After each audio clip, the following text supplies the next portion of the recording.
Good morning and welcome to day 2 of the Iowa High School Esports Association Fall State Championship. I'm your host, Coach Clanham with Marshalltown Community College Esports. And I am Connor with Winmar Casting as a support. All right, so we have a battle in the first round of the Cedar Rapids metro area, one of the most competitive hotbeds in the state for esports. And introducing, coming in here today, we have the team, the storied team, the only team that has more rings right now than my team, Linmar. And on the other side, we have a scrappy, somewhat newcomer to the bunch, but man, can they play Siege. Give it up for Cedar Rapids, Washington.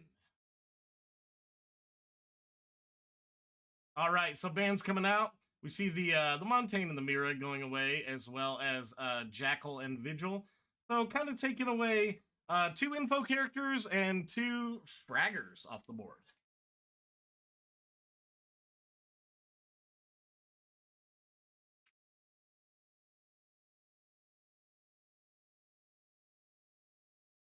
So as we're kind of getting into this game, yesterday, long day, we were in here until after midnight getting these games done. Rainbow Six can go a long way. Games will be played in a best of 3 setting. First to 6 rounds will win.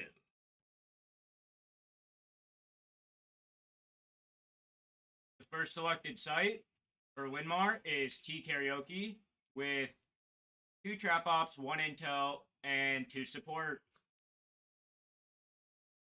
Yeah, meanwhile, on the side of Cedar Rapids Wash, right now they are showing kind of a double hard breach setup with the Osa and Dokkaebi, and then the Ash probably going in first entry.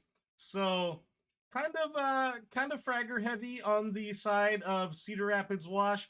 Ace probably coming in here to possibly second entry if the Thermite is going to do that primary hard breach roll.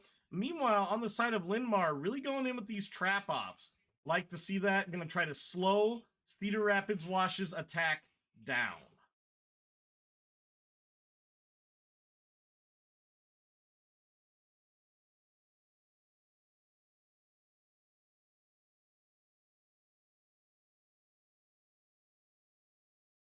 Linmar playing it safe, kind of just holding some angles. Have a little bit of forward roam here. Cedar Rapids Wash taking the time, droning out, looking at these shield setups here from the Frost. And always excited to see if there's going to be some Frost mat kills going down.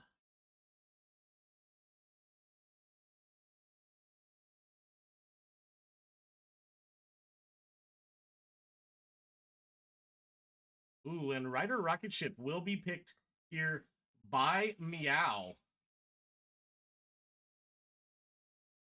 Ash is playing off of Black Stairs, but Austy Frosty took out RNG Awkward. Kind of doing some vertical gameplay, looking up here into the site on the side of Cedar Rapids Wash. Going to check out this Legion here, who is checking around these angles. I think he's got a little bit of the scent, and there it is. And this match is even so far. 3-3. Ace picking up the diffuser, putting down a claymore, trying to make sure that flanks are covered. Ooh! He's taken out from Drum by Austy Frosty, who has his 3rd frag of the round.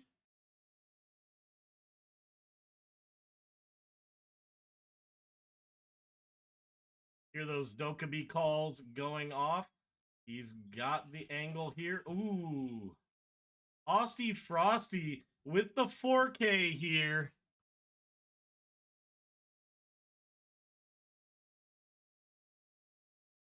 Linmar with the 2-1 advantage on defense. Really just needs to kind of hold an angle. Make sure they're not taking ones. Case is down. So really kind of camping around. Forcing West XO here to you know, either fight for the case or try and take these ones. So could be pushing past Shrine. All right, we got the cross set up. Ooh. And with that, Aussie Frosty had an ace. Crazy. Crazy to see the ace come out on the side of Aussie Frosty on Linmar. Really impressive showing here on the defensive side in round one.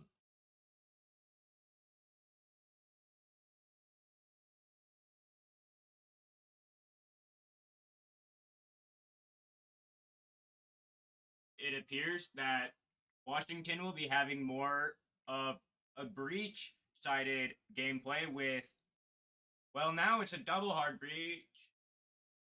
Back and off and on again as the Thermite kept switching between Thermite and Thatcher, deciding how they're getting rid of wall denial.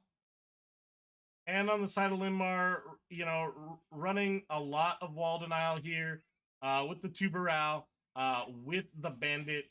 And then we have, you know, just a more heavily defensive-sided setup with the Azami, the Smoke, and the Legion.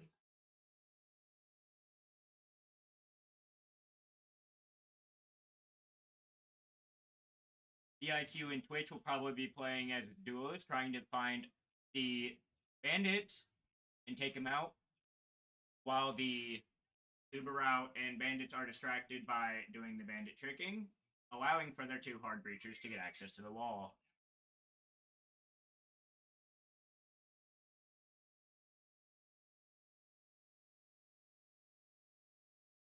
Seeing if there's any spawn peak shenanigans going on. Looks like one of the members of Linmar playing a little close, but again, Linmar playing a mostly defensive game here. One of the Twitch drones has already been muted. They will pick it up most likely and then try to take it around to somewhere else.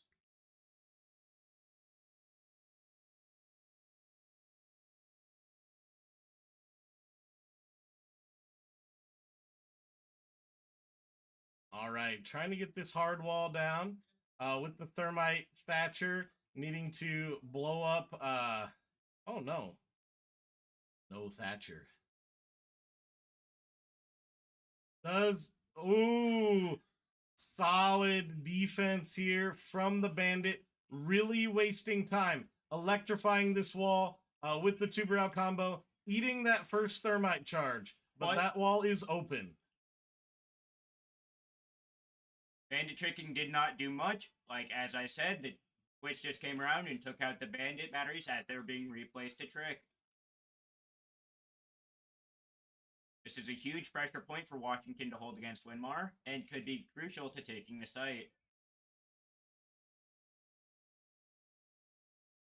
Smoke going out there. Gonna see how Cedar Rapids Wash goes in to set up this plant. There. Oh! Man, Flaming Draken winning that trade, but is literally won.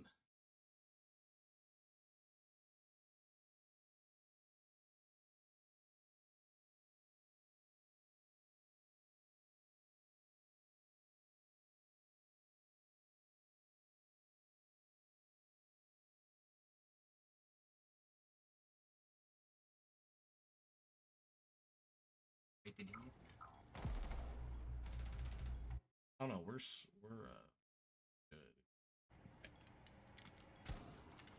Deploying Selma. All right, we see those Ace Selmas come up.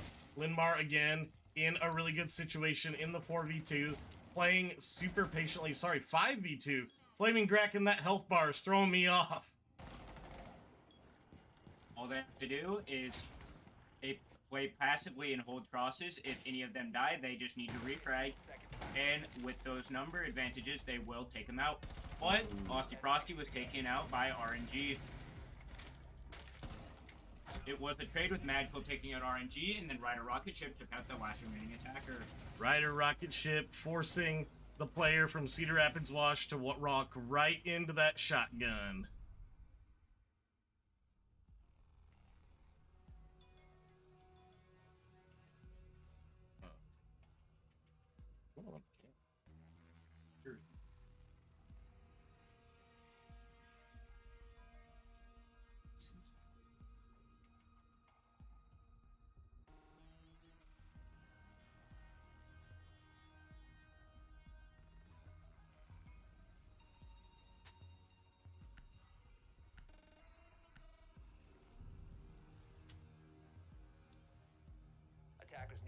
locate and defuse as many bombs as they can.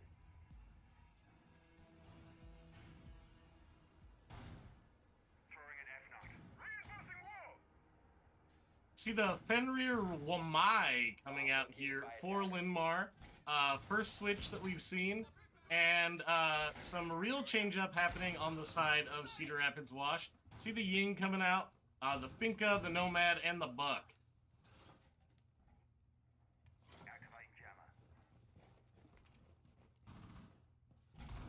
10 seconds to go. Inactivated. 5 seconds remaining.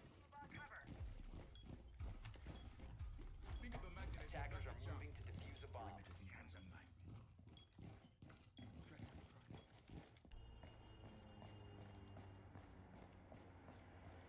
Ying coming up here, carrying the case, taking out those info cameras. Located a bomb. Now, what I'm interested to see here is Linmar going to keep up with this methodical playstyle that's been working, or are they going to change it up a little bit and get a little bit more aggressive with this lead?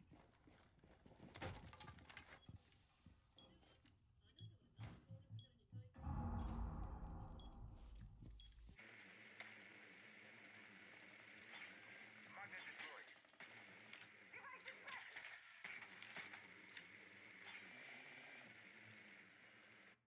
Linmar with the Frost and the Legion roaming their two trap operators. All right, Ash entering in. We see a little fire on Eco Limited here. Ooh, careful with that angle. Mad Colt playing above, took him out. But there's another one who refragged against them, being RNG awkward.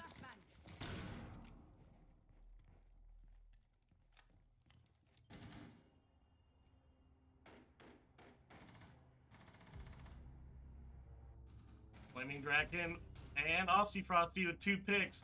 Linmar in a huge power position on defense. Yet again, up 2-0 against Cedar Rapids Wash. We see the Candela go out, but cancels this push. Adding some protection from grenades. Magnet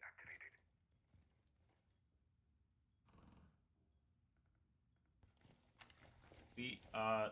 Ying taking some hits. Candela going out. Buck took out the illusory saucer on Wamai. Ooh, and in a 3v1 situation here. Drop the bomb diffuser. And just a great angle being held there from Linmar. So patient. Good tactical gameplay we are seeing this morning. Linmar up 3-0 on the round.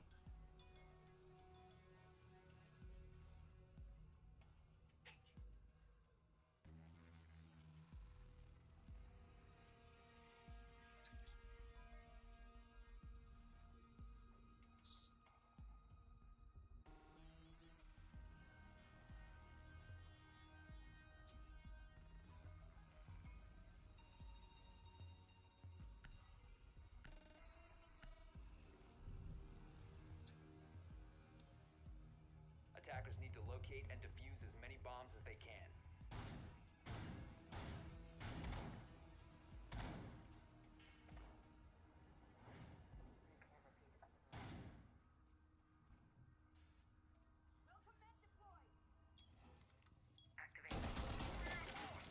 Initiate jammer. Bomb located by attackers. Gotta get that drone. Ha! All right. Barbed wire going out on the stairs here. Linmar will be in a crazy position if they can take this one up 3-0. Meanwhile, Cedar Rapids Wash over the course of the season has shown to be very adaptable. They have had a great run, and all they need to do is kind of find their flow. Try to find a way to kind of counter this methodical gameplay that they see. You know, pushing, not giving Linmar as many ones, checking those angles, and they can get back into this game.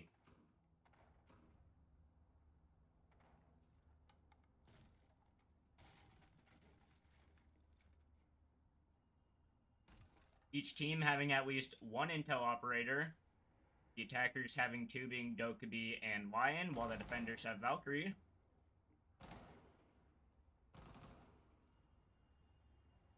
Come out wherever you are. All right, Legion getting targeted there by the Deimos.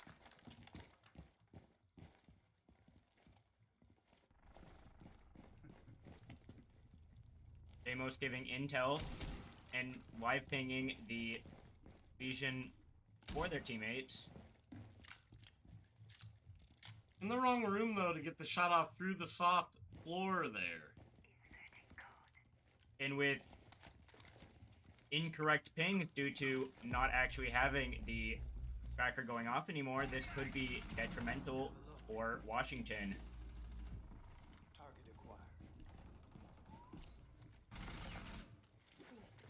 Alright, see that grenade going out there. Folks out, trying to give some cover to take a little bit more space. Linmar, though, still playing incredibly disciplined. Ying is being shot at. Candela goes out, and there it is. Legion's taken out. Shooting the goo mines. And moving into terrace. Ooh, looks off, looks off. Madco has taken shots, but has healed himself as a doc. He did get identified by the Lion Ping and was missed by the Dokkaebi with the Boss G. Mar getting a little bit more aggressive here, taking those ones. The Ying being down, the Candela, a huge... Woo! They saw each other. The Diffuser is alone in Geisha Hall, who is currently being contested by Mew on Rider Rocket Ship, while Dokkaebi is in a 1v2 range situation. Dokkaebi knocked down there by that cross angle. And again, Linmar with such disciplined play, holding sight, wasting a lot of time trying to clear out that Legion. And at the end of the day, they're right now just timing out Cedar Rapids Wash.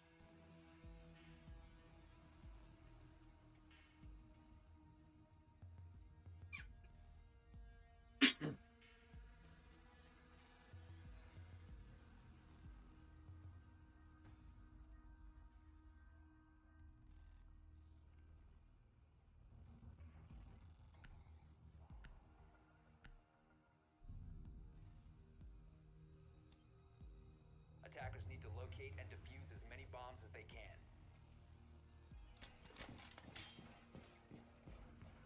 Linmar has opted to go exhibition office.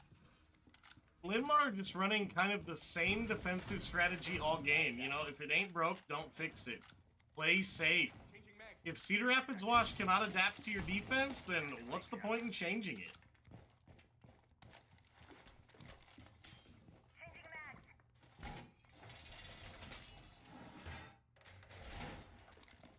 It appears Washington is going to try to go back to more of their unified setting that they had for the first time they had to go up against Exhibition Office. With the Twitch and the Thermite and the Osa. We'll see if with the two new optics in there, they can change the outcome of the round.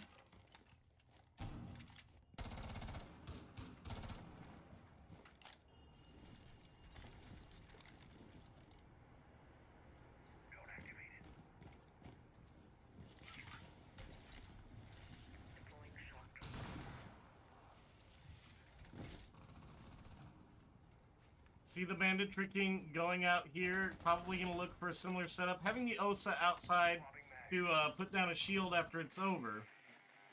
Also, Osa bringing the Impact DMPs as a replacement for Thatcher to support the Twitch, also being able to take out the batteries on her own if they do not get muted. Mute Jammer looks like taking out two drones here.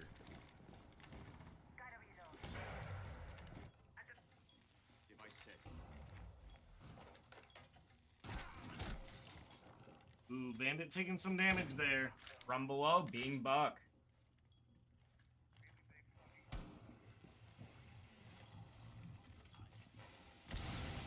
And with that, the wall has been opened. The Fenka boost goes off. Usually looking to get aggressive off of the Finka boost there. But it kind of looks like, again, okay, Wash going for the plant. And they were taken out. West XO answers back. Some damage was taken off on the attacker, but Wash has been taken out. Winmar. All right, the diffuser finally down that we see for the first time this game. Linmar converging, taking the ones, having to get a little bit more aggressive here for the first time this game. Gonna need to play off of each other. See the Osa shield come out around the diffuser. It is now a 2v1 as Osa took out the zombie, but Osa's been taken out by Tubarao. But Tubarao has no way to get back to site.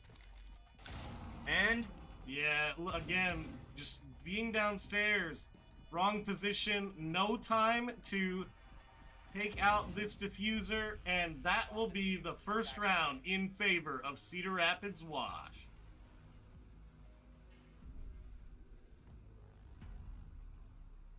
sides are now swapped. Winmar's attacking, Wash is defending.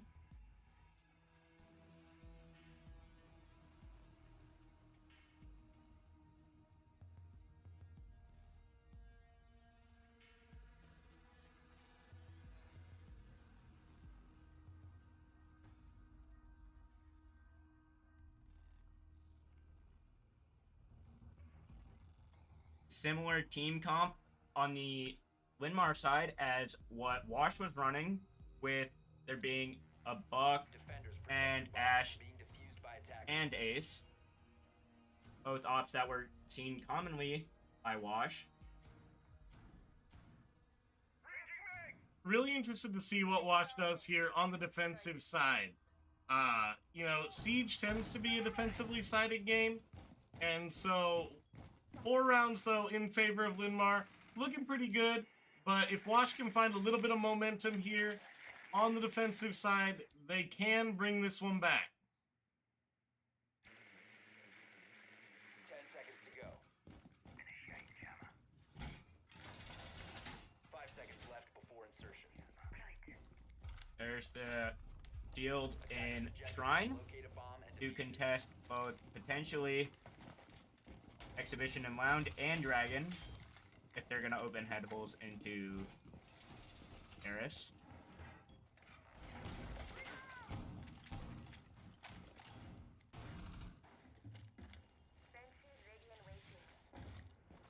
Here's they're gonna be pushing. Winmar's gonna be pushing Office.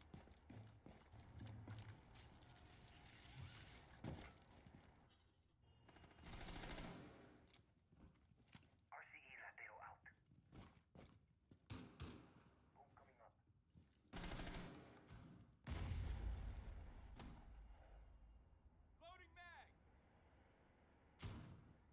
Linmar with a decent amount of space here on the attack. Wash holding those angles, and so really going to need to have a unified push here into sight.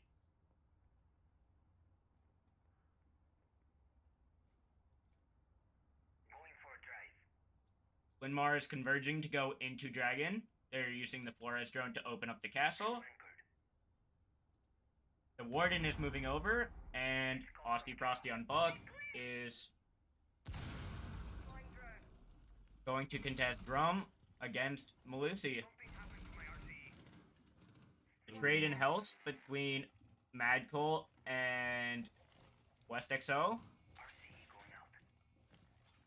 Contesting over Dragon and Shrine. West XO has moved all the way over to Geisha Hall. Contest Drum. A very large rotation. Trying to take some long-range shots there. Not finding them. See a roamer go underneath there for Linmar, trying to, you know, flush out anything that might be going on downstairs. Wash, though, wasting lots of time. Linmar needing to execute here probably within the next 20 seconds. And with that, Flaming Draken has been taken out from the head hold in T while he was in Shrine. Will his teammates suffer a similar fate? No, he got C4'd. Madcool took 2. And 3 down. Linmar answering back after the early pick and the nitro kill from the side of Cedar Rapids Wash.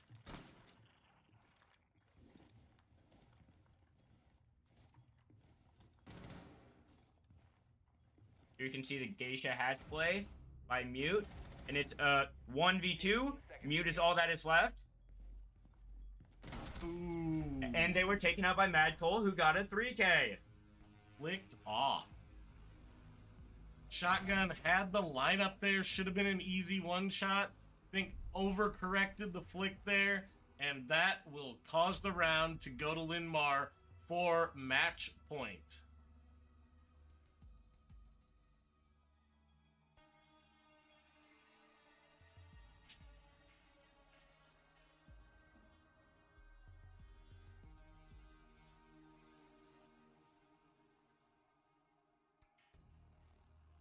Very similar lineup on Wash's side, with Alibi being the new op change.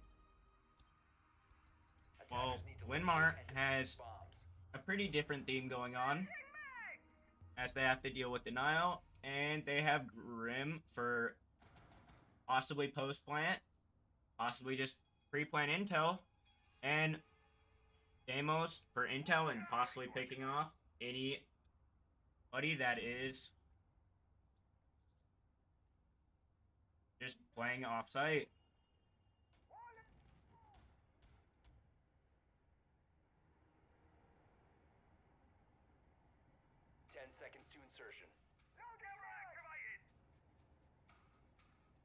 You can see the Prisma and Drum. Attacker's objective is to locate There's the a Geisha bomb. rotate. The shield is in the same place as it was in the prior round by Warden. It appears Mute is going to be playing relatively the same location. We shall see if Linmar has the same push they had in the previous round.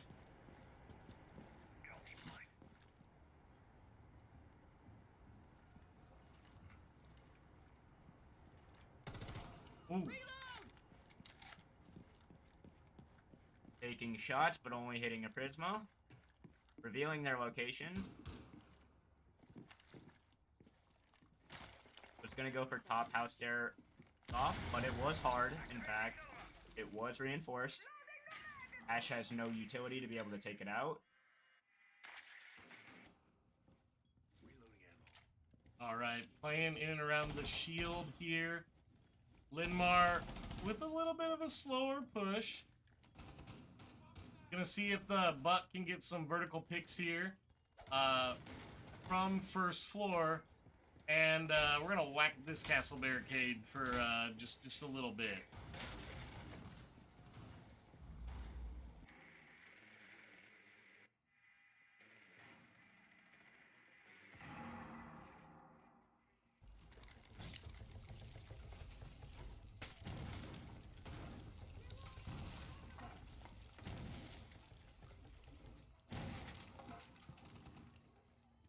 Linmar opening rotates into both Eris and Dragon.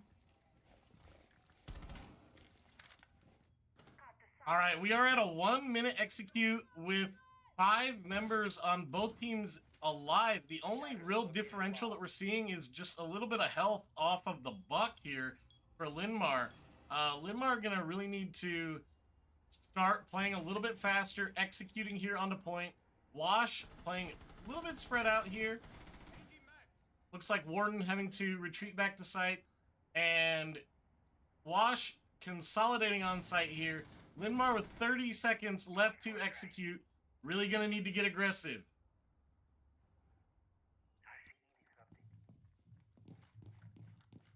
Madcool about to push up restaurant stairs.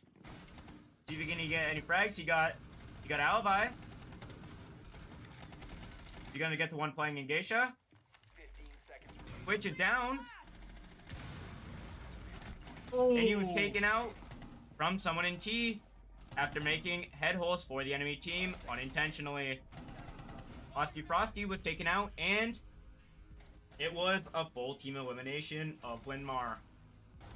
Wash doing a really good job of denying entry there, kind of slowly taking away the intel. Linmar seeming like they didn't have a good angle to attack that, and having to kind of push there at the end into a funnel and get aggressive. Game still in favor, Linmar 5-2. Again, Wash taking these rounds. One good round can give you the momentum of the game. So all they got to do is find their footing, and it looks like that the defensive setup they had last time worked pretty well. We'll see what's going to work when they have to move to another site. West XO on Warden again. Meow on Doc. And there is now a bandit to hold open office wall.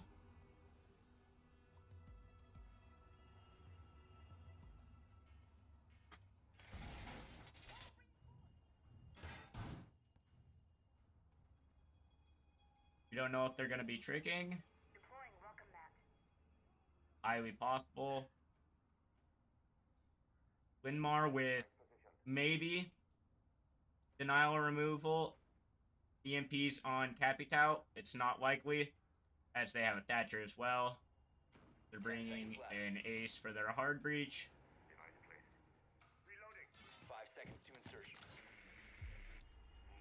Shields going out. Ready for combat. Attackers are moving out. to Very good locate preset bombs. drone from Madcole.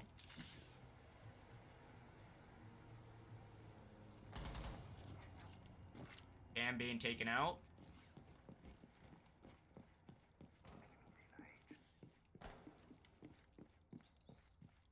Madcole almost walking straight past the cam, but their teammate took it out for them.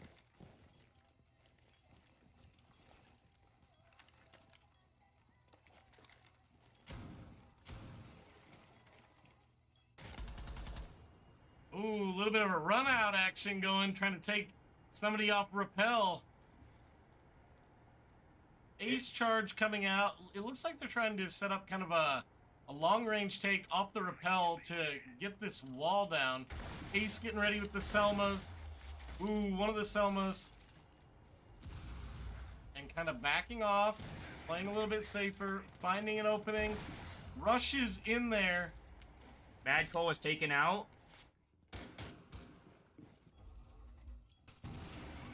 Bandit receives some damage from the Selma. Got a drone. Drone active.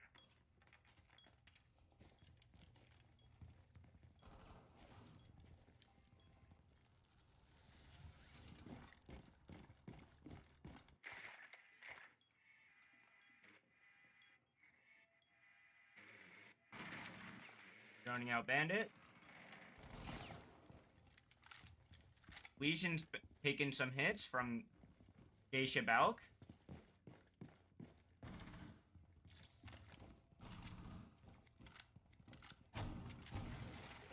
Run Decided out. It was time for a run out, and Frosty was not prepared and was taken out.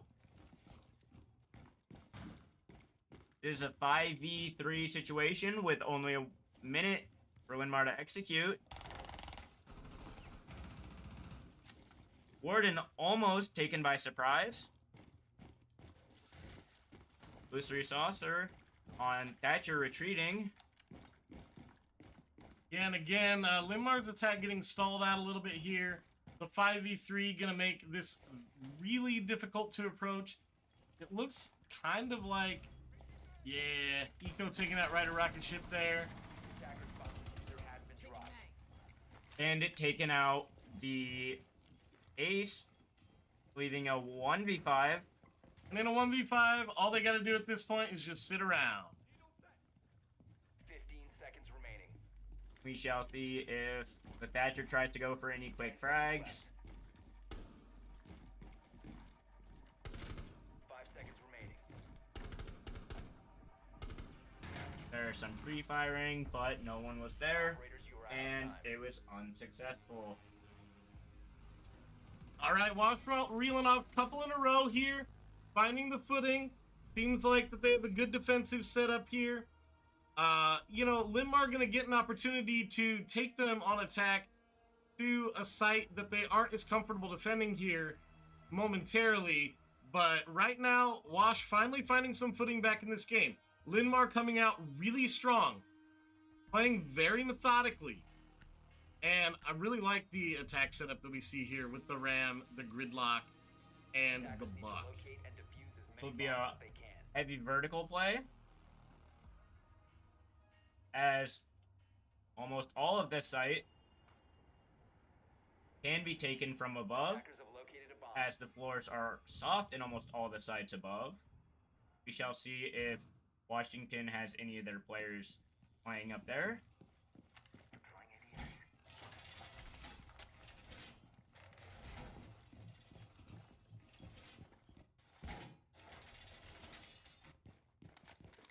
10 seconds remaining. It appears like Castle might play above. 5 seconds left before insertion. Attackers It objective appears is to Castle defuse will the in bomb. fact be playing above, setting up defense for him to be able to hold. Legion appears to also be going to play upstairs. That is 2 defenders that Winmar will have to pick off to be able to take the vertical play and gain control from above.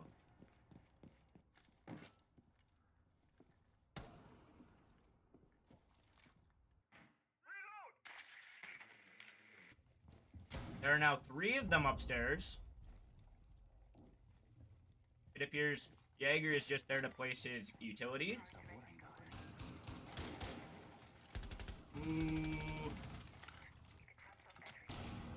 Flash going out there, but all members of Wash canceling immediately, kind of giving up that space there. Castle holding a very sharp angle, and Madco was taken out upstairs.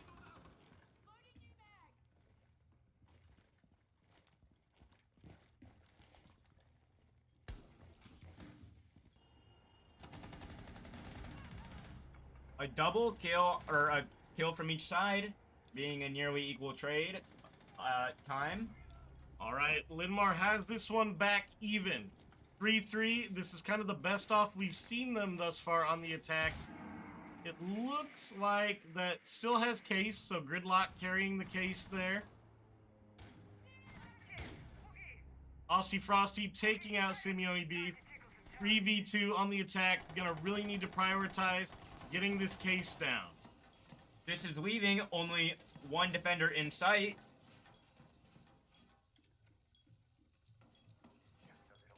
Let's see how Meow can hold themselves, but they were taken out from an angle they did not know was there. Legion has opened the hatch to make his own vertical play, while Winmar is planting the diffuser. Alright, so as soon as this case goes down, it is going to put Cedar Rapids Wash into a bind. Linmar just going to have to hold cross angles here. Now they get to play safe. Gridlock's on the ground, stopping that drop from the hatch. And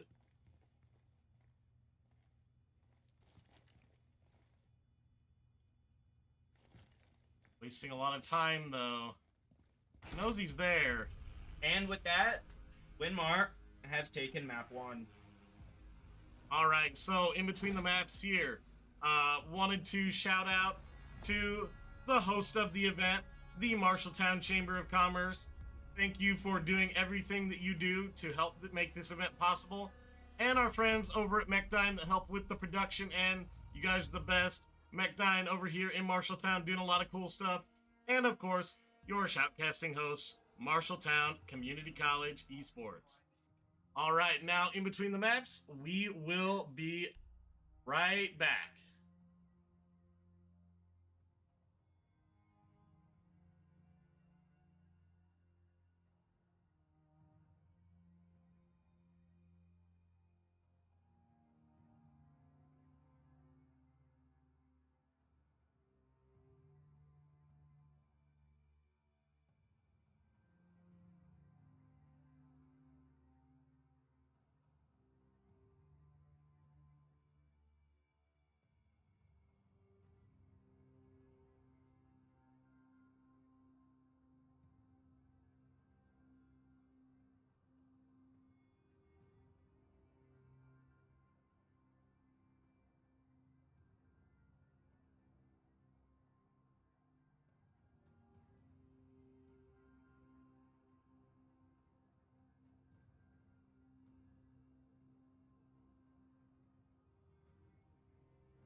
All right, and we are back in this set. Linmar up 1-0, taking the map on Skyscraper, and we are back to win again here on Clubhouse, and the Gridlock ban coming out.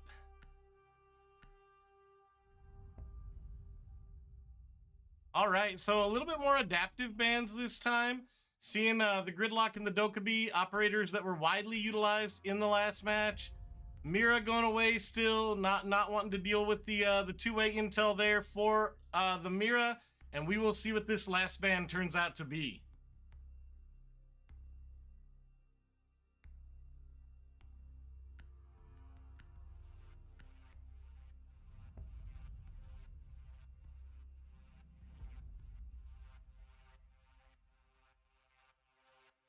The last ban will be Tuberau. Okay, yeah. I mean that makes sense. So a lot of the Bandit Tuberau mix up. So definitely a little bit more targeted bans this time around. Like to see it. Teams adapting.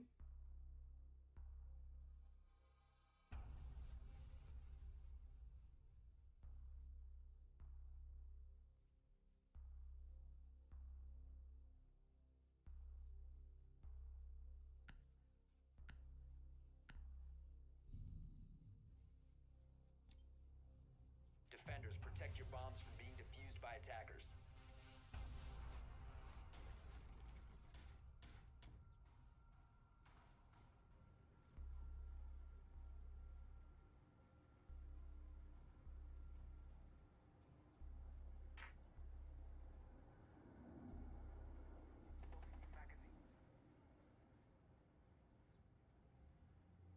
Barbed wire is up.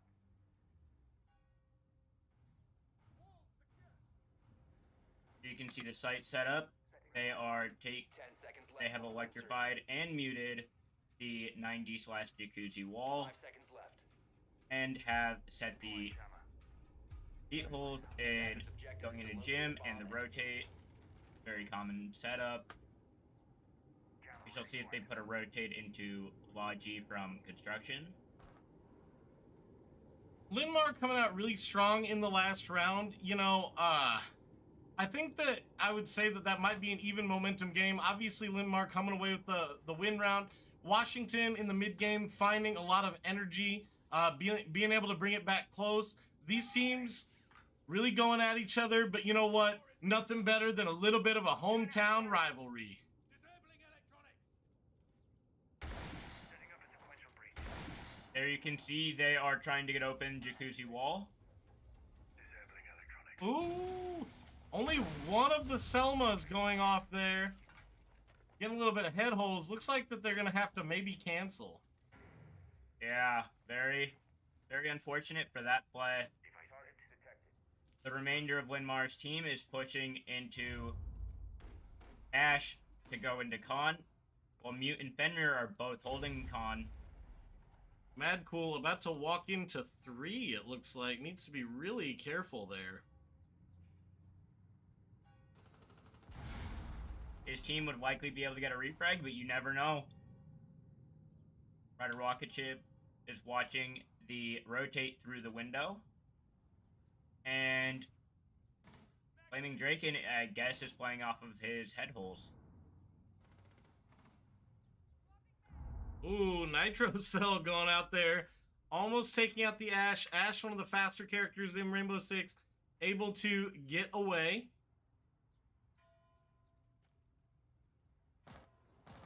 It appears they're moving over to the gym castle. Doc will be inside to contest them. I'm not ready to go. All right, and this... Ooh. Located. A double kill from West XO.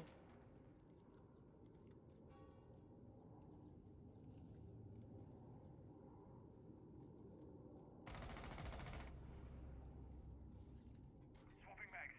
Flaming Draken answering back, but only 35 seconds left on this attack. Really needing to execute. 2 members of Linmar still sitting outside. On highway. 2 members of Linmar were taken out from the dock and gym. Will they try to contest it, or will they have to push somewhere else? Frosty Frosty on Puck took one out, but was downed and then taken out in quick succession.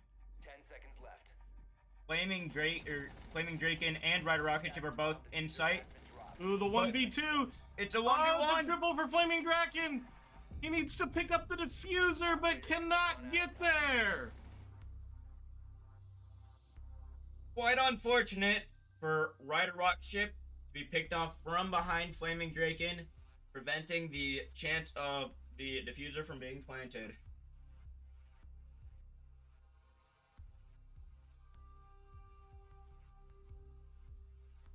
Here's they're going to be bandit tricking the CC breach.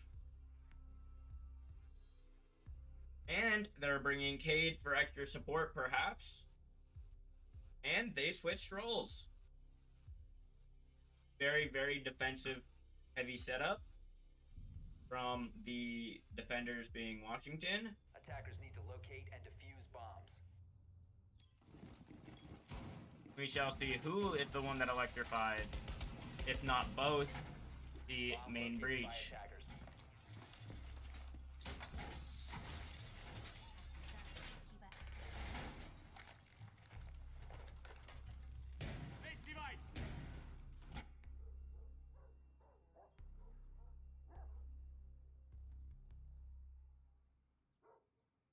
Device placed.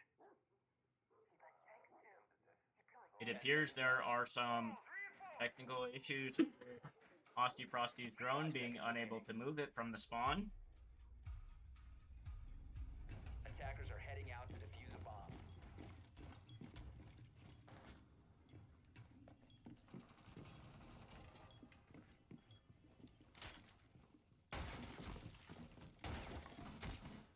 It appears that the wall was electrified from below with Cade, meaning that Frosty Frosty is likely going to need to go underneath to take it out. Lights out.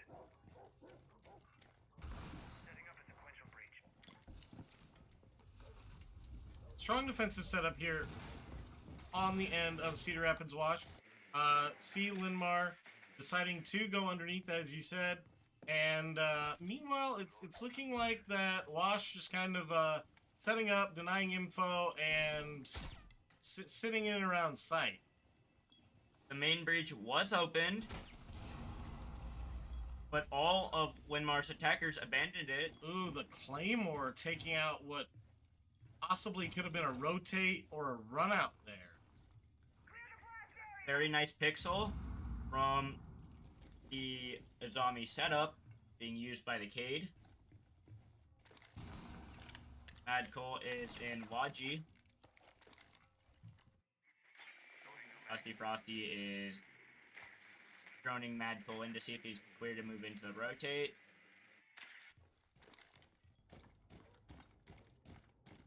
The Rider Rocket Ship is also moving towards Con. Here's the only one not with them. It's Flaming Draken, who is contesting Highway. Mad Cole almost completely taken out, left with 4. Does not appear to have taken any given any damage in return. Ooh, Linmar though answering strong. 5v2 on the attack. Gonna see about getting this case down. Nah, they're just holding angles. Playing a little TDM. Ooh, case goes down there. Rough there from Rider Rocket Ship. The Yin Candela going out 4v2. Candela getting the pick there, and woo! It's now a 3v1. It's Oh! a 2v1 with a triple kill from West XO. Stop feeding him ones!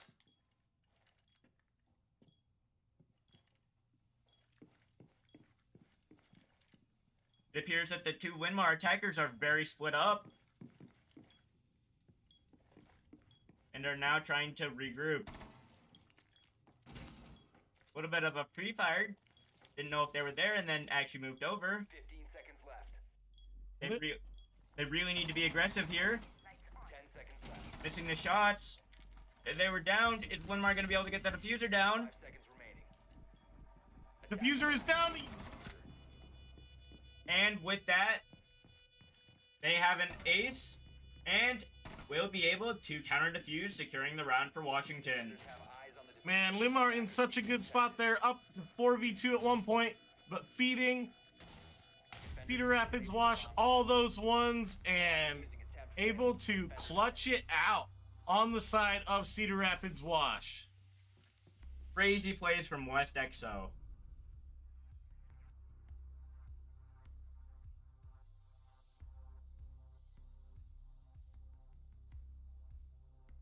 A very interesting pick. Never mind, they have switched off as their teammate West XO is going to be going a roamer. It was almost a double roamer setup with a vigil and a cav. There will only be a vigil as of now. And they're moving back to cav. And West XO is switching to more of an anchor, being Doc. They have Attackers need to locate really and defuse mostly bombs. support ops on defense. Eco limited on cav. Getting seen by a drone, missed the shot. The attackers will know that the air is a cav. Cav is getting the hatches. Kate is going to reinforce and electrify dirt.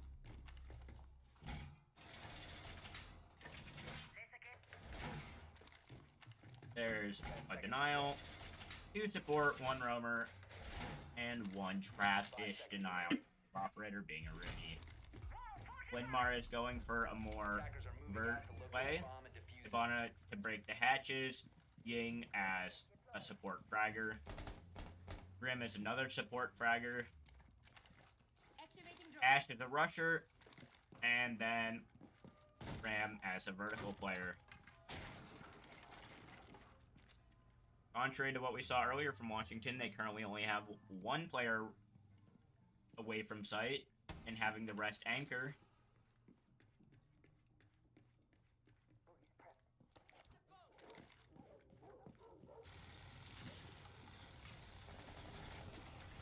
Living Draken is already in kitchen and his teammates are moving to join him.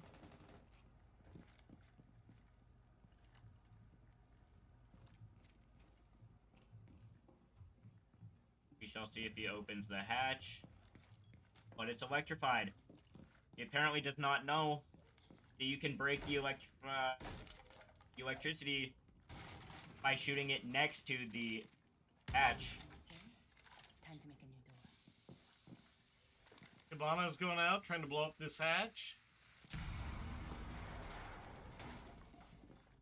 Cavs having fun running all over the map, trying to find people to pick off. Oh! And she was taken out by Illusory Saucer. Wow. Who did take a significant amount of damage in return for the kill. That leaves only anchors for Washington. Ooh, vertical play down below. And Aruni is flying into blue from dirt. Very interesting play.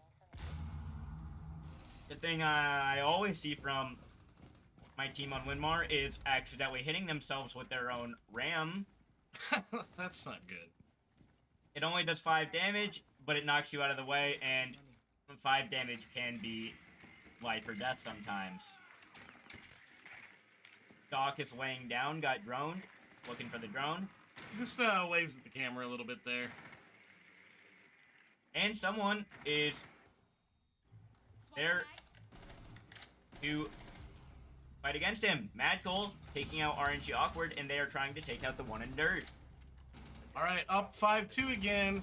Just need to execute here. It's a Ooh, there it is. Flawless round here. Linmar finding a little bit more footing. Coming back into this round. Was able to actually get the execute off there. Last couple rounds, really struggling with the, pulling the trigger at the end. They get the setup, and then it's just been difficult for them in this match to go ahead and take site.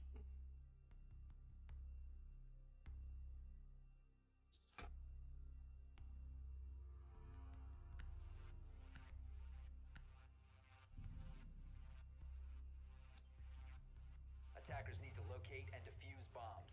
It appears they're bringing a double denial again. Don't know what all needs denial here.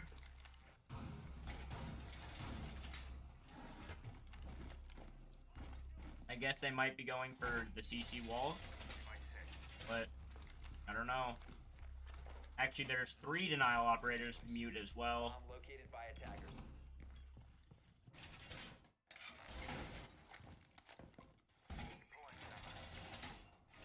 Seconds to insertion. 5 seconds left. Reinforcing off top of red. Very interesting play. I've never seen that before. Forcing them to funnel into cash from CC, giving their mute angles from his little hobbit hole in between Waji and Khan to take him out. Did not notice this. Ryder is now playing Monty. Ooh, you know, Monty, so it's crazy, right? Like, in this game, Monty banned in the first game. Now we're seeing him come out. Shields having a really big impact on gameplay yesterday, especially in post-plant situations. Shield operators kind of trade off damage for the ability to take space and provide info for their team. And really difficult for players that aren't experienced playing around them to navigate.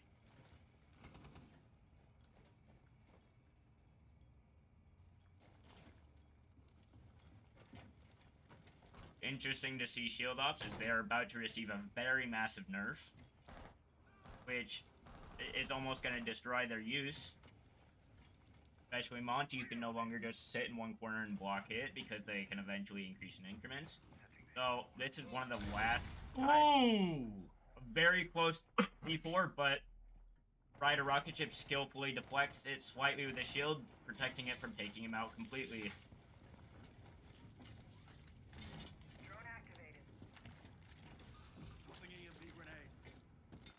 Ryder Rocket Ship is going over to help Flaming Draken take Jacuzzi. They need to watch for the mute from Waji. See the Nitro Cell getting queued up here. They seem to be much more focused on dirt than anyone gonna be pushing Jacuzzi. And that might do it. Oh, literally 3! Oh my gosh! Okay. And Thatcher was not there to help, but in return, there was a double kill from Poland on Mad Cole, and Flaming Draken got 2, but West XO took out 2 more. It is now a 2v1 situation. When Mar has struggled with these types of situations, especially against this single player on the enemy team. Plant going down again, literally 1. The HP here super low. West XO fumbling, was going over to push into Jim and then moved away, allowing for them to get the plant off.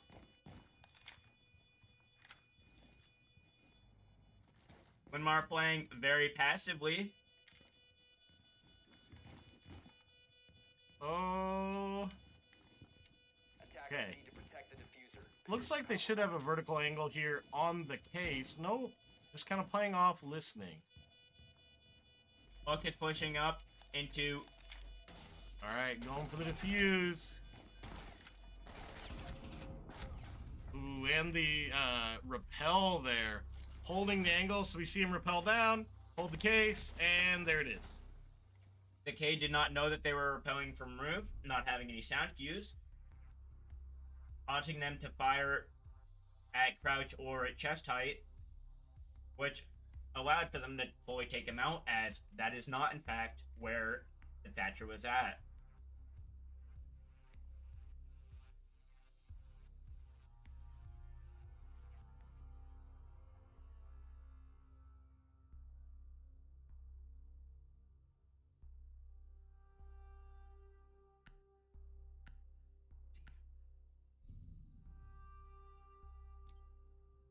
Attackers need to locate and defuse as many bombs as they can.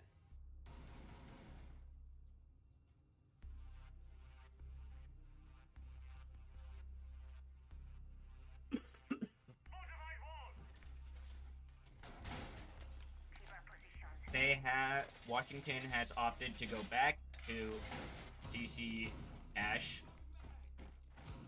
which is one of the two sites they won. Not confident on how it happened again. I already have forgotten, but 5 seconds to insertion. Attacker's objective is to locate a very interesting cage spots. Very interesting cage spots. Never seen anything like it, using 2 to try to counter it.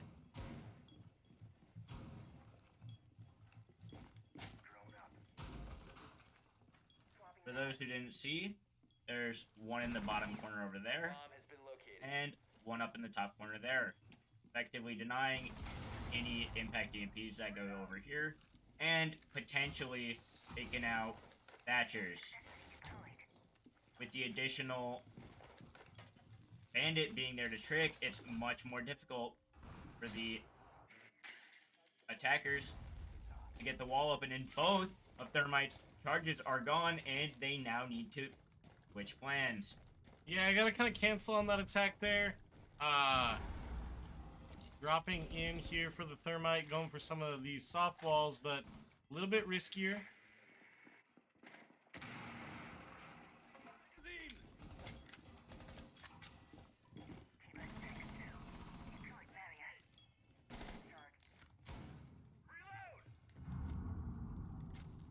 Very common plays in pro leagues and pretty much everywhere down to high school leagues and in just regular ranked is the Azami Rafter strat.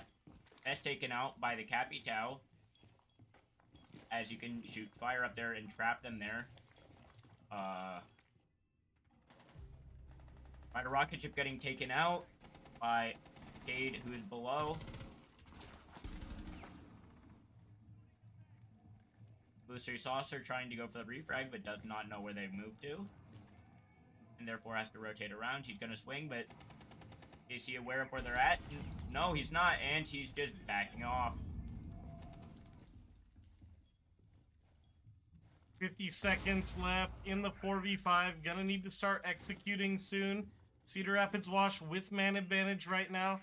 Needs to just kind of keep holding the line here on defense. We see Linmar droning out.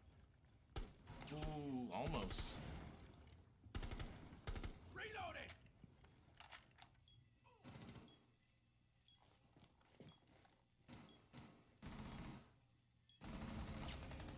Magical being taken out. Another double kill. Attacker dropped the diffuser. A triple kill again by West XO. And Pina DGAF getting the last one.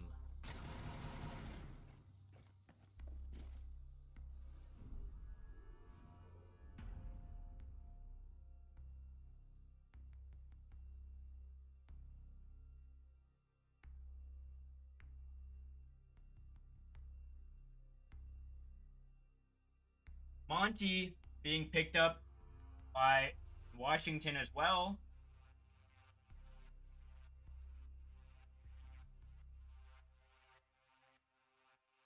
Very similar team comp as what Wash had, just with a Valkyrie instead of... Attackers Valkyrie and located Warden are the two diffuser different bomb. picks than what the Washington Warriors were running when they were on defense. There is not a secondary denial. Bomb located by attackers. West XO taking a rucker. Flash Fragger might be a great role for someone who's been popping off in a game like this. With the counter denial being Thatcher with 10 seconds to go. Thermite, they will be able to take that wall likely, unless Seconds to insertion. the bandit tricking is done extremely well. Attackers are heading out to defuse a bomb. And Lion can be very useful for the post-plant situations.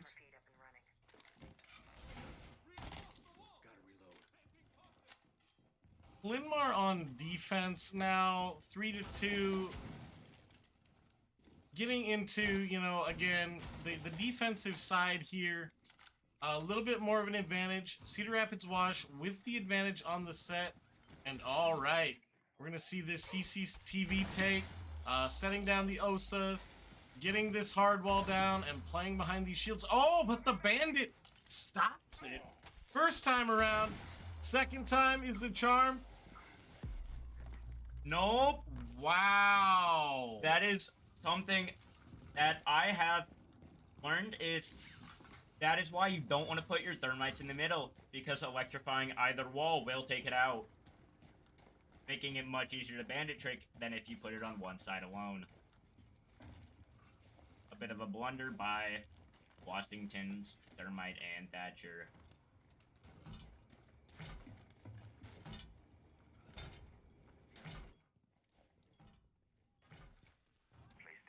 I'm used to that strategy being done with OSA. They have Montaigne for the shield. So a little bit of a variant.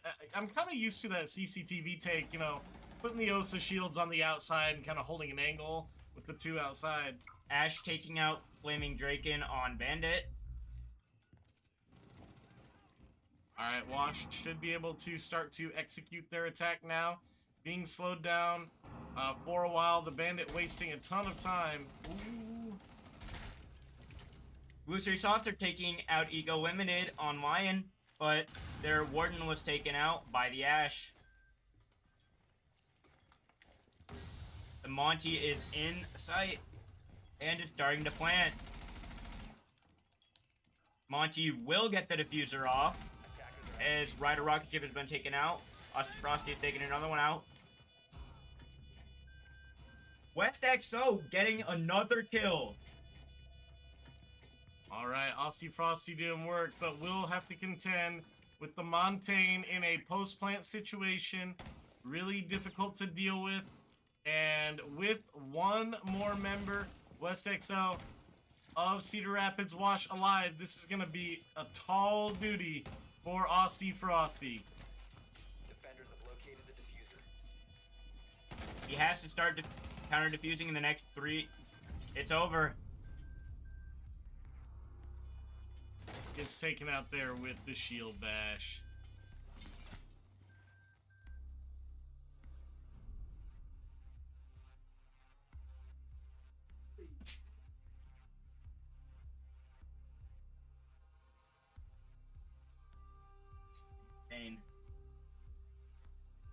West XO having a great game. Yeah, you know, West XO coming out and really with the hard carry here as the entry. I mean, you know, dropping 20 in a game of Siege is incredibly impressive. Especially at a competitive level like this. 16-3. That's nearly a 4.0 KD. Attackers have discovered the location of a bomb.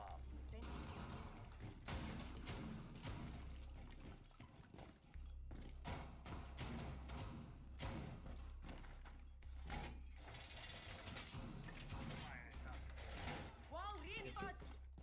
KD.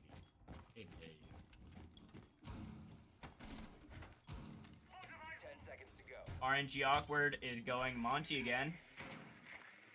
5 seconds left before insertion. Attackers are moving to defuse a bomb. Monty always having a lot of value in those post-plant situations. Back to the Bandit, electrifying that wall, back in the CCTV, and yeah, you know.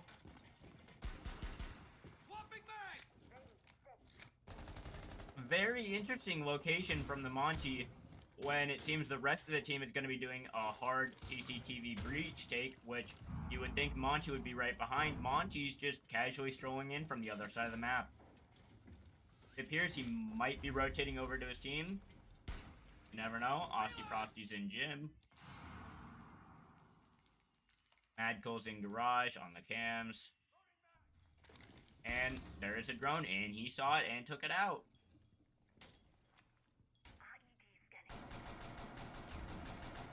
Oh. All right. Doing the CCTV take again. See if Bandit can stop it. Ooh, battery getting blown up there. Getting bucked from below. Probably needs one of his teammates to go deal with that. He's committed, though. He's committing to that wall denial. And that is both thermites. With no other breaches, they have to, this late in the round, completely rotate their strategy. Eco Limited is taken out by Mad Cole.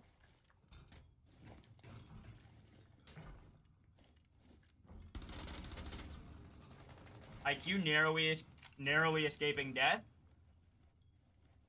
Deploying drone. All right, West XO been hitting those shots all day. Knows where he is with the ping. Oh, but gets taken out. Top frag down. Mad Cole with 2, going for a 3rd. Monty has hit a goon mine. Doc has stimmed himself. Let's see where the Monty's. Monty is nearly in sight, pretty much playing the edge of sight, and he has the Thatcher with him. Gonna have a hard time, though, in the 5v3 getting value here. I mean, they can push onto site, but as long as Limar does a good job of rotating around on the flank and holding it back... There is a flank on the Monty. The Monty has no support anymore and is now alone. It is now a 4v1 with the Monty being the last one alive. Yeah. And is taken out by Illusory Saucer. Very, very incredible value given off by the flank done by Illusory Saucer.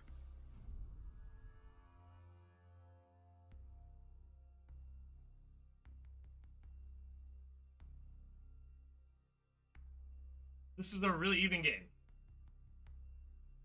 Now, should Wash be able to take this next attack round, it's going to go to match point. Limar taking the defense round, takes this, evens it up. If this game decides to go to 5-5, we're going to see some overtime here. These teams very evenly matched here on Clubhouse, and it is truly anyone's game. Defenders, protect your bombs from being defused by attackers.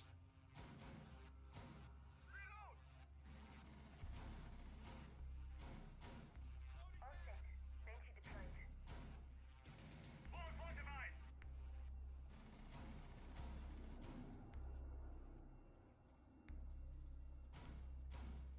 Changing mag. Bomb located by attackers.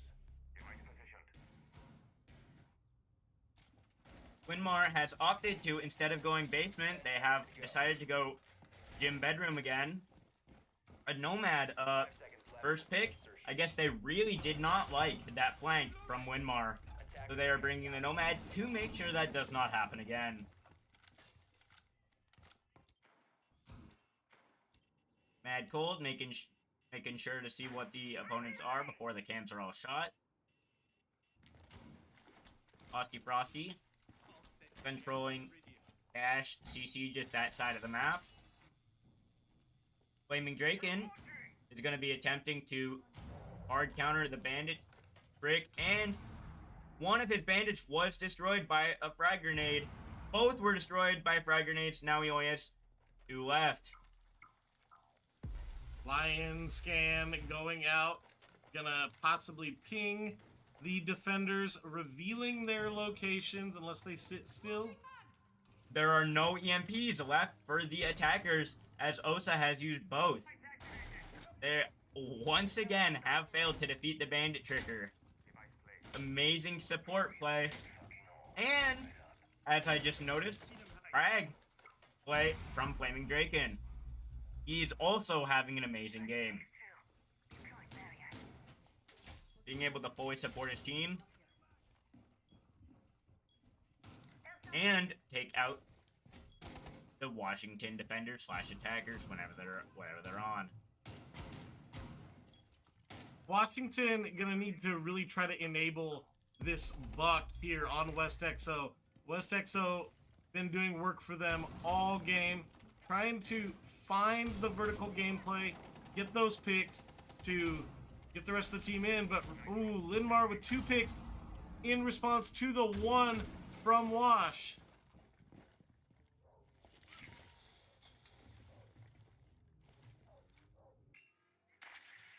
Nomad is pushing up main stairs.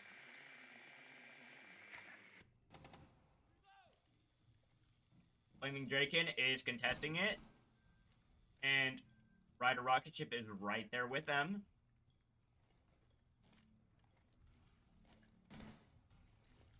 "45 seconds left. Winmar knows not to push into Waji, and they were hit by Nomad and Flash. Ooh, They the air jab. Rider Rocket Ship in a rough spot, but it seems like no one pushing that. No one's swinging off of that. The Buck took out a Illusory Saucer and is moving into Waji, but Ryder is no longer there. And he got flanked. Activating the diffuser. It's now a 3v1 with the diffuser down. Attackers need to protect the diffuser. Position Osa compromised. here. Oh, he doesn't see the diffuse. It didn't matter. Defenders have disabled the bomb diffuser. It didn't matter. The Bomb diffusing very, failed. very unfortunate Buck not being able to get behind cover fast enough.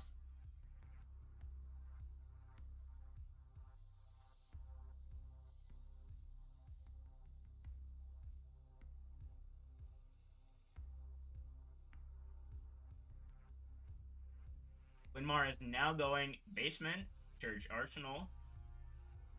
All right, we're at a 4-4 here. This game is even at this point. 2 more rounds of Winmar defending before it would either be their win or go into match And defuse as many or bombs as overtime. they can. An overtime match point, it's 1st to 7. And it's always interesting because, as I saw while watching yesterday's streams, overtime match point was very prevalent, and teams kept getting to 6-6 and it being very close on each map. We shall see if this happens with the Winmar and Washington game, or if one of the teams will pull ahead and take it before it goes into overtime. 10 seconds left. Zero's being picked, probably for his intel. His throwaway intel that can be quickly done and given. He's carrying a hard breach. He might go for dirt alone. Depends on if he's good with the cams, getting them into already hard breaching.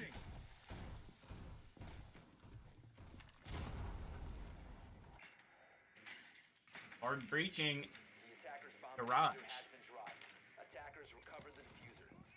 they are going to be doing a blue push, whether it be from oil or secret. Yeah, getting the Zero Argus camera out in order to kind of do a little bit of watching, giving intel, trying to see where the defenders are, but it looks like that garage right now is empty. That space given up. We shall see if one of them is droning out oil.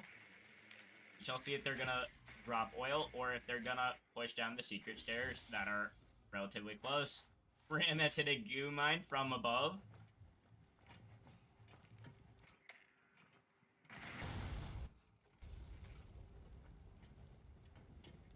Monty is currently alone with his teammates above him.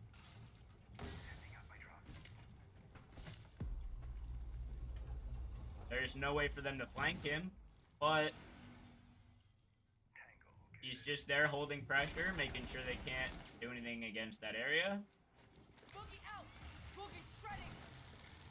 And here is Ram and Ace above the hatch drop into blue. Ooh. Frosty Frosty and Illusory Saucer are flanking. Monty is taken out. The Monty getting taken down here, huge. Oh, but cancels. West XO answering back. Let's see what Frosty Frosty Rider Rocket Ship taken out by Eco Limited, but Eco Limited is taken out in return. Flaming Draken taken out by West XO. West It's a XO. 2v3. It's a 2v2 with Winmar having control of the diffuser.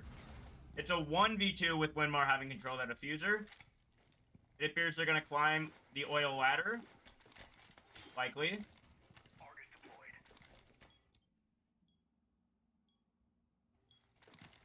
while Zero is just staying in sight. Just got to be really careful. The option here, Frosty is to time them out. Legion mines are all over the place. Ooh, got to be careful. It seems there's a double push happening. West XO take it out. They better get aggressive. Oh my God! Frosty does it! Linmar winning the 1v2 against the top fragger. Crazy. Bringing them ahead in this game. They win this. Washington will go to the Consolation bracket. Meanwhile, on the other side, Washington just got to have one good round and they will take this map to overtime.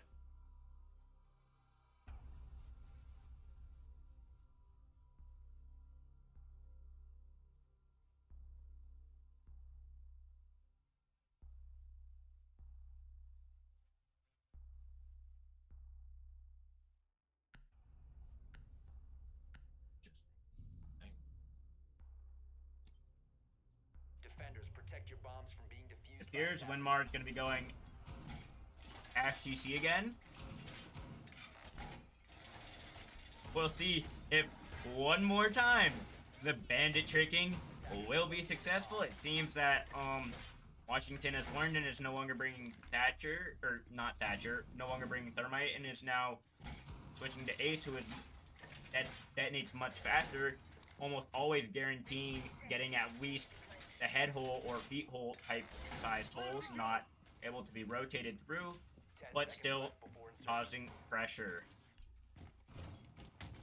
5 seconds. Mad Cole seems disoriented. Attacker's objective is to defuse. Apparently he is unhappy with the way his team has set up site and needs to fix it before the prep phase is over.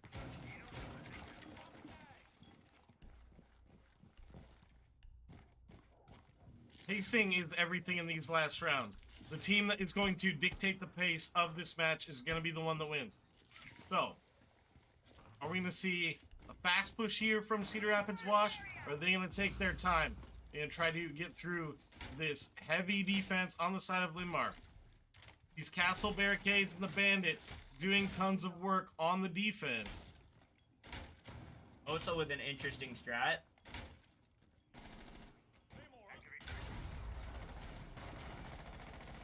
Winmar, I think, opening up their own castle. I wasn't sure. It might have been the Ash. The lion scan going out. See if any of those pings. Yep. We see the one ping from the lion scan there. Sequence activated.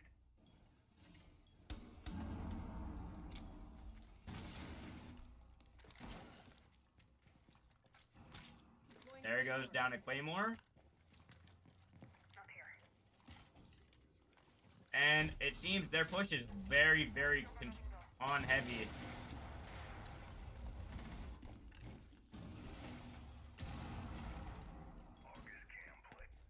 Ooh, frag there. Ooh, Frosty God. Frosty took out their lion. We'll see if any... It appears that Ash might be trying to go for the refrag. Pulls out though. Booster Saucer holding into Khan.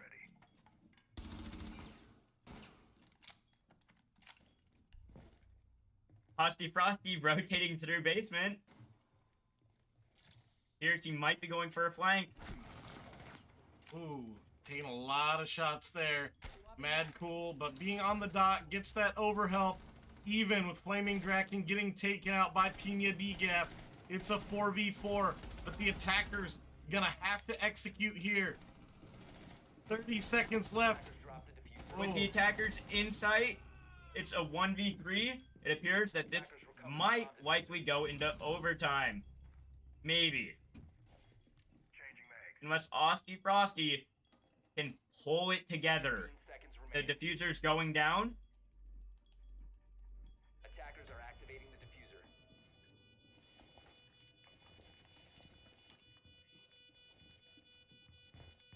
Getting flanked. flanked, and this game will go into overtime.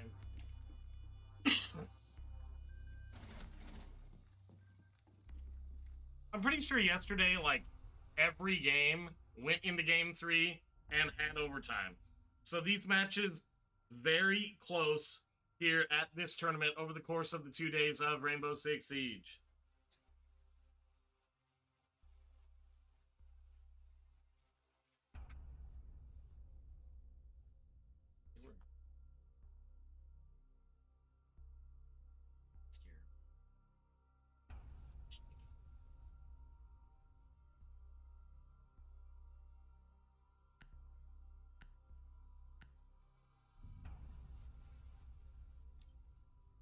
Defenders, protect your bombs from being defused by attackers. Linmar getting the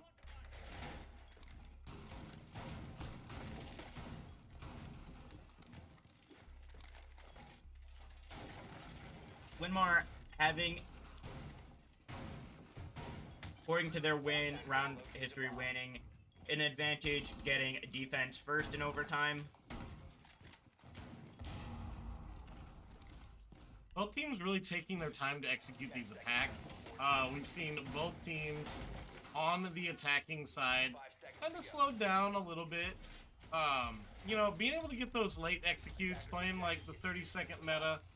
And yeah, you know, what it's really come down to is just if that execute within the last 30 seconds works. Yeah. Executes. If you execute and execute poorly, even if you have an extreme advantage, if it just falls apart while it's happening, you can lose very quickly. Everything will fall apart, people will be taken out, and you can lose the round. Even if you had like a 5v2, if everything falls apart and people are taken out one by one, it can end better for the defensive side.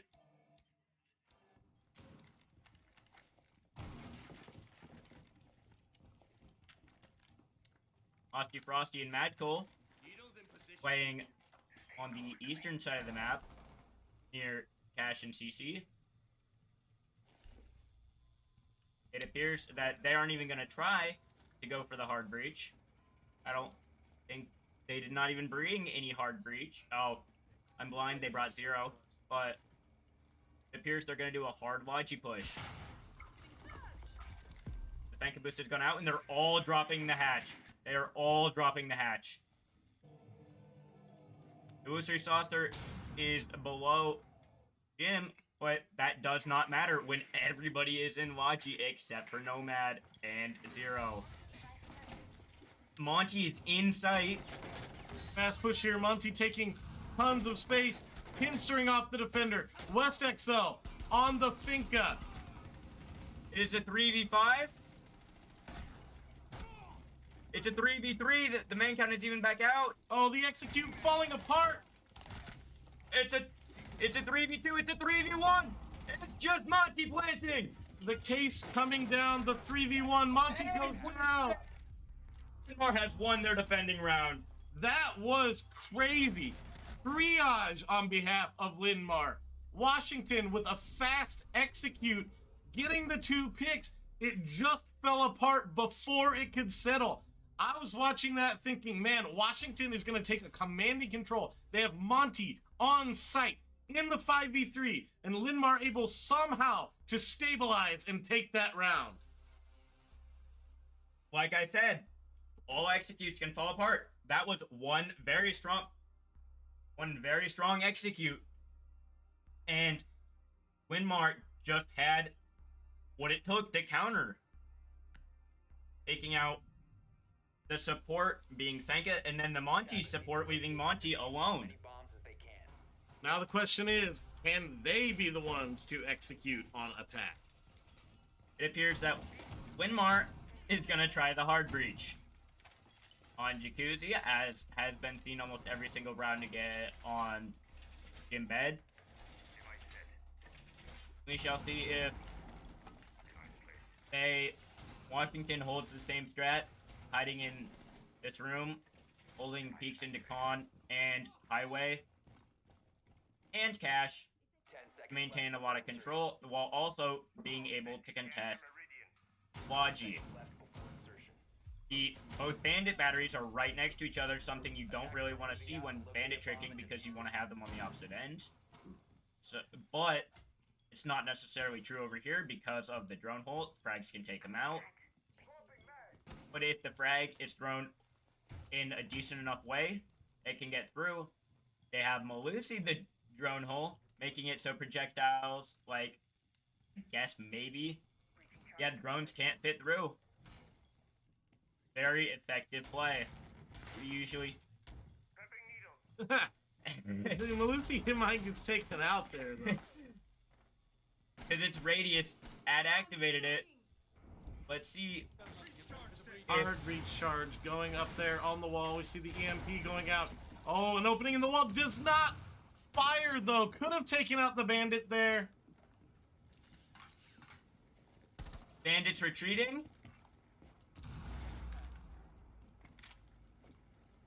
And Flaming Draken was left alone. Bomb located by attackers.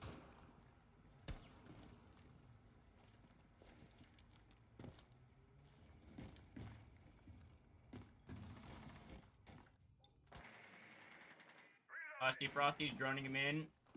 Droning him and Mad Cohen. Area.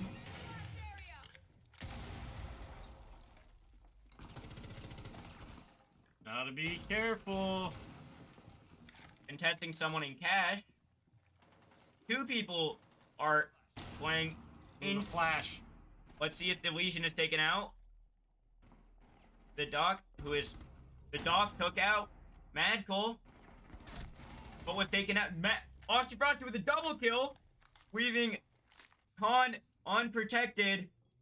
4v3 here. Gonna need to start to execute getting that case down. Illusory Saucer holding into bedroom, moving over. It appears they're going for the plant. Diffuser going down. Can they get it down without taking any losses? Ooh, RNG awkward. Taking out No. Aussie Frosty. But the three are alive. 3v3 post plant with outside coverage. 2v3. It appears they're ready for that. Defenders have eyes on the diffuser. Attackers need to protect. They are ready. Oh, the diffuser. The counter diffuser failed. But Ryder Rocket Ship was unable. This is Bomb defused. nearly a repeat of how Linmar lost state last year. Unable to prevent the counter defusal in nearly the exact same situation. Oh, man. Don't put that on your team, man. Calling them out. Hey, look. All I'm saying is I would say the same thing if it was my team. Yeah, no, I mean, I remember that game. Yeah, no, you're exactly right. It's pretty much the exact same situation. Except then they had the man advantage and then fell apart. This one, it was equal man advantage and then fell apart. Fair. All right, so back on defense here. Wash on the attack. See, they had the beautiful execute last time. Defenders They protect your just bombs have to be able to from being stick used by it. attackers. Make sure the Monty is not left alone in sight with the diffuser. It's Monty planting, even though he has his shield on his back, can still be very quickly taken out while alone. Grim and Nomad are there for it appears, for the post plant. West XO going in once again with the Illusory Saucer with the 10 seconds left. misfires on the drones. Crazy inaccuracy right there. 5 seconds to go. But West XO taking off the rusher and going to Twitch. Objective is to defuse a bomb. Wonder where they're planning on going. Rider Rocket Ship on Cade, taking electrifying dirt. Never mind, he did not electrify dirt. We shall see where he uses his second Cade Claw. Frosty Frosty's playing above. And it appears they're going to be doing nearly the exact same push as last time. I mean, here's the deal, right? It was a good push, just a failed execution. Kind of fell apart there at the end. They got ahead. I mean, I'd run it back. Ace and Ram is pushing both. No idea what's happening. Don't know why Ram would be below. Her entire kit is to play above, but it didn't matter if she took someone out. Allowing for the Monty to advance. Red ping going down. Monty slowly advancing onto site, but lots of fire there coming from those Goyo canisters. Ooh, Monty taking out Flaming Draken, walking forward. Oh, Monty taken out! It's a 2v3! Recover the diffuser. The diffuser's going down! West XO taking It's out done! Aussie Frosty. It's a 2v1. They're on the opposite side of the map from the diffuser. Limar just needs to not peek here. Hold the cross angle. Oh, he doesn't see him. He goes for the knife. He goes for the knife and loses. You don't do that. The fumble is crazy. And with that, when Mart's advancing, Washington is heading to the consolation bracket. Oh my gosh, just the misplay. Off the knife, he had it there. And because of it, it will allow Linmar to advance. A crazy game here in the first round of the Iowa High School Esports Association Fall State Championship for Rainbow Six Siege. And we are signing off until the next round.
All right, welcome back to round 2 of the Iowa High School Esports Association Fall State Championship. I'm your host, Coach Clanham with Marshalltown Community College Esports.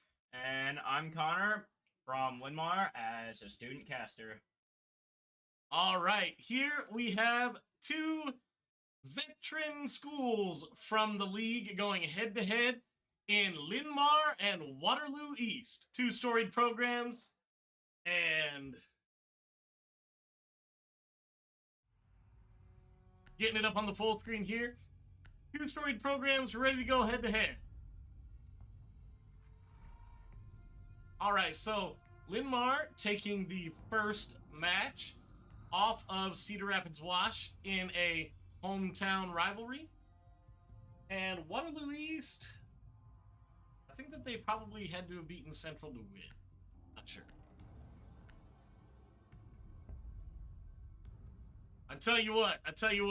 Look, it's been a minute since I've been to Linmar, but I happened to be at a Waterloo East practice, and I was there to actually sign one of their Smash players. But I looked over and I saw the most locked-in high school siege team that I have seen. Those guys are sweaty.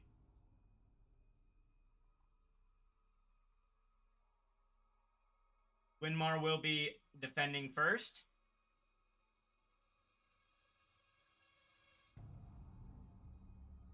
All right, so... Okay.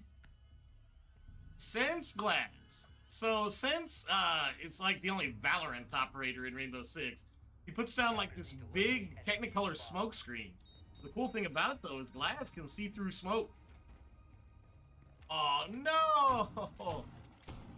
Oh, okay, it's good. They are deepening the strategy by adding another smoker, being Capitao with his smoke bolts.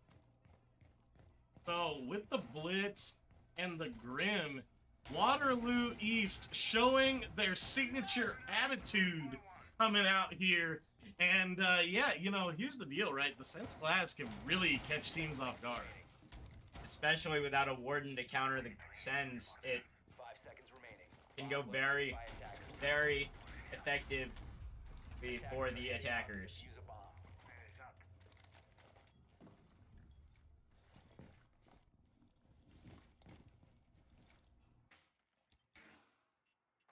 Frosty is playing the kind of roam game.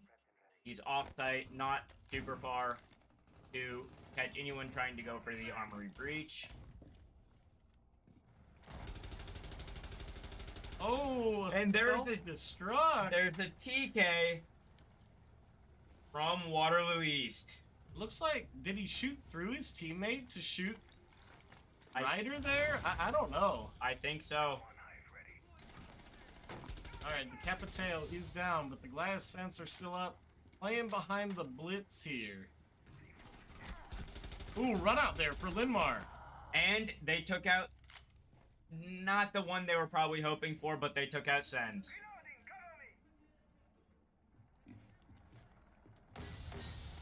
All right, diffuser plant going down, so Waterloo on the efficient attack, but Linmar answering back 3-2 on the defense. Ooh, Glass seeing through that smoke though, with that diffuser smoked off.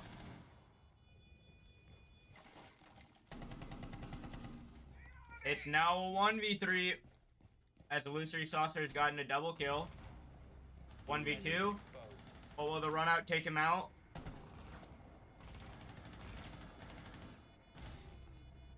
All right, they will. Okay, yeah, Linmar kind of getting around that setup there, using those aggressive runouts. Interesting, right? So Linmar played their first round that we casted very passive. They played a pretty lockdown defense. They relied a lot on walls and trap operators to kind of keep Cedar Rapids Wash off site. Now they're coming into game 2, changing it up, doing runouts. I don't know.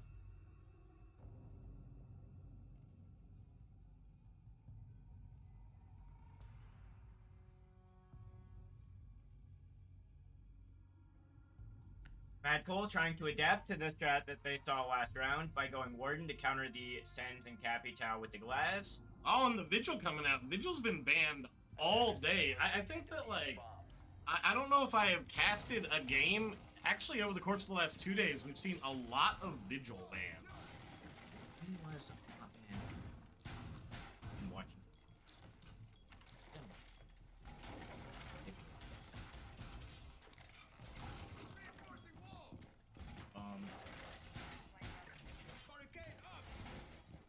The attacker operators are a little bit of all over the place, very niche op.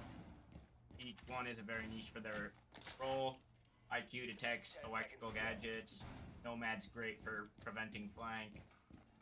5 seconds. Zero, great for getting intel. Has a decent kit as well. Banka can heal teammates and remove debuffs. And Capitao's just a support fragger.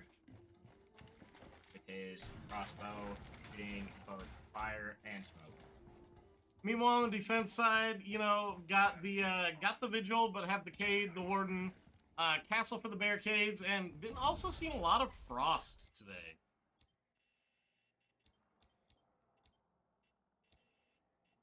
As Winmar tries to live up to one of their past members, gamertag of Duke Dolphin, he has what we call the patented Duke Dolphin Frost mat strats. And we're all trying to live up to his name.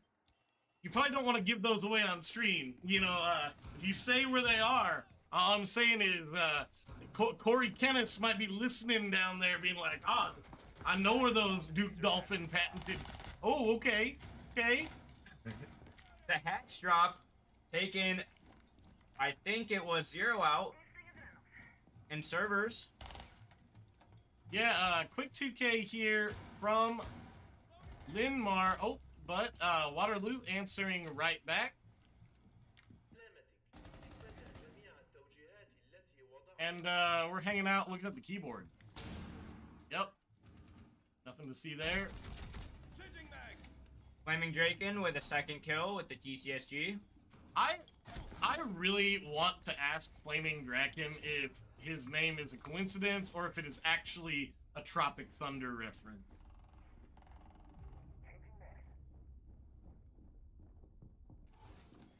Flaming Draken was going to get picked up. Doesn't matter, as the round turned into a team deathmatch and all of the attackers were eliminated. Alright, so Linmar coming in up 2-0 over Waterloo East.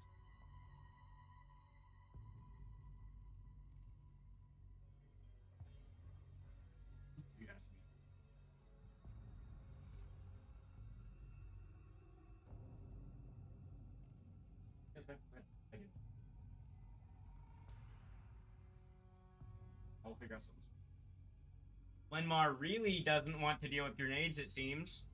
They're bringing both Wamai and Jaeger. One traps grenades and the other one destroys it. I think in a map like Border, that's smart, just because you have a lot of potential for vert kills with frag grenades. So you do not want that on the table. Need to locate and defuse as many bombs as they can.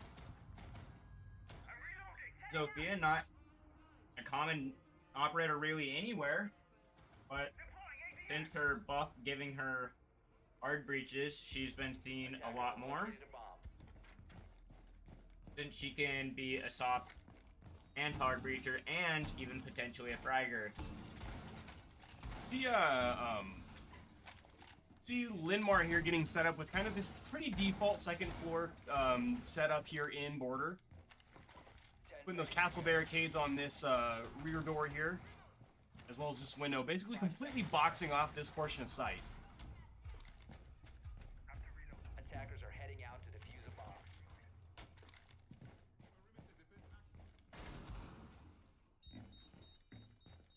They're making sure that they can hold the play from above without being aggroed on by the attackers.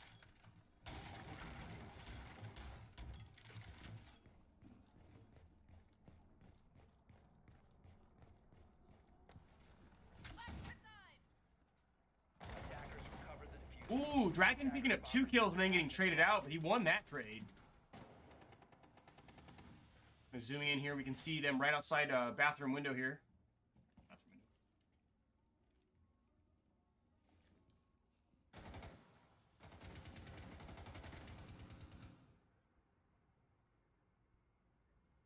pushing through the 90 and on catwalk. They are trying to push towards the defenders on vert. Yeah, smart play from Waterloo East here. They've identified that they have to do that total map clear here because of the vertical play that Linmar's taking over that site. Swapping mags. And the Fenka has been taken out.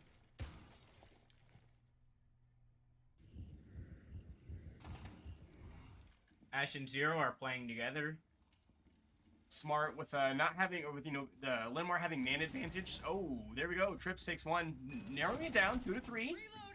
Takes some damage in return. Okay, gonna use that Ash charge to blow open the wall, try to get some vantage point on site here. Ooh, just barely. That's Casey moving across here at the wrong time. What is known in the biz as siege timing. That's right. The diffuser is going down. Yeah, it's gonna give East the advantage here.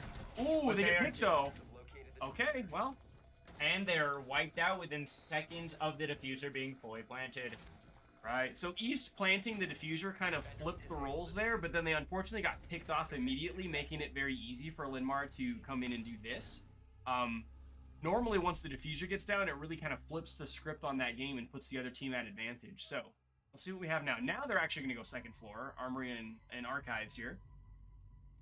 We shall see if Waterloo East tries their aggressive push. It does not seem like they'll have anywhere near the same loadout as they had last time.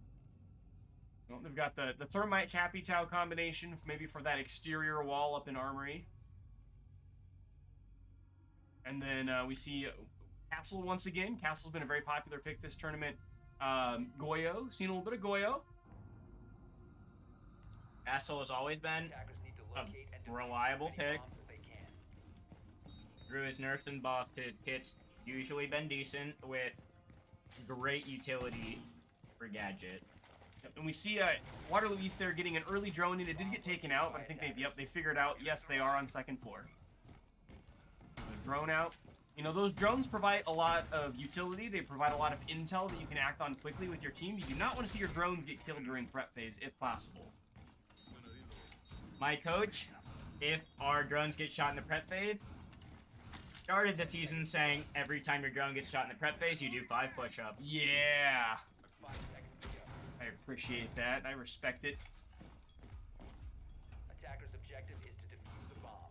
Also, the old phrase of drone time is not phone time. Make sure you are paying attention during drone phase. What kind of push are we going to see Waterloo East do on this? You know, this exterior wall that the Kaid was looking at is usually the main entry point. It does look like Waterloo East is scaling the building, trying to set something up outside of there. We see Thatcher there with the defuse. Thatcher, Thermite, and Capital are converging onto that wall. They do not appear to know that. There's the Thatcher EMP coming out. Can the Thermite pop it?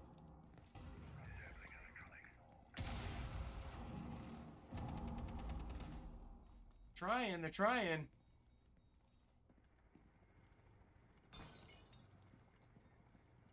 Did not hear the detonator go off.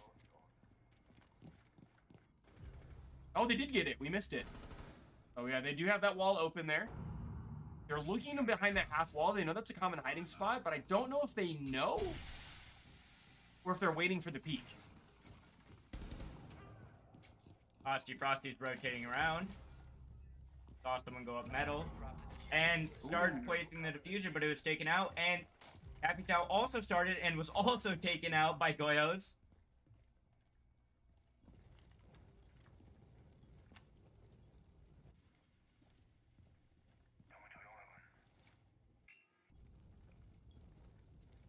So, you know, we've got parity in terms of 3-on-3, but the Waterloo East team they have lost control of the diffuser, and Linmar's pinged and said, hey, we're going to watch this.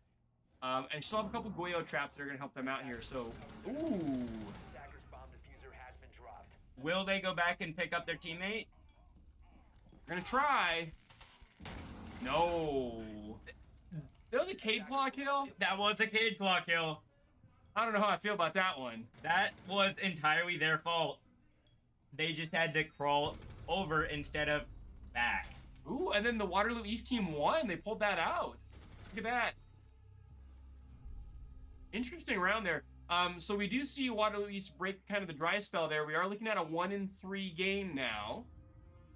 Waterloo East still on the attack. It looks like they're going to run Thatcher again. Thatcher's a pretty good staple here. Ash, do you think they're going to run back the armory site? They have it locked in right now. Do you think they're going to stick with that? I think it's a pretty safe bet. You know, that's usually the favored site for most teams on border. And since they lost it, they had the opportunity to take it again. And it was close. They almost had that round. So I don't think they need to make many adjustments to get a successful hold here on armory. Yeah. It was just a series of timing moments where they were taken out, not being in the place they wanted to be while defending, allowing for the attackers to pull ahead and get the intel and control they needed. I flashbang.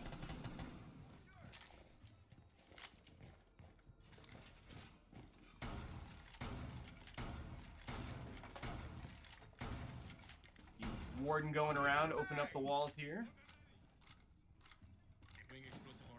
Our Goyo traps again. Where'd you setting those up? And archives. Oh, that's on top of the archives bookshelf. That's such a cheeky spot. You see that a lot, because if they pop one of those canisters, it'll hit the doorway and the other side and cover most of that site, and you can hit it from a huge distance back here in armory. As one of the defaults is right up here. Yep. And the other one is planting right in here after doing a rush, making those Goyo canisters very viable. How long does each Goyo flame last? Is it like 15? I think it's around that time. Yeah. They used to last an enormous amount of time, and they've brought it down, but still, that's huge area denial for a long, long time. And unlike Tachanka, the damage is severe. It is. The DPS very much makes it so it's like you can't be there. It's not even worth trying to walk through. You see Thermite here kind of punching at this barricade here. It takes about 8 or 9 hits to knock the castle barricade out, so they're going to get it ready. I said it wrong on one of Linmar's streams. He is correct. It is 9. I said it was 15, having absolutely no idea. Got made fun of by my team for that. I wonder if maybe in an old patch it used to be, but I think it's been 8 or 9 for quite a while. 9. They're going to try this wall again. This wall's been critical. The Thatcher EMP went out. Oh. EMP didn't. Oh, they're bandit tricking. Something we have seen a lot of today. Attackers have recovered their diffuser. So Thatcher's EMP will stop that electricity, but if the bandit is quick on putting down a new battery, it will keep the wall electrified and stop Thermite from getting in. Thermite is down, but it didn't really matter since that wall was lost already, as Capitao had used all of his impact EMPs. Yeah, with Thermite off the board and Capitao using a lot of his utility, that's made the Waterloo East attacking push really difficult. And we see Linmar here ready with the Nitro Cell.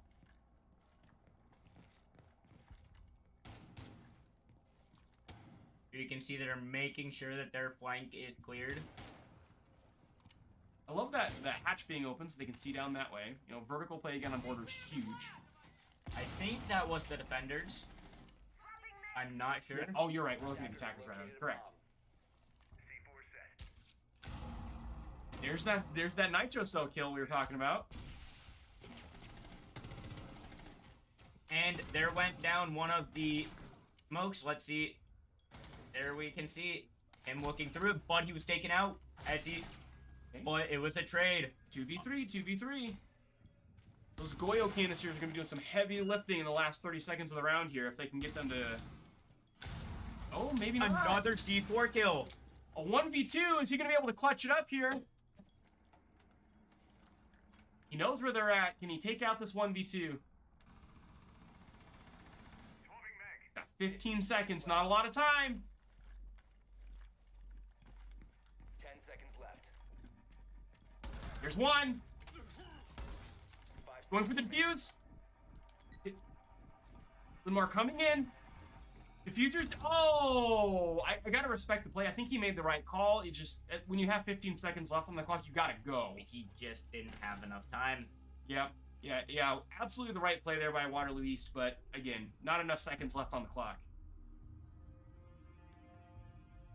All right, so Linmar did win their armory hold that time, so they can't go there again. And actually, whoops, we swapped sides, right? So now we have Waterloo East being the defending team and Linmar being the attacking team. I I've historically seen, at least with the high school league, that Border's a very defense-heavy map, and you can see that with Linmar rattling off 4 defense rounds out of 5, and so we'll see if the reverse happens now that Waterloo East is the defending team. A lot of times we've seen, you know, a 1v4 or a 2v3 kind of close up when they switch sides. So we'll see what happens. Yeah, for Attackers sure. need to locate and defuse as many bombs as they Rook, can. I don't know how common he was yesterday. Don't usually see him in Linmar's games, as Doc will usually do his duties better, and as most of us know, Siege is a one-tap headshot game, and getting hit in the head does not save you with Rook plays. Correct. Yeah, and I agree. Yesterday in the Class 1A division, we saw a lot of Doc play, not a lot of Rook play, right? There are similar ops in terms of weapon loadouts and things like that, but Doc's HP value is, you know, usually the better option here. And getting down, the chances of you being able to pick yourself back up with a Rook plate are usually very, very low, because they'll generally just push up enough to be able to shoot you and then finish you off, rather than you being able to pick yourself back up. Correct. A lot of teams have adjusted to, hey, they have Rook plates, so you gotta go in when you get that knock. Okay, now we're gonna see Linmar going to take out this wall. The wall is not electrified. Is Yeah. it possibly jammed? Do they have a mute? No. No, they don't. They have no denial. Interesting. I don't know what the strat is with that. This wall should be free for Linmar unless East has something cheeky planned. I know something about East. They can be cheeky. Love to see it. Alright, taking out the motion sensors. In the Grismont. That was good. Got the ace charge ready to go on the wall. Just waiting for the call from the team. We ready? Are we in position? There he goes. Throwing both. I don't think they got stops. There's no way they can deny those. Unless someone was in security, And but could shoot it. Yep. that's where some of the other team members of Linmar are at. Okay, see Linmar droning. In the process, we did see a pick go out here, so Waterloo East is now down a player. And that was their dock, which is a huge gain for Linmar.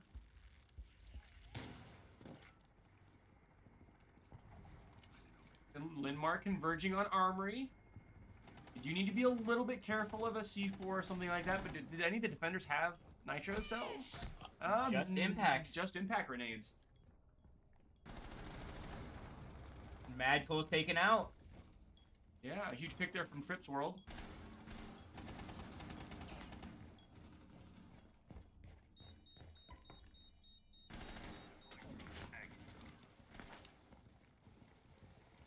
Linmar's new members, well, all 4 members are over there, need to get slightly more aggressive and plan to start and execute sometime soon. I just now noticed Ella has 2 health. But Flaming Draken was taken out. That's a big pick for Waterloo East there. They could have gone for a second if they didn't move over. Spider Rocket Ship is getting the diffuser off. Attackers are activating the Got it off. defenders have eyes on the diffuser. The defender did not see them somehow. Oh, getting shot through the soft wall there. We have a 2v2, but diffuser's down, which puts things slightly in Linmar's favor. They knew someone's there. Got flashbang. That flashbang was nasty. We got 20 seconds left on the clock. Let's see if the Fenrir can take out the last 2 with the 5 seconds they have before they have to start. This is going to be tough. Cones had to go into a cross angle against 2 Linmar players that have that set up in default. That's so difficult, especially with 15-20 seconds left on the clock. Needing to have, what is it, 7.5 seconds to get off Correct. the defuse? Yep. You know, I saw a match last night in Grand Finals where the diffuser was successfully diffused with 0.083 seconds left on the clock. All right, we have hit match point possibly. If Linmar wins their next attack round, then game 1 will be over. Let's see if Waterloo East can pull it back again. I've seen this Waterloo East team in games like League of Legends and games like Super Smash Brothers before. They are what I call scrappy, right? They are fierce. They're when their backs are to the wall, they know how to push. At the same time, I mean, Linmar's used to being in this seat, right? They've been to a lot of playoff games, especially for games like Siege. So they're sitting pretty comfortable right now. So we'll have to see how this goes. In the past, it was a very different story because Linmar usually had the easy division, and then only really had their toughest competition be at state.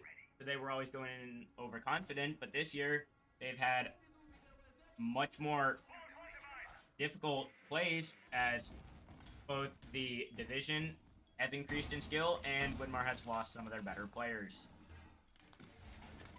All right, we do see the mute jammers this time. That was a mistake on Waterloo East's part last time, so that's good. We have another wall. Oh, they have Bandit too, and they went double duty. I mean, 10 seconds to insert. Washington went triple on Clubhouse. They had a Cade, a Bandit, and a Mute. Look, you do not want them to open CCTV wall. This is a similar situation. Attackers are moving out. They brought that in gym bedroom as well. Oh man, not quite as common, but still, that Yeah. jacuzzi wall is important. It very much is. They need to make sure. And we saw the Doc play again. So we see Doc, we see Castle, we see Mute, Bandit, and Alibi. Interesting pick. You can. It appears Mute's gonna be not Mute. Mute can't trick. Bandit is gonna be attempting to trick, and Thatcher is not where he needs to be. No, Thatcher needs to be over here with the diffuser, and it looks like they're there. They're there, but Choose not. to support his team.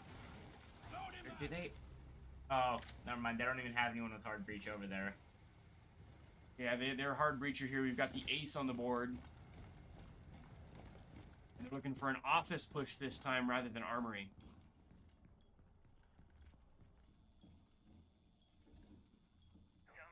The defenders are much more compacted into armory.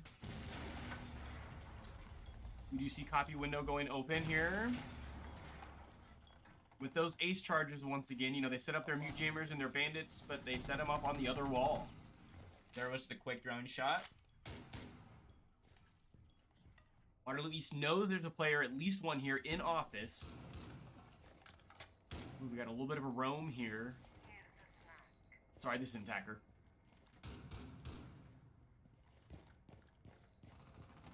Gonna get the pinch. We got one pick for Waterloo East, so I got 4-4. The diffuser has been dropped. And there is Mute on metal stairs. Okay, East getting another pick. Frosty Frosty being taken out.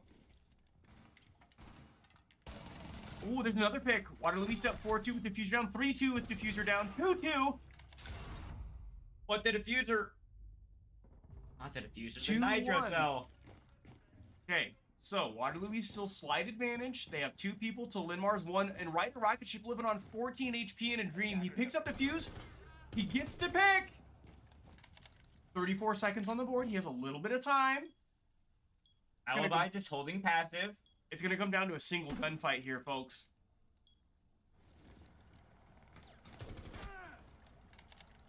Ryder rocket ship on 3. Going for the defuse. 15 seconds remaining. 10 seconds remaining. Trying to bait it out with the gunfire. They're full committing this time. 5 seconds left. Diffuser's down. That's big for Linmar.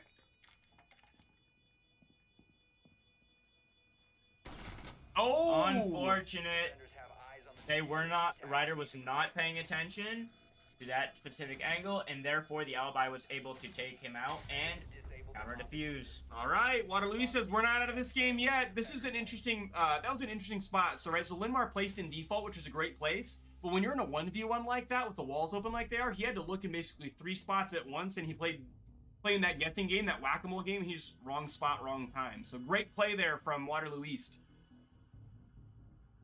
And what one would regularly do in a default plant like that would be try to push back into the office and copy and hold from back there, but didn't have any support to go back there, so he was just stuck on diffuser.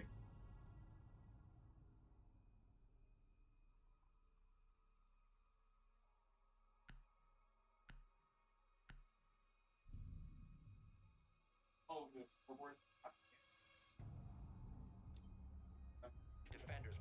bombs from being defused by attackers.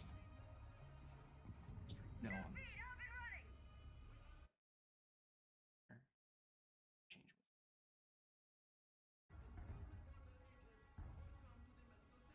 All right. I didn't see where did Bathroom Tellers is Bathroom Tellers. All right. very common. Nobody likes customs. Is all I can see from what I've seen on the border games in the high school league is nobody likes 10 seconds left. customs. Yeah, you know, I feel like most maps in Siege, you know, they have the 4 bomb sites, but it's really 3 that get a lot of the love, and Customs is the one that gets ignored on this map for sure. Attackers' objective is to locate And- a bomb and defuse it. Some teams, if they lose on one of Attackers have located the a bomb. 2 sites after having win the other one, some of them will just not go workshop either. Also true. Because that site is so easily taken by Vert that most teams, if they lose one of the 2 sites being Armory, Archives, or Bathroom Tellers, they'll just go back to the other one. Speaking of vertical play, we do see a couple Linmar players trying to go for that map control, going through maybe Armory first. They're scouting out Office right now. You know, Waterloo East, most of their defenses are tied up in the first floor right now, and so Linmar's discovering by droning that top floor is pretty open right now. It is nearly free to take, as Ooh, there's the Nitro ready to go, waiting for the call. Oh, that was so close. He had no idea how close he was. You can keep in mind, folks at home, we can see these green, we can see these orange and blue outlines, but they cannot. unless they're walling, but Right, yeah, nobody's hacking in this tournament.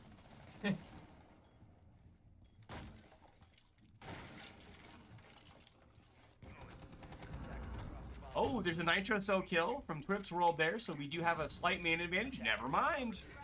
Frosty Frosty picking off the Getting 2. another one with both Valkyrie and Flaming Draken roughly half or lower. Ooh. Rider Rocket Ship getting taken out, evening the man count. Alibi holding a very, very strong angle. On a minute left in the round, you got most of... Ooh, Aussie Frost picking up a 3rd. With his vertical play, let's see if he can go for... I think that the Alibi is protected where she's at. I don't think there's any... I'm pretty sure the floor above her is solid. You know, he's picked up the 3. Let's see if he can pick up any more, right? We have an opportunity for a 4-piece or a 5K. Let's just watch Aussie Frosty and see what happens. The rest of the site, yeah, it is. Okay, well, Flaming Draken taking him out instead. last man alive here for Waterloo East. Keeping his team into game 1. He got pinched by 2 at once. He also, unfortunately, did not know which of the 2 stalls he was behind, leading to him pre-firing the wrong one, allowing for, you know, the round would have ended regardless, but he would have been able to prevent the diffuser from fully going down. Definitely. I love seeing the GGs in the chat. For those of you that are not familiar, that stands for good game. That's a sign of good sportsmanship in competitive gaming and esports. So, game 1 is going to be picked up by Linmar here, and then we'll get ready for game 2 here in just a moment. Where's game 2 going to be at? Clubhouse is going to be next. So we'll hang out here for just a moment while the teams kind of do a little bit of a reset here. We're going to mute our mics for just a moment, and we will be back to you in just a second.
right, they're still getting things set up for game 2 here. We're going to see if there's a side swap on attack and defense. While we are waiting for that, let me see if I can get this up on the screen for you guys. So if you take a look at the screen right now, we've got the current bracket for Siege Class 2. It might be a few minutes out of date with some of these matches still going on here, but you can see there we are in round 3, Linmar versus East High. And it looks like the other match we have, the Thomas Jefferson Jackets up in the winner's bracket going against Muscatine. Whoever wins this match will be guaranteed a trip to the winners finals here later this evening, I believe. Yes, that is correct. And whoever loses will be taking a trip down to the consolation bracket here. But we've seen some great games today. It looks like we've seen a significant number of 2-0 victories, but I do see a couple 2-1s in there. Yesterday's Class 1 was like game 3s all day long. Yeah. All day long. So, but you know, when you're playing at this high of a level for the high school state championships, going into game 3 means that the competition's good. So that's awesome to see. So let's go ahead and tab back into the game here and see if either one of our teams have said anything. I don't see anything just yet, although I do see somebody from Linmar requesting a side change. Let's do that for them. We're going to go ahead and change teams for them. There we go. Then they don't have to do it.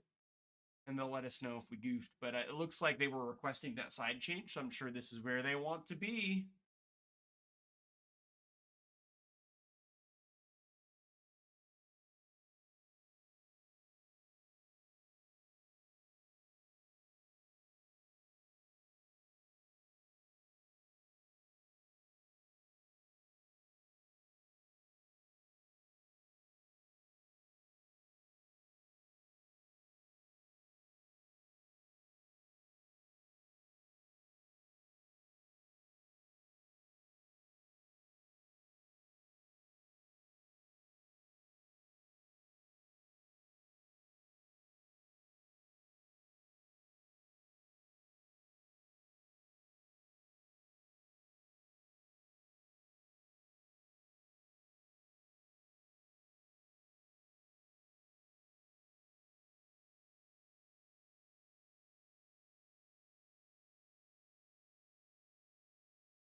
All right, we're just hanging out. There's still kind of in between games here, so we're hanging out here waiting for some things. So while we're waiting for things to kick off for game 2, again, if you're just tuning in, we are currently in the round 3 of the winners bracket here. Whoever wins this game gets a trip to the final, so that's exciting. We are currently up 1-0 for Linmar in this set. The first map was Border. The second map we'll be going to is going to be Clubhouse here.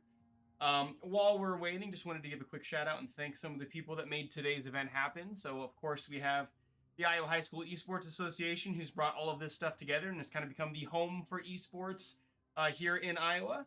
And then we've had a lot of other sponsors and partners, a lot of which you can see on the screen right now to make today happen. You know, some of our friends like... Oh, let me grab this here. Some of our friends like Mechdyne, Bloom Technologies, the Army National Guard. You know, those of you who don't know, the National Guard provides the trophies for all of the teams every season, which is always such a joy. You know, bringing home a piece of hardware to represent your team's performance really does matter. It means a lot. So I want to thank some of those partners that we have here, and we'll shout out some more here later in the afternoon. So let's take a look here and see. They've been pretty quiet here. Yeah, if we look down in the pod here, see an empty pod, and I see them sitting in our lobby. So it looks like we may be getting ready here in just a sec.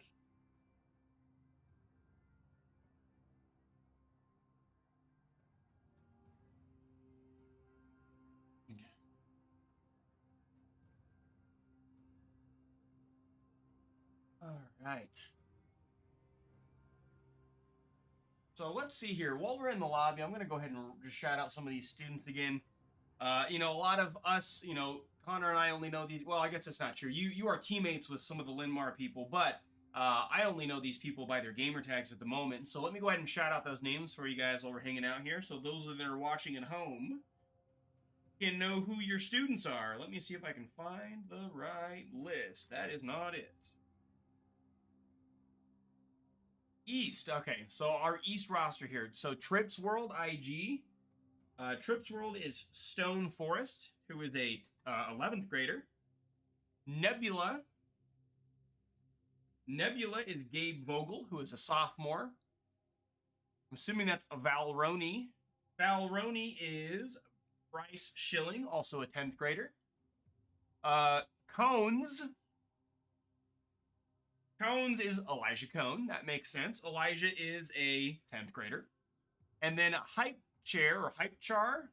Hype Char is Alex Riemke, also a 10th grader. That's a all sophomore roster with one junior. Now, on the other hand here, Linmar, do I even need to grab this list, or do you know these? You probably know these guys by name, don't you? Or do I need to grab our list here?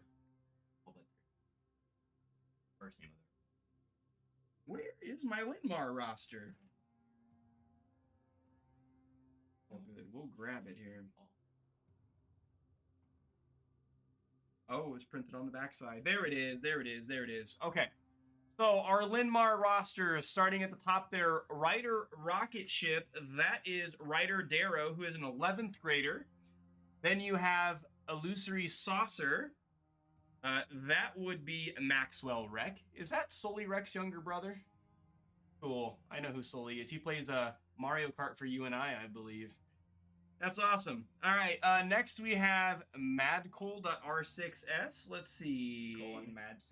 Colin Madsen, a freshman.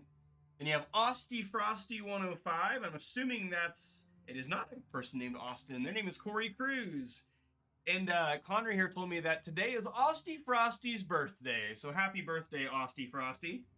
And then last we have Flaming Dracon, and that is Andrew Zolnowski, 11th grader. So there are your current rosters loaded into this game here. They said anything in the chat yet? No. So they're still down in the black box pod, just kind of having a a mid-round discussion, kind of figuring out their strategies going into game 2 of the set.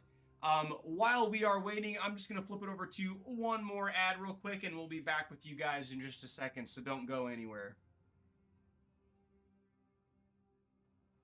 with the proper guidance and with our structure and With our the, systems. with a 10 a.m. workout, I think it's impossible to be a bad person.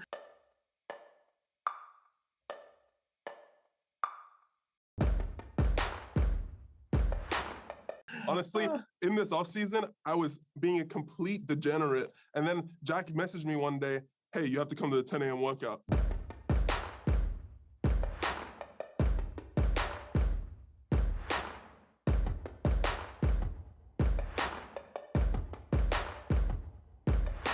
And ever since then, I've been mentally clear. I'm a great person. I love my life. Love the off season. I'm relaxing. We're great.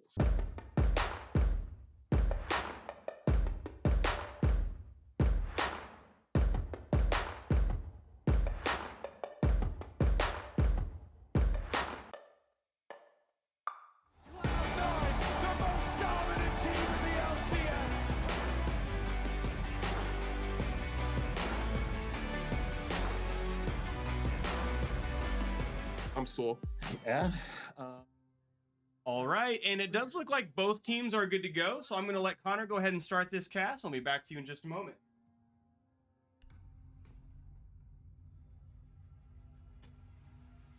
We are here with map 2 of Winmar versus East Waterloo, or Waterloo East, my bad.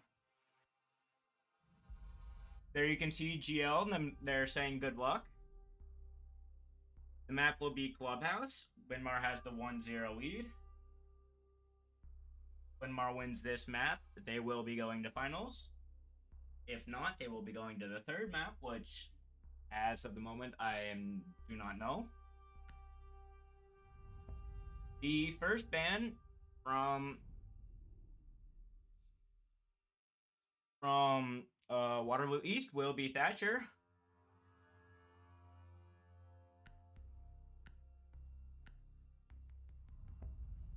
And Winmar's attacker ban will be Monty.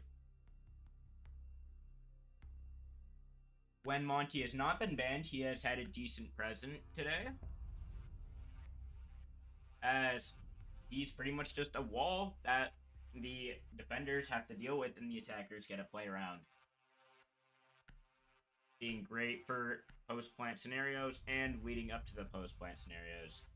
Mars also banned Mira, the one-way mirror informational. And Waterloo East has banned Legion. Seems like a target ban against Osty Frosty.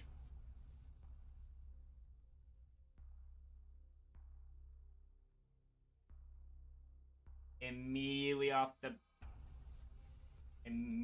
there's one electrical denial for hard denial. There's the mute for assisted denial, and then there's Castle, who is physical denial by reinforcing barricades by turning them into castle barricades, which take 9 hits to destroy rather than the regular 3 and are bulletproof. The attackers have 1 vertical player, or 2 soft breachers, 1 support frag.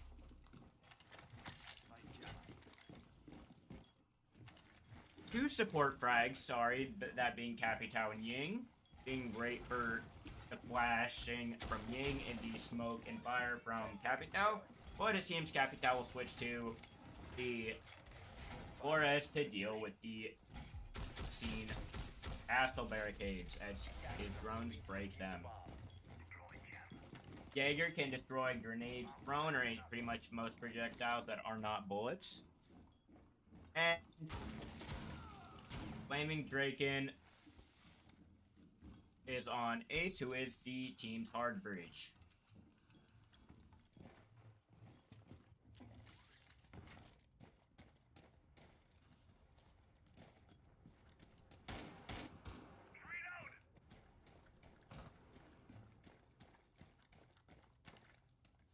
Here you can see they did not bring any electrical denial.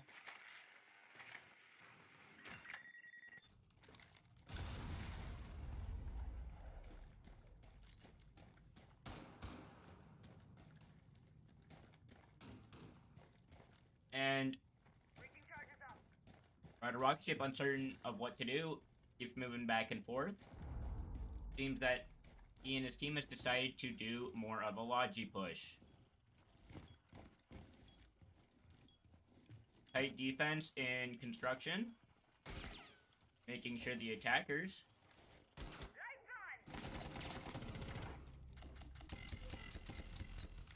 Char has just been taken out by Madco on Ash, the first kill of the game, but Madco was taken out by Trips World.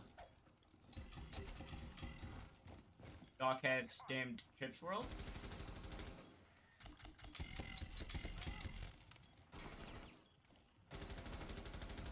Flores has been taken out, along with Ying, leaving Winmar in a 2v4 situation with a minute 10 left.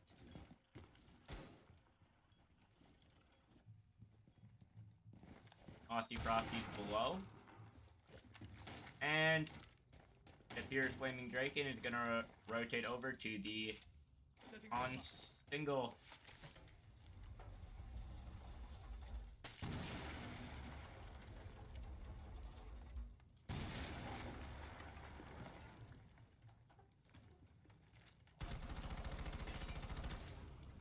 Frosty was taken out.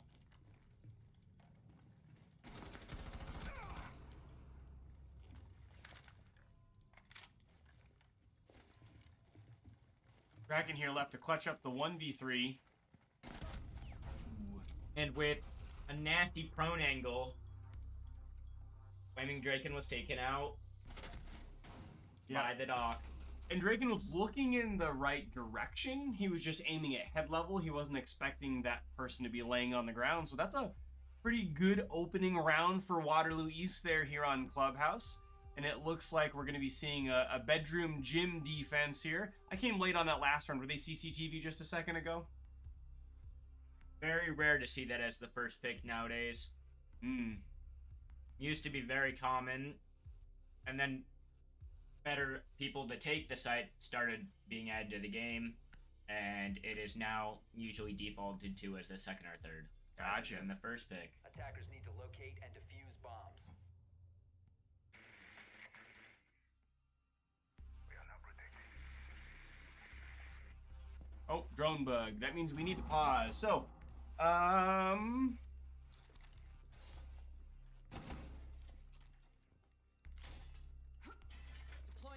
all right, bear with us for just a moment. So, drone bug means that the attackers don't have the ability to operate their drone, which is a known bug in the game, which means that we have to pause for just a moment. I'm trying to remember where... Oh, I can't pause it mid-round, can I? I can only pause it during prep phase.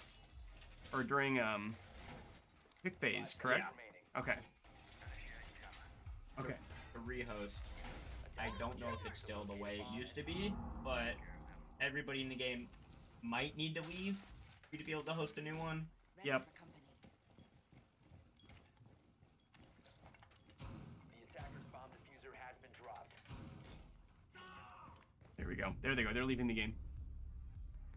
Now, we should be able to stay in the lobby, but I probably do need to close the game and reopen it. So, we will retain the match history where Waterloo East was the defending team and is currently up 1-0.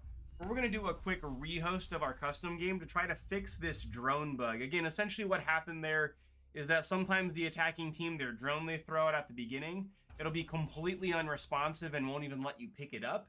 And the only way to fix that is for us to rehost the lobby. So I'm going to go ahead and mute the mic here for just a second and flip over to the bracket screen, and we'll get this taken care of on the back end. We'll be back in just a sec.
All right, everybody, welcome back. We got the lobby all reset. You should see it pretty much exactly as it was, and we even were able to fix the custom team name since we had to rehost the lobby.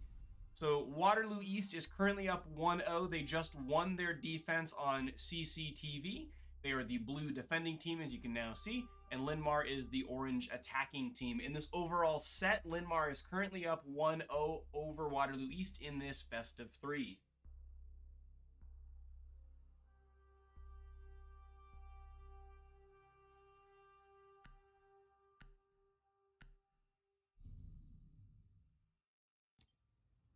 Defenders, protect your bombs from being defused by attackers.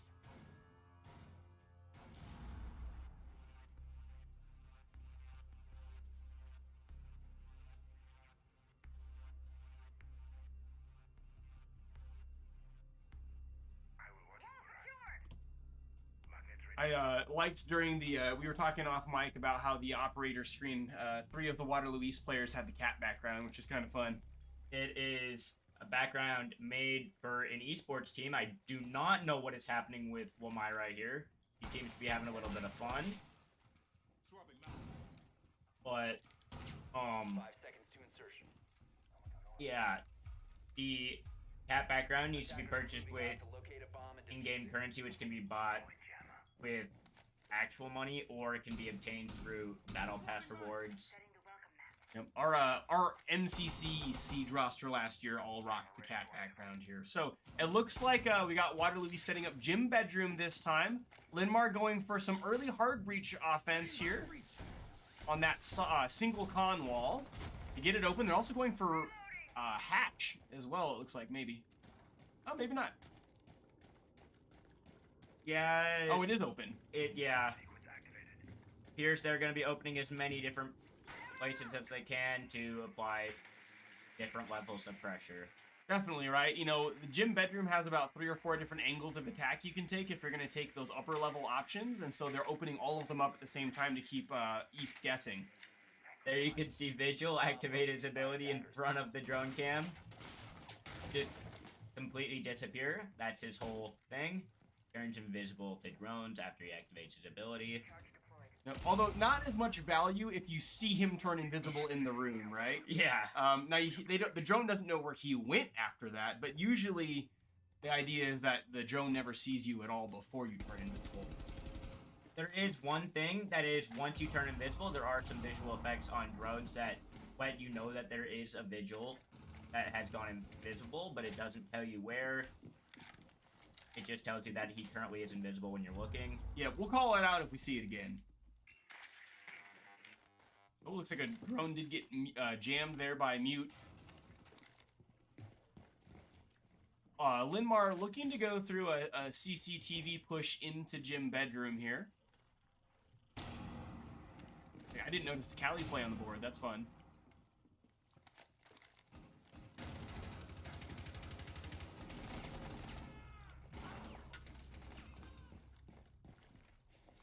Ooh, we saw Linmar pick up 2 kills there, taking out Trips World and Hypochar. Both of the people playing in Ash. Winmar only has 45 seconds left, though, but it is a 5v2. It looks like we see the Cali rotating over here to Jacuzzi Wall, which has already been breached, trying to provide some pressure here, trying to pinch. I don't know if they know that there's one in office, but they're looking in the office. Oh, that's this. They went through the opening in the wall back there. Yeah. It appeared as if they walked through, but they did not. Winmar slightly throwing their game. Yeah, they're up 3-2, but they only have 10 seconds left, and if they don't get it down, they drop defuse. It's 2-2. Okay, they got the pay. Oh, they pulled that out at the last second. I'll be honest, I thought Linmar was going to throw that round. This is one site that Winmar is notorious for throwing.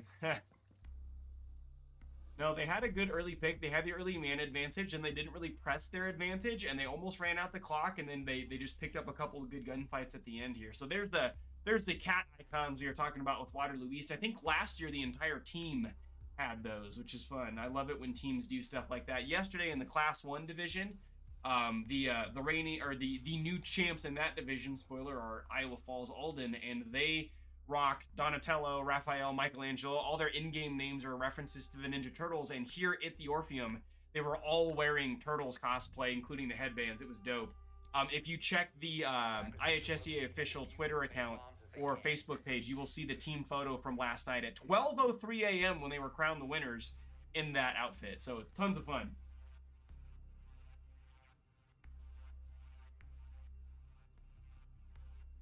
Yeah, those of you guys watching in the chat that are my age, I was gonna say to shout out who your favorite turtle is, but I forgot we have the chat turned off so people aren't being cheeky in the chat. But mine's always been Donatello. Anyway, it looks like is Water Luis going for the same defense again? No, They are going basement. 10 seconds. And to it go. does not appear that Linmar is aware of that. no. Linmar was expecting the gym bedroom running it back, and they're like, I don't know where these guys are at. They must be Attackers are basement. moving out to locate a bomb and defuse it. Did the drone bug again? Yeah, We missed it. but the Okay, but they said we'll play through it. IGL. Wow. Reloading. I bet Corey's it right now. But Corey, the birthday man, has decided it's too much work for the rehost to keep happening. Unfortunately, that bug is so common right now that like we might have to rehost the game every 2 to 3 rounds if it decides to bug. Meanwhile, like yesterday, I think it happened once the entire day, so it's also inconsistent. Yeah. It's not a game breaker, but being down one drone is a big deal. That provides so much information to a team if they use it effectively. All right, it looks like Linmar's pushing in through Freezer and Kitchen here. Frosty's playing a vertical operator. It appears that Valoroni is... Now, Roni's looking for toes, man. Looking through the drone hole, didn't see him. I didn't know Jackal was on defense. Took me a second there. Alright, are Callie using almost all of her lances to open dirt. we now have a couple East players looking at dirt, but we do see kind of this double attack move here. We got a couple applying pressure in dirt, some applying pressure in Kitchen here. Waterloo East is going to have to respond to both pushes at the same time. That was goofy. I see what they're doing. They're doing the soft explosion to take out Hatch. Attackers have dropped the bomb diffuser. Attackers have dropped the bomb. It It did did not work. not take out... Is it because it's the hard breach tool instead of an actual hard breacher, or is it just It's- badly positioned? It usually needs to be an actual hard breacher, but one of the strats is you can do that to get rid of the cage Oh, the claw cage underneath claw. it, but if it's placed directly on the other the side. hatch, Mhm. then it doesn't get hit. But usually most players don't do it there because like a thermite can just blow it all up. Correct. Now, it's still got a little value. They have a hole in the site they can see. They also have the floor opened over here. It appears Linmar is not doing one of their signature goofies of hitting their teammates with their rams on accident. Well, that's good. That's good. Seen that a couple times today.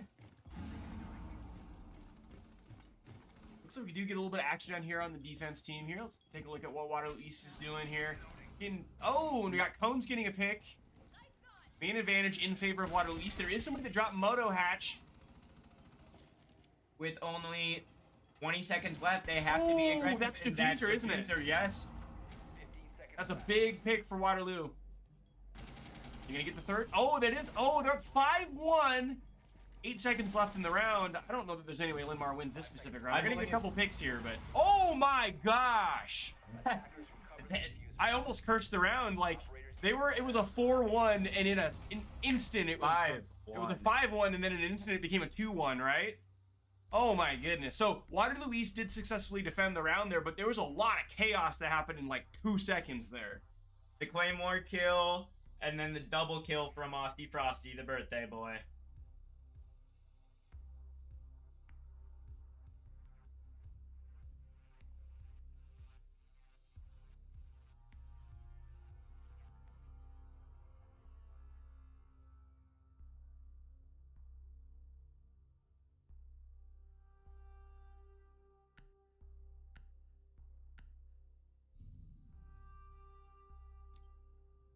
Attackers need to locate and defuse as many bombs as they can. ADS deployed and ready to go. Alright. So Waterloo East is up in this set. This is the first time in this match that they've been up. Drone is bugged.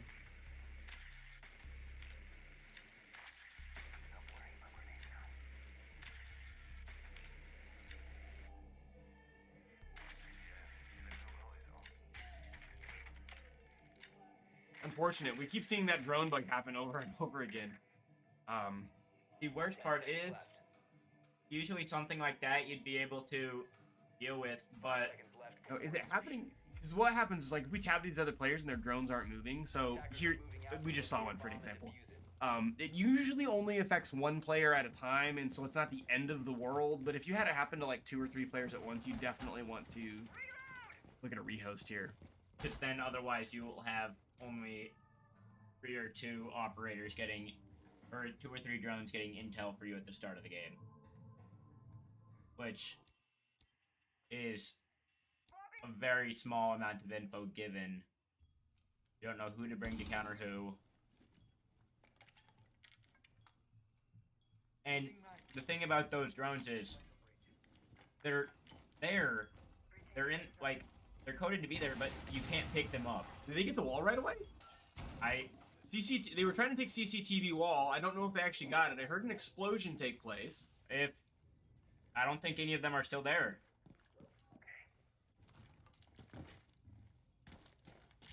No, oh, they did. It's open. CCTV wall is open. Not fully. Not enough, though, for it to count.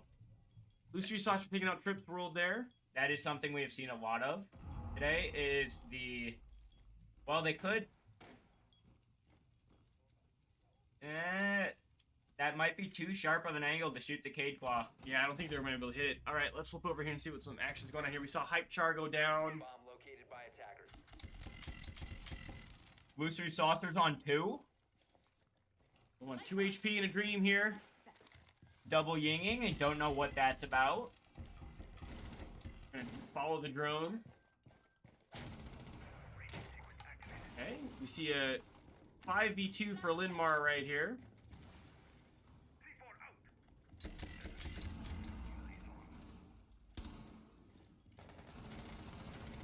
It's a 5v1.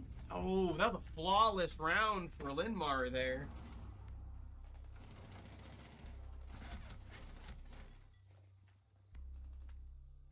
It is 2-2 with 1 defending round left for Waterloo East.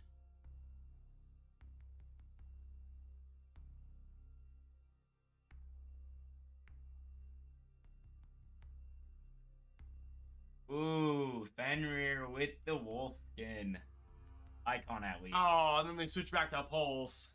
I mean, look, I respect Pulse. I like Pulse, but Fenrir with the wolf skin, come on. Exactly. Like, well, we do see Ash with the Tomb Raider skin, so, you know, you give and you take. that is fair. Your bombs from being defused by attackers. All right, we have a tie game right now. Waterloo East having 2 defense rounds, Linmar taking 2 attack rounds. After this round, they'll change sides.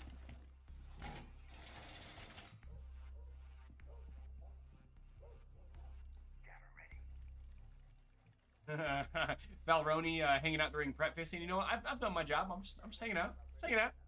This is what I was talking about when I was earlier, when I was like, I was talking about They're asking for a rehost at this point. They got the drone bug 3 rounds in a row. 10 seconds remaining. 5 seconds to insertion. It's 2-2 Monty, Thatcher, Mira, Legion. Yep. We do need to know which rounds they, what sites they took. So give us just a moment. We'll get this rehosted again. Sorry, folks. Lovely indie developer Ubisoft having some problems with their game.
All right, everybody. Sorry about that happening once again, but we are getting ready to go here.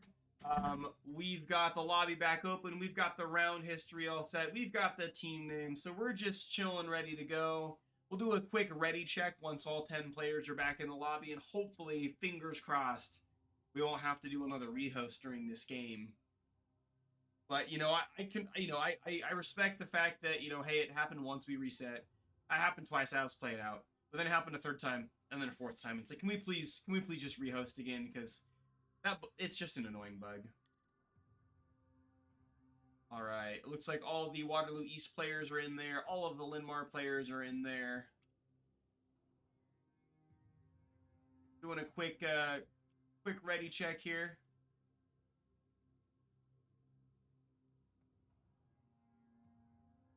Let's see what they say. Let's see what they say. I'll get that full screen queued up for us. Although, seeing it.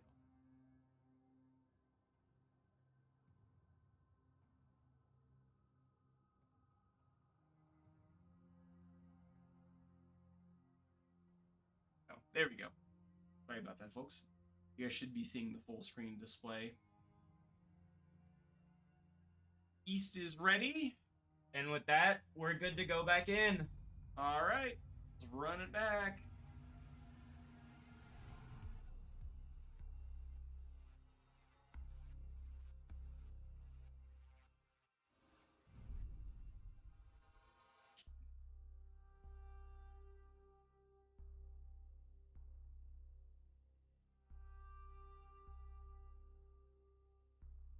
All right, so again, this is the last round before the half of this game.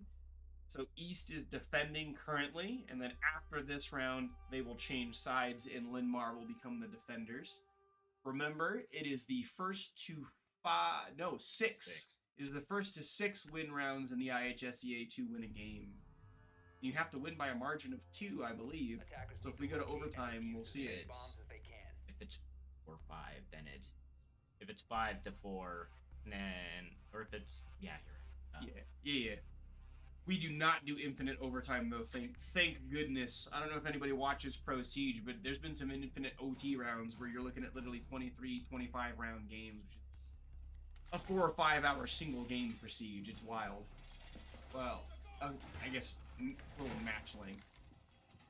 All right, so we do see Waterloo East getting their defensive setup on CCTV. 10 seconds to insertion. 5 seconds to go. There you can see them We go. trying to find the place that is flat enough for their bulletproof camera. Yep. There's a lot of fun spots to put the bulletproof cameras, the Jaeger drones, etc. But sometimes the game's just really finicky about letting you put those things on certain surfaces. It's a skill set these players have to develop of, you know, getting the Goyo traps on the wall in just the right spot and the Cade Claws in just the right spot and all that sort of stuff. It looks like, ooh, Thermite's trying to push here on the wall. There is... Oh, that's Yeah. garage. They're going for garage wall, which is probably not what was expected. It appears that likely Flaming Drake and they might be trying to do a duo. Mad Cole's been taken out on Ash. Yep, Nebula getting a pick there for Waterloo East. That was on Rafters, I believe so, at least. Thermite did get a huge sightline open into CCTV, which is a good advantage here, and they do have 2 windows open into CCTV, so a lot of visibility into sight, which will help. Are they going for defense? Oh, They're going for Does East defense even know they're in already. there? I don't think so, and Cappy Town just fired off a bolt to protect the plant.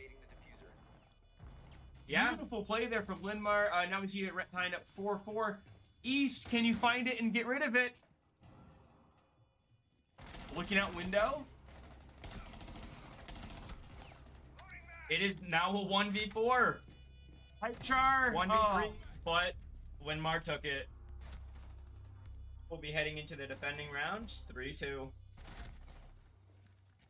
Close game here on Clubhouse. You know, we see a lot of Clubhouse play just in Siege in general. It's kind of a fan favorite. One you see in almost every single competitive season, no matter how they change or rebalance the game. We've seen a lot of good play from our high school teams here on this Clubhouse map. So, like Connor said, we are seeing the teams change sides. So Waterloo East will be attacking now. Yeah. The maps of Oregon, Protect your bombs from being Consulate, defused by and attackers. Clubhouse have been in the game as long as I can remember, and have always been one of the most wanted to be played maps in ranked. In ranked, I think there was 1 week I played ranked like 20 times, and I got Clubhouse 13 out of those 20 times. I believe it. It's just beloved by most players. There's one thing I've learned about the Siege community. They love those comfort map picks. It's because these maps, to learn a map inside and out, takes a lot of time. And so a lot of times players will complain when a new map comes out. You know, we're complaining about new content, but it's because I don't know this map. I don't like this map. Ubisoft has changed recent seasons where when a new map comes out, you can't ban it during that season. And that's forced teams to learn the new maps like Nighthaven and Lair.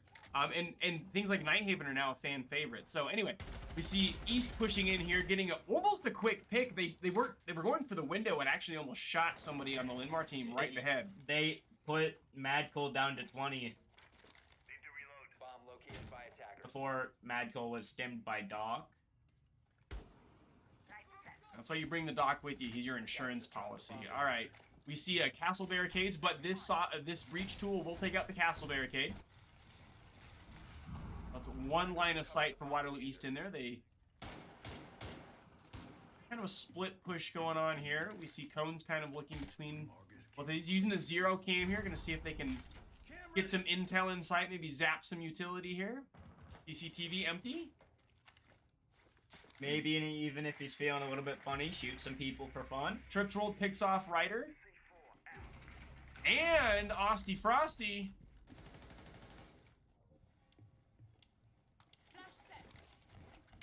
See the Candela come out. That's going to flashbang everybody inside that room. It is going to catch Trips rolled getting a 3-piece. Oh, and then getting taken out. A 4K. Flaming Draken had just moved over and got them. We see here Nebula going for the defuse. It looks like they are going to get it down here behind the weight rack in Gym. They're going to use that castle barricade against Linmar. Now they're just going to watch this on drone. Wait for Linmar to try to push in and defuse it. Can Mad Cole 1v4 diffuser down? Can he clutch up and do it? This is a really big ask. It's a 1v3. As Ram has been down. Time is running low, though. He has to have 7.5 seconds on the clock, and that's going to be a clean round win for Waterloo East there. Between Nebula and Trips World there. Trips World getting the 3-piece, and then Nebula getting the defuse and the final kill. All right, we are in a tie game again. They have opted to go cash CC.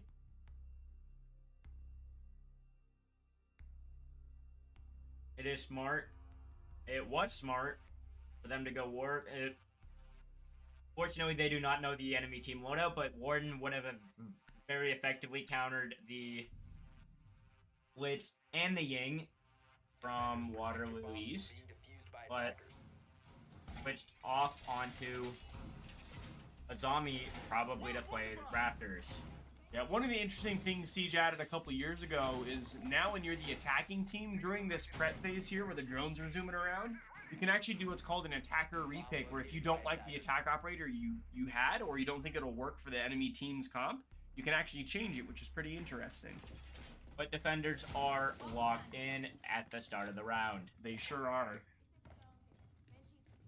We see Linmar going for a pretty standard defense here of CCTV. Getting these garage walls is really important to keep those out. But of course, the most pivotal piece is that CCTV wall. And so we're going to see a battle over that wall once again, I'm sure. Osty Frosty playing in Gym.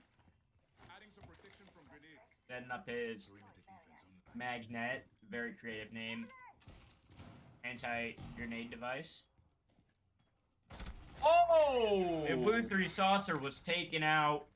So, beautiful play there by Cones. He opened up a line of sight through that window, and then when Linmar peeked it, he was ready. Hey, is East gonna get this open? No! Is there a bandit trick on the other side of that wall? There is a bandit trick. Attackers dropped the diffuser. Attackers What I really like about this play here is East said, you know what? We're not gonna keep trying this and waste our time at this window. We're gonna go and look for another option. Well, they can. They're out of hard breach charge. Thermite used all of his.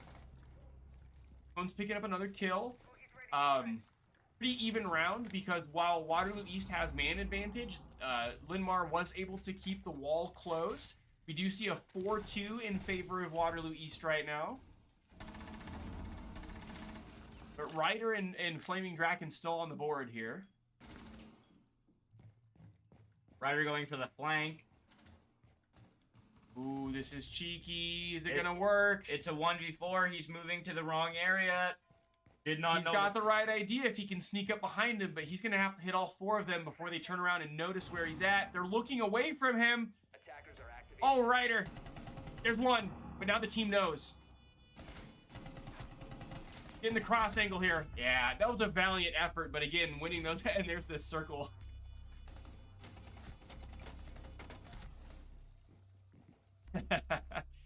Is that a controller play? I think it might be. Yeah. Yep. Unless you have unbelievably high sensitivity. It's true. It's true. You can usually tell when someone's playing a controller siege because they'll spin around like that. All right, looks like Linmar looking to defend basement this time.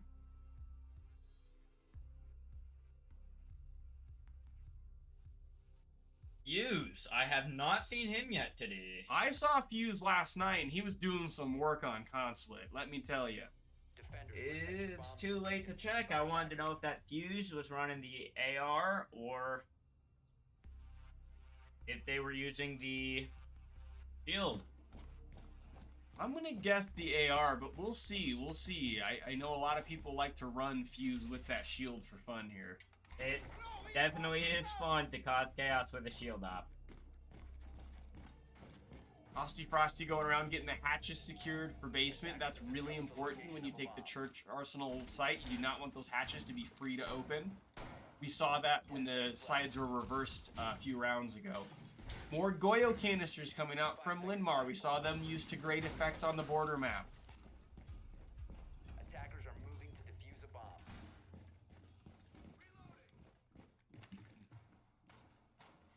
Valkyrie throwing out a black eye camera. Maybe throwing another one in Moto. That's important. We saw the Moto hatch pull through for Waterloo East. That was for Waterloo East a couple times ago. The Linmar team tried to drop it, and Waterloo East was able to defend it. But that Moto hatch can be point of contention, and they blew open that hatch.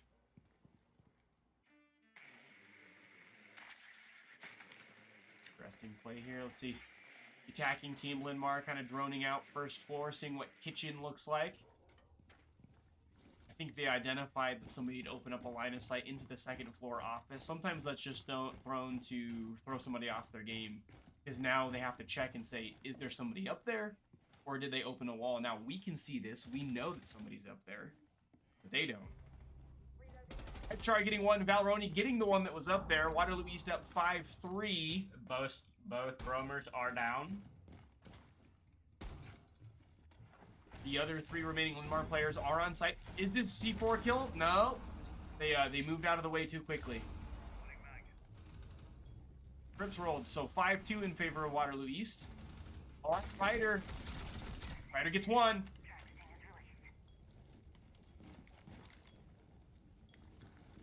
That fire, though, his own fire here. Oh, dropping the hatch. That's a clean round win from Waterloo East. So what we're seeing here, is that 5 for East? I think we're at match point. It is match point. Okay, so there it is. If Waterloo East takes one more round, then they'll win game 2. If Linmar gets another one here, we'll keep duking it out for a couple more rounds. Remember, overall in this current set, Linmar is up 1-0. So if East wins here, we'll be going to map 3.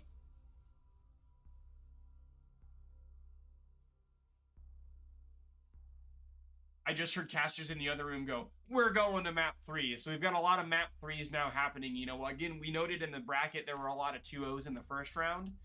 Not so much anymore. And as the day keeps progressing, folks, I think you're going to see a lot of keep trading back and forth going into game 3. We saw that all day yesterday in Class 1A.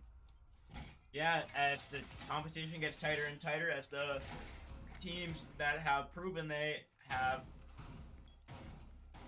not always better skill, but sometimes just better luck, depending on the game matches and the timing. And the other thing I think is important to know, right, what we see with all of these teams is just their ability to keep, like, problem solving and adapt as the games go on.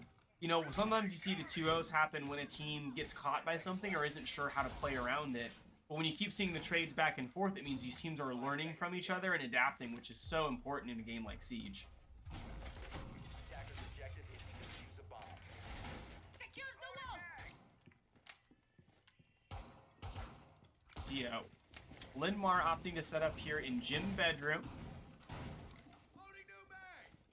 Getting those head holes going into CCTV. That's an important line of sight to grab. Ooh, we see Osa. Okay,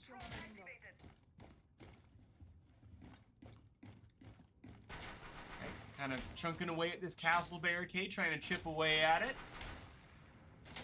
You guys are watching at home, you can count along with it. It's 9 hits to break that barricade. They got 8 on it. There's 9.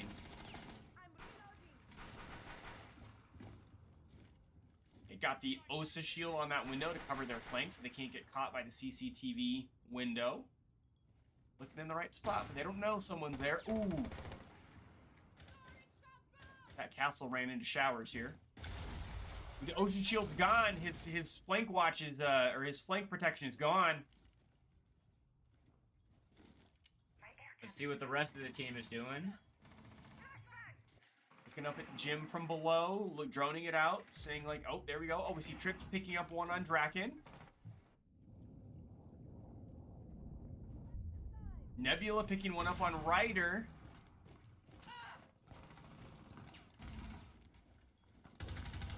Oh, barely missing the shots there, but ends up picking up. Trips getting hit, and then, oh my gosh!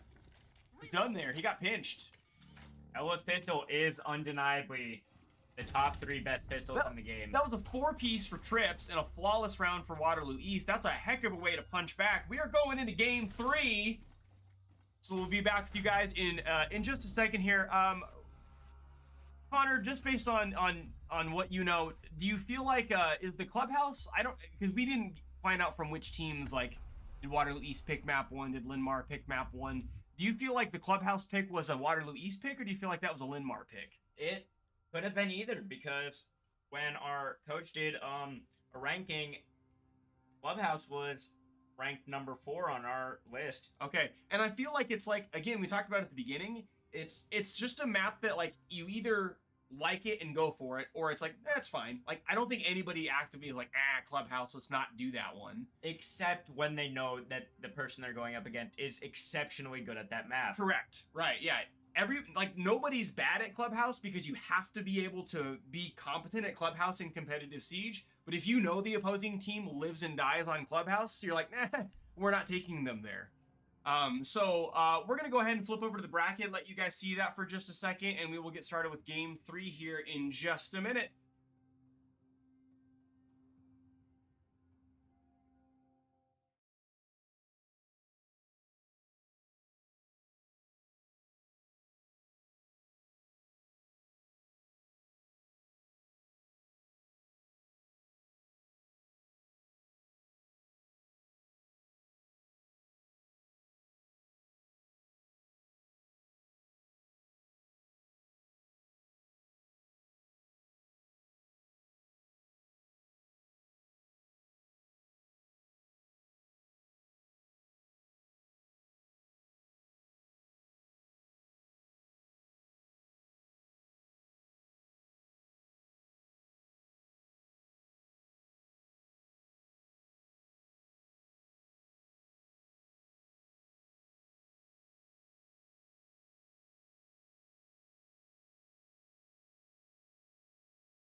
We are back for map 3.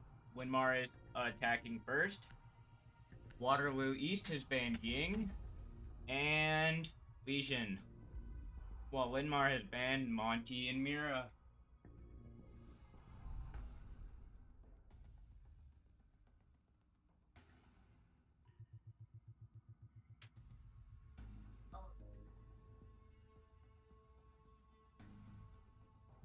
Waterloo East will be going 3rd floor first, with Maestro as a new pick for either team in this set.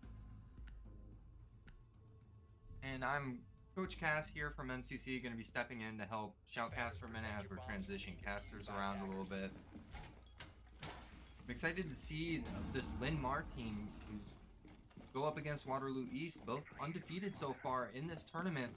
But fortunately, there's got to be a loser at the end of the day here. My eagle eye has your back. And with each team having one map, it's all up to this who's going to go to the finals. Really going the distance, and I like to see that all this utility is coming out for the side of Waterloo East. They brought the Valkyrie, they brought the Maestro. That's 6 cams you can have at any point in time. But on the other side of things, Linmar bringing the Brava. That's a lot of utility clearage and just taking it over, attacking it. Goyo's in pocket. I mean, Waterloo East really are stacked up on the utility side of things. And any windows, or for that matter doors, they don't want to have Winmar push through, they can always just castle barricade like they did Red Stairs.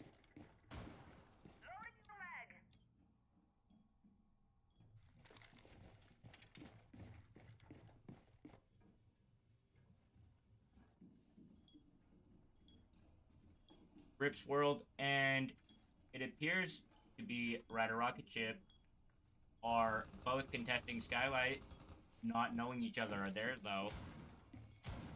Does get droned out. Now, Cafe as a map in general usually favors defensive teams that can play into aggression, because there's so many window repels the attackers can get on, they can pinch down the slower teams. However, Waterloo East brought so much utility where if they can just play around it, it may be enough to get them through this map.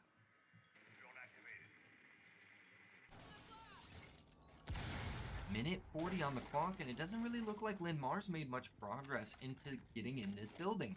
They need to really start stepping up the pace here if they want to start taking a shot off this round. Flaming Draken shot one of the Goyos. And was taken out by Nebula. Nebula getting the first pick of the map.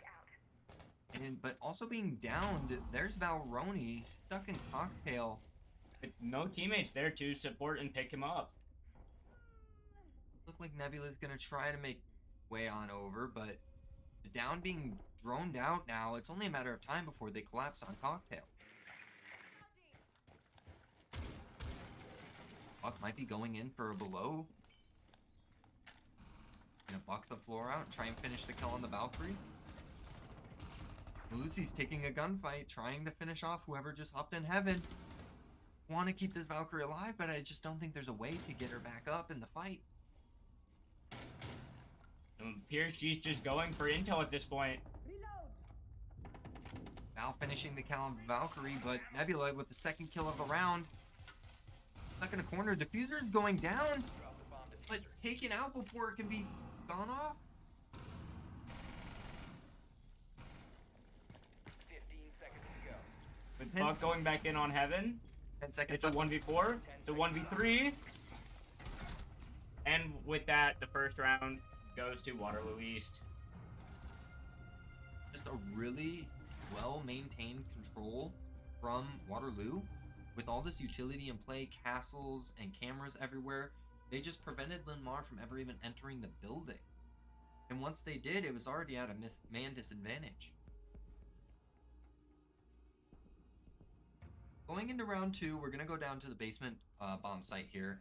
The kitchen bomb site it has a lot of vertical angles that can be opened up, and as we can see, Linmar's already opting for the buck and ram, which makes me think that's exactly what they're going to try and take advantage of. There's all this soft wooden floor they can open up. Attackers need to locate Does and defuse Waterloo bombs. East have any roamers, though, that can put a damper on? I feel like it Attackers have located could be Maestro potentially Roaming Maestro. playing off his cams, being on his cams, and when being informed of someone, he might pick him off, get off the drones, pick him off with his LMG, and then get back on cams. I don't know. We'll have to see. It appears Rider Rocket Ship has opted to go into Bravo instead of Nomad, probably to counter the extensive electrical utility that can be hacked. You got 3 Maestro cams at your disposal. You've got 3 Valk cams you can pick off. Jaeger ADSs. Beepers. Might be a little bit less useful, the ADSs, as there is only one throwable object from the defenders, being the Nitro Cell. But they would keep their own utility safe.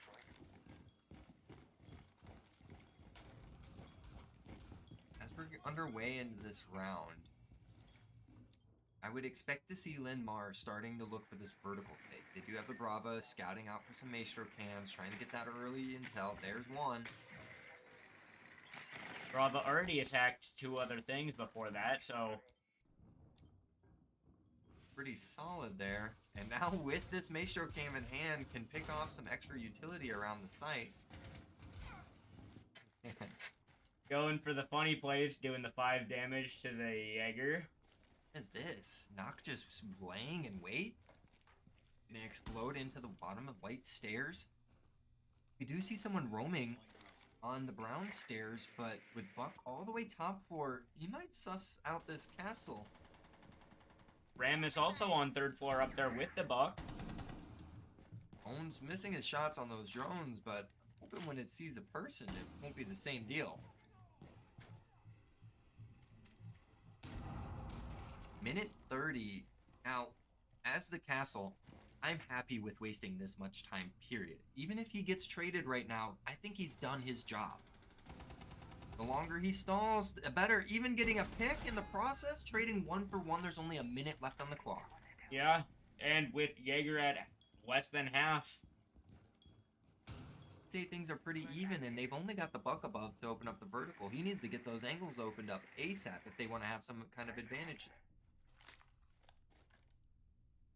It appears he's waiting as if someone else is coming, but there is in fact not anyone else going after him. Attackers dropped the diffuser. Flaming Draken has been taken out by the Maestro. And Madco has gone up to play with the Buck. Buck finds one out with the opening. Frost reacts in time. With only 30 seconds, they have to do something and quick. Linmar getting stalled out on time again. They have the freezer breach open, but Ryder has to make something happen. The Jaeger being down, but Alroni taking out, but then getting traded. It's a 2v3 for Linmar with only 10 seconds left, and Ooh. Seconds remaining. it's a 1v3 and with 3 health and 6 seconds. I don't know if anything's possible. Walking into that barbed wire would kill him. Operators, you are out of time. And that's the round right there. And again, it just seems like Linmar's getting pinched on time. There's too much utility they have to clear out. And with a roamer putting a thorn in their side, slowing them down too much, they really got to find a faster way to take this map control, or they're going to really start struggling.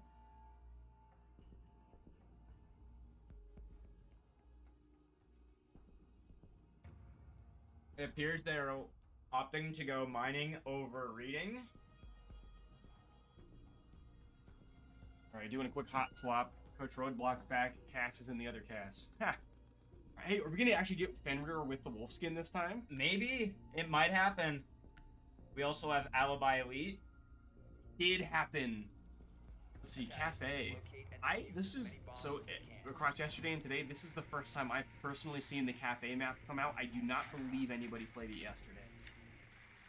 It's not surprising. It's just one of them, like, on my ranking of overall maps of how much I want to play it, it's smack dab in the middle, and I think most players would agree with me. Yeah, you know, we talked about Clubhouse being like a staple. Everybody at least knows it, and most people like it.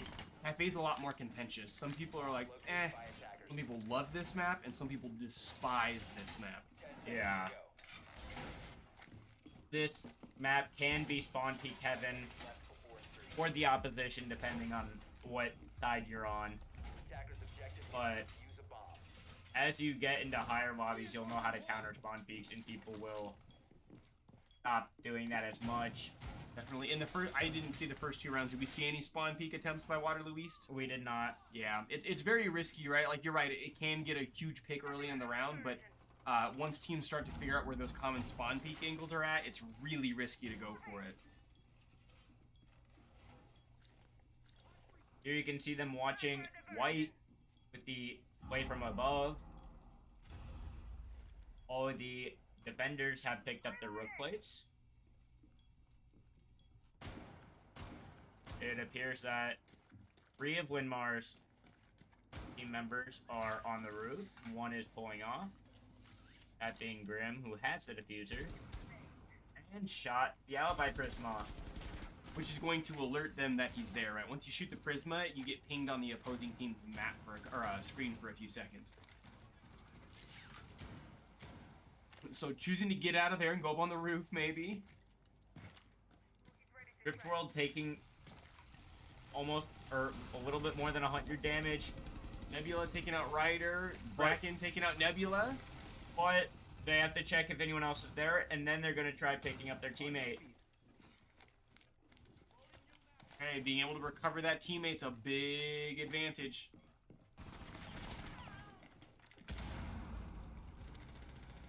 Okay, we see Austy Frosty getting 2 picks there. It's a 4v1. Let's go ahead and see if Hypechar can pull this off. Was that a shotgun play from Bert? I think it was. A secondary shotgun at that. That is crazy. We do see Flaming Drakon getting diffuser down. That's going to make Hypechar's job very difficult. Oh, and he got caught out going through the fireplace mantle. That's tough. You are a sitting duck, literally, when you're going through that part of the map. Yeah. Honestly, whenever I'm playing on that site, I always go Oryx and just run through the wall. And then, now that that's permanently open, my teammates can sprint through, I can sprint through. Because you have to crouch, you move slower when crouching, and you're vulnerable from 2 different angles at the same time. It is a bad place to get caught. And it's not like it's a corner, it's a 180 degree. Yes. So it's not easy to flick around and shoot back to contest it. So we do see Linmar picking up their first round in Game 3. So Waterloo East has a 1-round advantage. We're up 2-1. Here you can see the very, very, very repetitive lineup being Castle, Maestro, and Valkyrie. All 3 have been picked all 3 rounds. Just some very strong defensive operators right now. They're pretty meta, especially at the level that we see here in the IHSEA. You know, you get so much value out of something like a Castle and a Valkyrie that it's hard to justify not taking them. Unless, 10 seconds to go. you know, you're incapable of shooting Brava Jones. 5 seconds remaining. But at this level, you should be able to shoot drones and be able to hear the noise of the hacking of the cams. 3 of Winmar's attackers are spawning River Docks. There you can see Flaming Draken checking to see if there were any spawn peaks. There were not. Here you can see Maestro on his cams, and Castle is just barricading him in there. Probably leaving. Are they trying him. to set up a trap? Okay, so what I think's happening, right? He's gonna get the 8 hits on barricade, and he trapped Maestro inside a freezer, right? Yeah. So what I think they're doing is they're setting up a defense here where Linmar is going to look at that and think that it's barricaded off, and then as soon as they go to approach it, he's going to burst through the wall like the Kool-Aid Man and take him out. We'll see. That's an interesting play. We'll see if it works. If that's what it was, honestly, I would have done it from Maestro's side, so that Winmar couldn't identify that it had been punched. Fair. Fair. But it could have also just been that they're trying to protect the Maestro from any outside fire. It also could be that Maestro spends a lot of time on his cameras. Ooh, early pick from Ryder. Taking out cones. So it could have been more to box off the Maestro, but give him an option to punch and get out. And Ooh. that is one of my least favorite parts of Siege, the Going in through the window. upside down, Yeah. and then your game puts you in fully and upside down, and then you're just immediately inverted. He's looking, and we can see that head. Oh, saying, no, I'm not peeking that again. Yeah, Smart. he's You pulling do off. not want to re-peek that window again. Okay, throwing in a drone here, maybe looking at another window, waiting for the run out.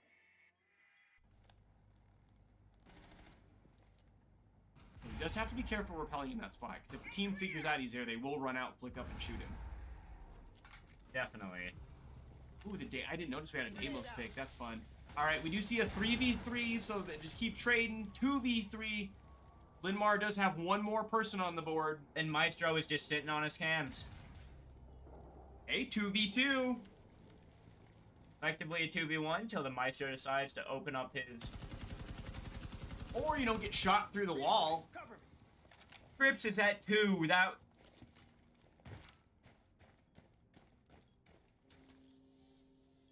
He's gonna be identified.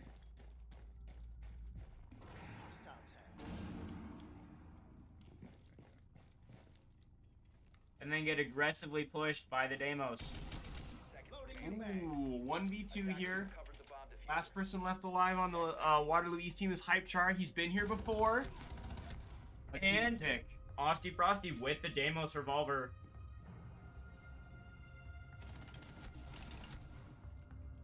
That was a clean shot. Yeah, that revolver is nasty. All right, tie game 2-2. Again, this is the kind of competition you want to see. You're on when the championship ticket's on the line, right? Whoever wins this game gets to go play for the first place trophy. So it is first team to hit 6 round wins here, and they keep trading back and forth.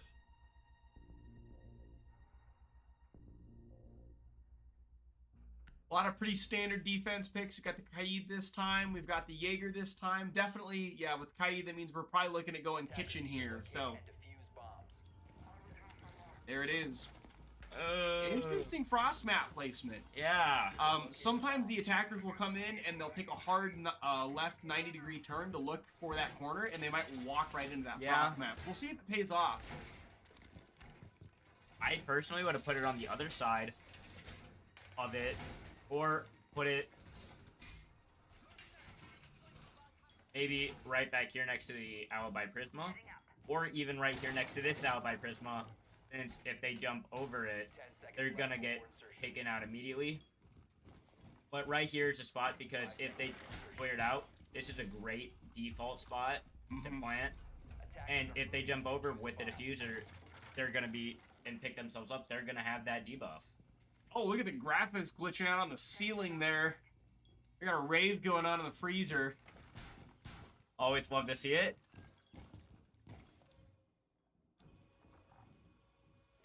All right, we see the Maestro cameras, right? So these Evil Eyes have protective bulletproof glass, and then you can actually open the glass, making the camera vulnerable, but shoot lasers out of it at drones and players and different things like that. So they're great both for visibility and for annoyance. And exceptionally decent at plant denial. Correct, yeah. If you're trying to plant the diffuser and you keep getting pinged by the Evil Eye laser, it's going to be hard to get your job done. Because I don't remember if it can fully take out a 1 armor, but it gets really close. And if not, it's able to take out anything below 90 health. Flashbang coming out here from the attacking team. You can get a lot of value off that flashbang. That's okay. It is okay, as they have 5 more. Indeed they do. We're a very flashbang centric meta right now. So that is, in fact, why Ubisoft is taking out the 3rd flash grenade next season. Flaming Draken getting a headshot there on cones.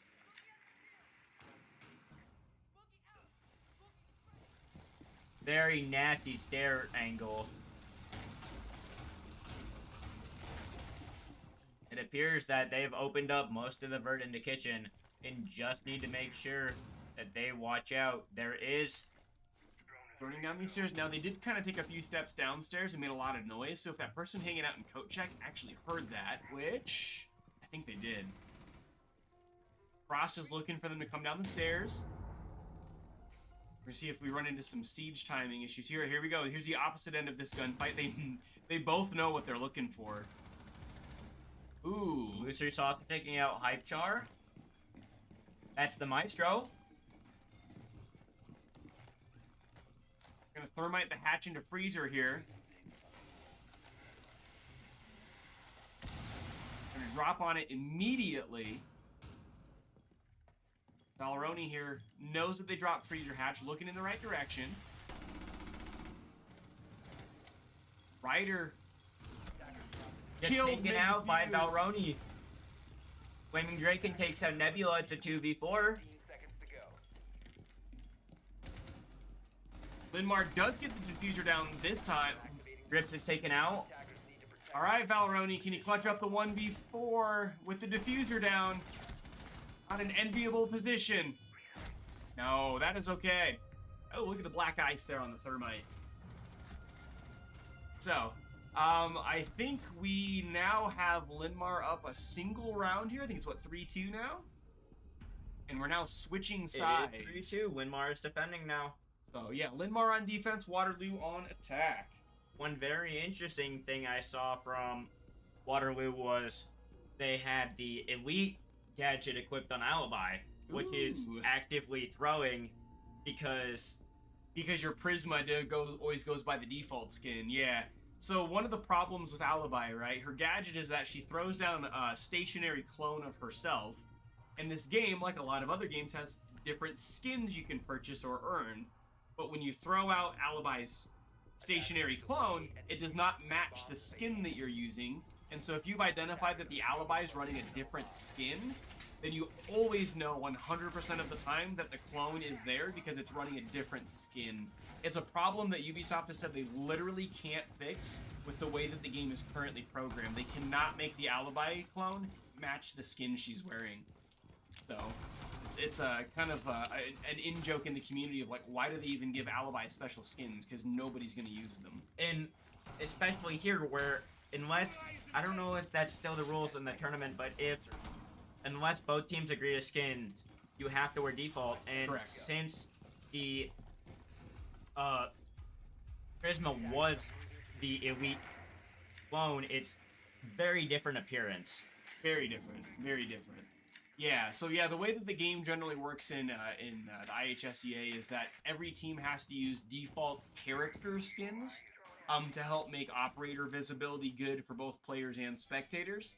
But if both teams agree to it, they can run with the fun, goofy skins like Pizza Mozzie or Wolf Fenrir or things like that. Tomb Raider Ash. And in some cases, don't remember what it is it Crimson Rise? It is, yeah. That is one of the main reasons that skin had to be nerfed, since like they literally changed the skin because it camouflaged operators too well and made it unfair for the opponents. Correct. That's another reason we rock the default skins, is so no skin gives an advantage to a player. All right, we've got 2 minutes left on the board in this round. Not a lot has happened yet. Both teams have 5. Oh, Nebula gets a pick on Osty Frosty here. Taking out the Roamer. Okay, we see the Ram drone coming in. Watch this Roomba go chunk up the floor. I love this spot. Oh, never mind. Oh, let's try it There again. they Let's go. try it again. They Had to wanted get around to- the train car. They did. I think I'd be asking for a manufacturer's warranty if that was what my Roomba was doing. Oh, oh, interesting. Mad Cole, unfortunately, was on his drones and was taken out. Let's see if the Buck gets hit by the Boogie. It appears not. It's a 5v3 situation. Waterloo East using a lot of vertical play here. The Buck, the Ram. Oh, The Illusory Sauce are getting one. Flash going out. Waterloo East trying to get another one through the rafters. They have no idea he's up there. And the fumble by Winmar. Didn't know where the flash grenade came from and panicked. Okay, we have Flaming Draken, the only one left alive. Ooh, they get it down. Good flick to the freezer, but they have to watch multiple angles right now. They're gonna get pinched. There it is. Again, that's a really hard spot to be. If you can get yourself in the 1v4 or 1v3 and you can lock yourself into only having to look one direction, but that doesn't often happen in Siege. Usually that one person's looking at 2 or 3 possible angles of attack at the same time.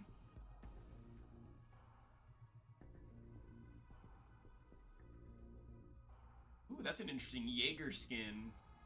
It was a battle pass skin 2 battle passes ago, I think.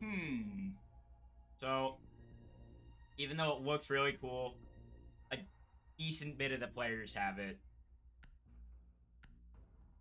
You could honestly probably buy it for like 25 R6 credits on the marketplace. Alright. Defenders need to locate and defuse bombs.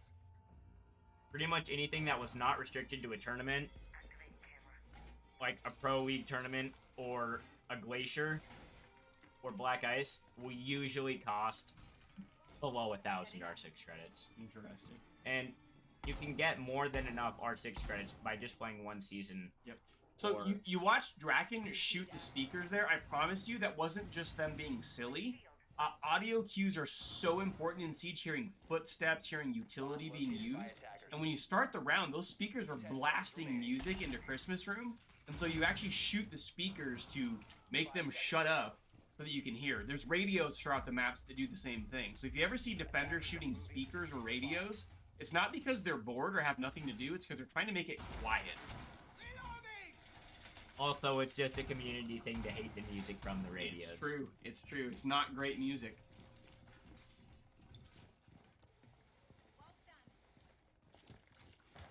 It appears that Waterloo East is going to be sending at least 2 to the roof.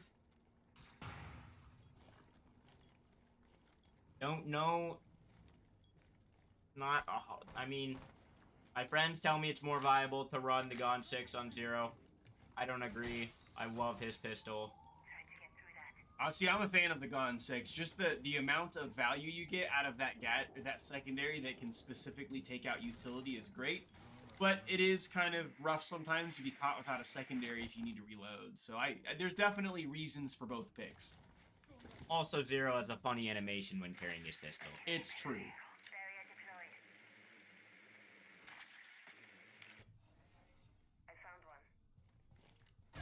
Ooh! Nebula taken out by a corner camping Hosty Frosty. Oh, and he goes back to the scene of the crime, it looks like. Oh, now he's moving. Just needed a reload there. We do see... Oh! Zofia was taken out, but Valroni took out Hosty Frosty in return.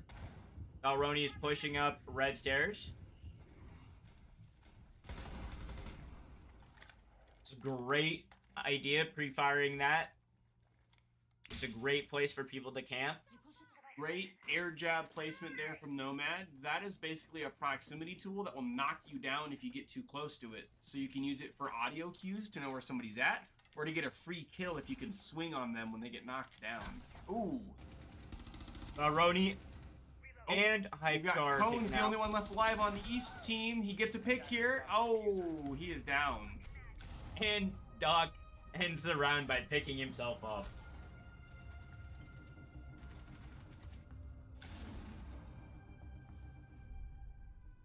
Alright, so we do see Linmar up 4-3 over Waterloo East, but we've seen these teams trading rounds back and forth, back and forth. It looks like Linmar is electing to go back to the first floor kitchen site.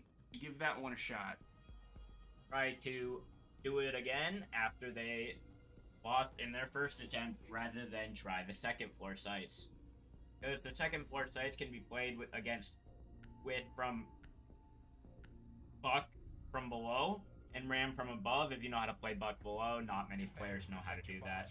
But first floor can only be attacked with Bert from above, which also much more of an armor shell where you can bunker down easier. If you have at least one person roaming to protect your bird, you can easily hold like the 3 entrances in. While there are plenty of different entrances for the 2 disconnected sites that are the different second floor sites. 10 seconds to insertion. 5 seconds left. Attackers are heading out to defuse a bomb.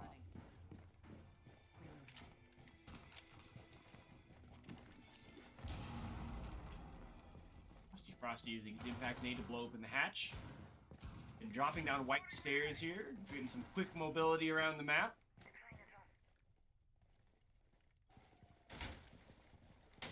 Drone's about to pop this castle barricade. There it goes. Identified, I think it was a frost mat they were looking at. I think he was just trying to ping the hatch to tell one of his teammates to go for Oh, it. yeah, you're right. They don't have frost this round. Whoops, you're right. But, you know, that also doesn't really work as Thermite's the only one with a hard breach. We do see the Twitch drone going in there. They do identify the castle real quick before getting taken out. They're trying to get this pixel peek, say, nah, it's not worth it. We're going to go back up on the roof. We do see Nebula taking Mad Cole out on the board. Yep. I do think that was a bit of a blunder from the Twitch. When she had a regular drone, she could have thrown in and had stacked rather than a Twitch drone, which loses her mobility, or not mobility, utility. We do see Waterloo East all of a sudden up 5-2 in the round here. We've got Austie Frosty and Flaming Draken left alive for Linmar here in two very different places on the map. Waterloo East is coming in, trying to establish that map control as they work their way down. Austie Frosty going to catch somebody again. He did last round in the library.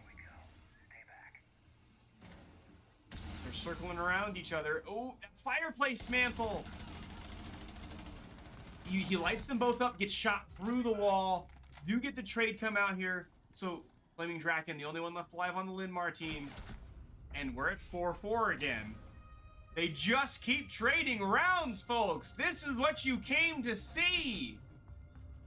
And this is why we're here till very late every single day.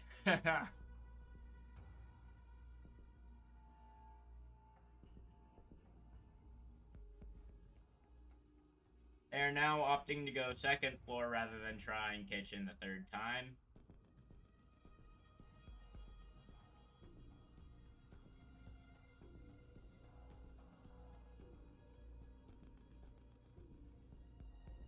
Pretty standard picks from what we've seen from both of these teams. No craziness here. No out-of-pocket picks. Well, you know, I would consider Jackal a little out of pocket because most people just don't like him. True. As like going up against him, and a lot of people just hate playing him. It's true. It's true. I remember for a long time, Jackal was either always picked or always banned, and it's kind of refreshing to see other operators taking the heat more than Jackal now. Yeah. At first, it was just Thatcher, then Impact EMPs were added, and then it mainly became mostly just ban Jackal, because nobody, especially if you're hiding in a corner, wants to get tracked out. You can follow roamers. The only roamer he can't track is Cav after she's used her silent step. And honestly, we don't see a ton of Cav play. Cav's not the greatest right now. I mean, not to say that a good Cav can't catch a team and get some utility, but Cav just kind of an operator needing some love. It looks like we see drones coming in on the first floor here, going upstairs. It looks like Flaming Draken has impacted himself. Oh, that is not a great start to the round, being 40 health down. They do have a Doc who could top him off, but it's kind of a wasted Doc dart because it can get a lot more HP than just that little top off. Yeah. They didn't shoot the speakers. I can hear the music. Especially when Madcole is roaming away from his team and is getting approached by several attackers. Yeah. That deep roam strategy is one that pays off, but you gotta be confident here. Oh, we see Trips getting Austie Frosty off the board. Oh, that's siege timing if I've ever seen it. He was looking there just a second ago. And now he's gonna get pinched. Yeah. And he didn't have time to pick himself up. He did appear to down the Ash, but it doesn't gonna get matter. Picked up by a teammate. Yep. The diffuser's getting planted. Okay, Flaming Draken taking out Nebula. Valroni taking out Draken. It's a 4v1. And now Ryder is screwed, to put it simply. Yeah, he's in a very difficult spot. The diffuser is down, and Waterloo East is going to take that round. So we now see Waterloo East 5, Linmar 4. We're now approaching match point for Waterloo East this time. If Waterloo East wins this round, they will be going to the winners finals. If Linmar brings it back, we're looking at overtime. It appears they're going to be going back to third floor cocktail bar. And it appears that they're going to be bringing a Frost.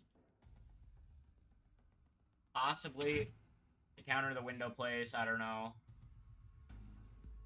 But the Jackal, Zofia Thanka gives me an idea that they're going to be doing a hatch play. Probably. I think that's a good guess based on what we see on the board right now.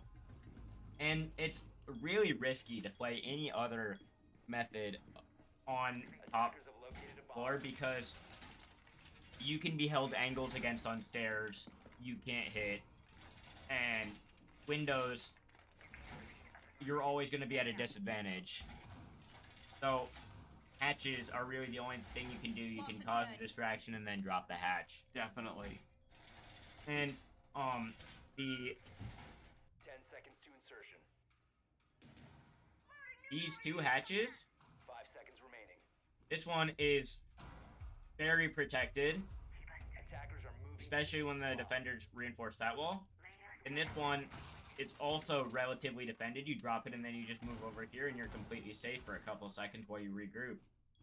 Which is much safer than going into any of these windows where you can get shot from the long angle. Yep. Or the skylight up above. So yeah, those hatches are usually the main entry point, or at least they play a role in the round almost 100% of the time.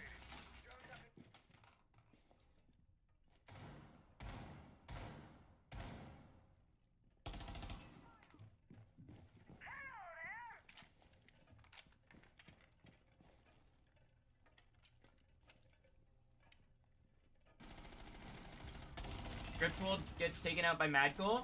It's a good opening pick, and then a trade, so we're back to even. Yeah. This is the opportunity Linmar needed to get that back up to 5-5.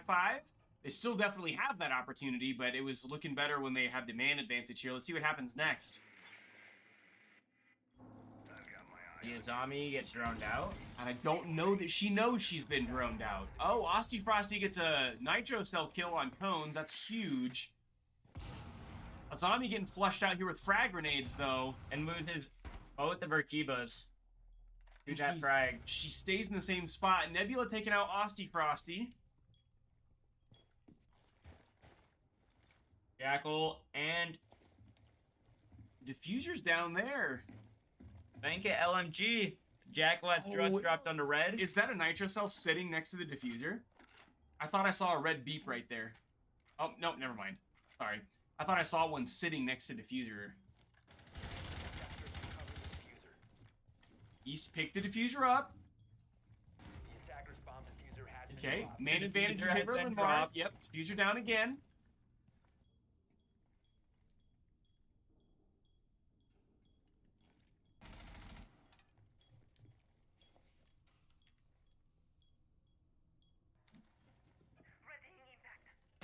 Oh, so close. Looking in the right spot, didn't quite get the kill. Nebula? Give me trade there? It's a 1v1. Oh, it's a 1v1, folks! The impact of this round is going to be enormous. Does Waterloo East go to the finals, or does Linmar clutch this round up and keep fighting? Oh! Incredible! So, that means that Waterloo East is going to the winners finals, but Linmar is not done yet. They will be fighting it out for third place here at the Orpheum. So, we are going to take a quick break here. These two pods are going to be flipped over to be used for Smite, but there will still be Siege games. Every Siege game is still going to be cast, so take a look at the IHSEA YouTube page. You just may have to hop to a different stream to keep following the team of your choice here. Before we do that, let's take a look at the overall bracket here and see what it's looking like. I don't know if the matches have been updated just yet. It does look like Muscatine took out Thomas Jefferson. So Muscatine versus Waterloo East for the finals. And then we're going to be following over the next couple of rounds. Down in round 4 here, we're going to have 2 consolation bracket matches going on. The winner of those 2 matches will be duking it out for 3rd place here. And it looks like Linmar will be playing against, I think, the Jackets, from what I can tell from this bracket. So, incredible set of games that we've seen all day from both of these teams. And wherever you go to follow them next, keep watching these games. I mean, some of the play we've seen from both of these players on Linmar and Waterloo East have been absolutely incredible. We talked about it earlier. Their adaptability, their staying with it. I mean, this is a long day, folks, and we're only about halfway through, right? We're going to be here until probably 8 or 9 p.m. for Siege. So thank you so much for sticking with us. We're going to send the stream over to a couple ads, and we'll be back here in just a little bit.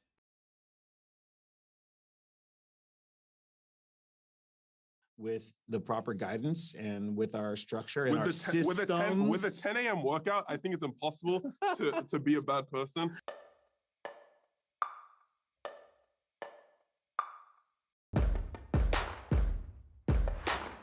Honestly, in this offseason, I was being a complete degenerate. And then Jack messaged me one day, hey, you have to come to the 10 a.m. workout.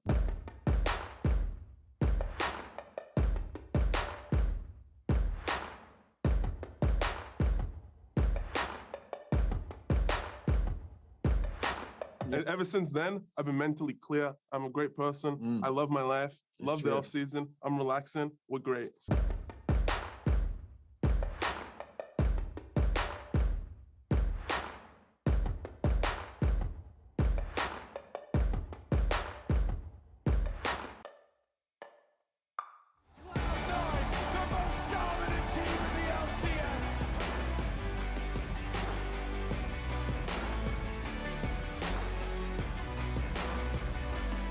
I'm sore.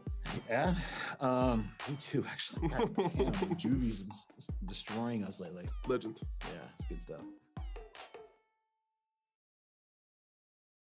YMCC, competitive athletics, affordable tuition, on-campus living, online courses plus 2 campus locations, unique programs, career training,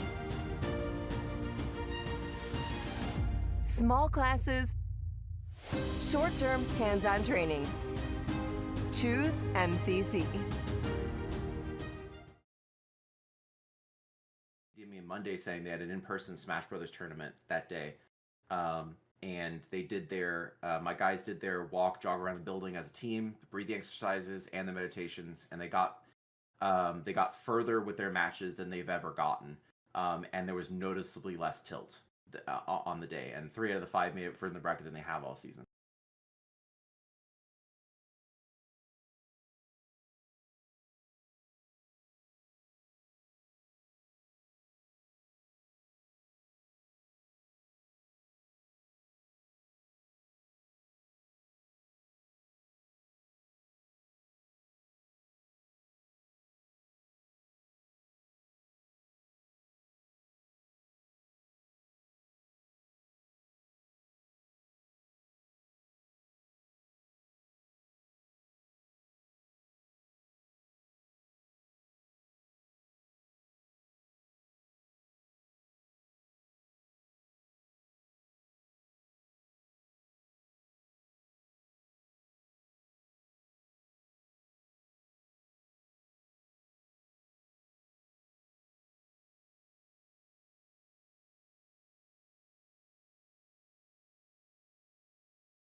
Hello, ladies and gentlemen. We are here. It's time for some Smite. All right, Yay, Smite. Woo! Smite Gaming. I am your host, Alex Belcher, and I'm his co-host, Brandon Kent. yeah, and we are here with the first round of Smite. We are gonna be casting Vinton-Shellsburg versus West Delaware. So very exciting stuff. Now, which team is which? Which team is which? That's a great question. If I'm not mistaken, the blue team, the order side, is Vinton-Shellsburg, featuring we got Caius Kettler on Scotty right now. We've got, let's see here, Nearly Ideal is Lauren Henkel on the Baron Samadi. Very cool, very cool. I do like alcohol. My favorite name, Can't Aim 73 on Surtur. That is Xander Weber. That's that's one of the things Thor fights in the Marvel movie. That is. He Okay, does. Good job. Good for you, Brandon. You know that. You're not wrong. You are not wrong. We've got, and then the other two who have not picked their characters yet is Light Kroba, aka Caleb Coder, and Mighty and Tiny. There we go. I figured it out. I used my big brain with that one. Being Zane. Oh, I hope I don't mess this up. Manic? Apologies if I messed that up. I can't say words properly. That's my bad. But over here on the West Delaware side, we got Frog Swanson, aka... Oh, found it. Braden Wenger has Hades. Hope I also said Wenger right. Let's pray. Yeah. We got Jello Coffin, aka Lucas Zeiser on Nut. WD Delta, aka I believe that would be William Kelly on, who's that? That's Set? I don't remember Set. Which one is that? So when one of our friends, he plays Horus, that's the counterpart to Horus. Oh, okay. We got WD Echo, aka Charles Maloney, and then lastly we have WD Bravo, aka Red Heidman. Now they did swap around characters. I did see that. That is a classic Smite strategy where you take someone else's character so you can secure them later in the round, and then you swap. Pretty cool. It's one of my favorite parts of the strategy element in Smite's banning system. Now, although we don't have Wukong, unfortunately, we do have Charon. Yeah, I do love Charon. As an avid lover of Greek mythology, I think Charon's one of the coolest elements in there. We also do have Funny Bones Baron Samadi. Yeah, Baron Samadi. Swapping it with, I think Ideal had it, and then swapped with Mighty and Tiny. Yeah. Love me some good strategies. Oh, but we do have Ares. I knew that character. I do know that character. I do actually play that character in this game. We also have Anubis. We've got... You know Anubis. I do know Anubis, because I had to fight him a lot. We have the Cleo. I don't know how to pronounce the second half of the name, but she's from Irish mythology. Oh, she's Irish? She has banshee powers. Oh, the banshee powers are cool. Yeah, it is. She gets to go inside of walls in this game. That's not cool. I actually really hate that. But she takes damage from doing so. Okay, thank God. That's actually a good balance then. Okay. They were smart. They balanced out some of these characters. That's crazy. They did. What about... Who else do we got here on this list? What does Nut do? You told me about Nut earlier. She's the sky goddess in Egyptian mythology. Ooh, okay. Do you know what she does in game? She, gets stars, and those stars make her attacks more powerful. I see, Brandon Kent. I see. Yeah. So...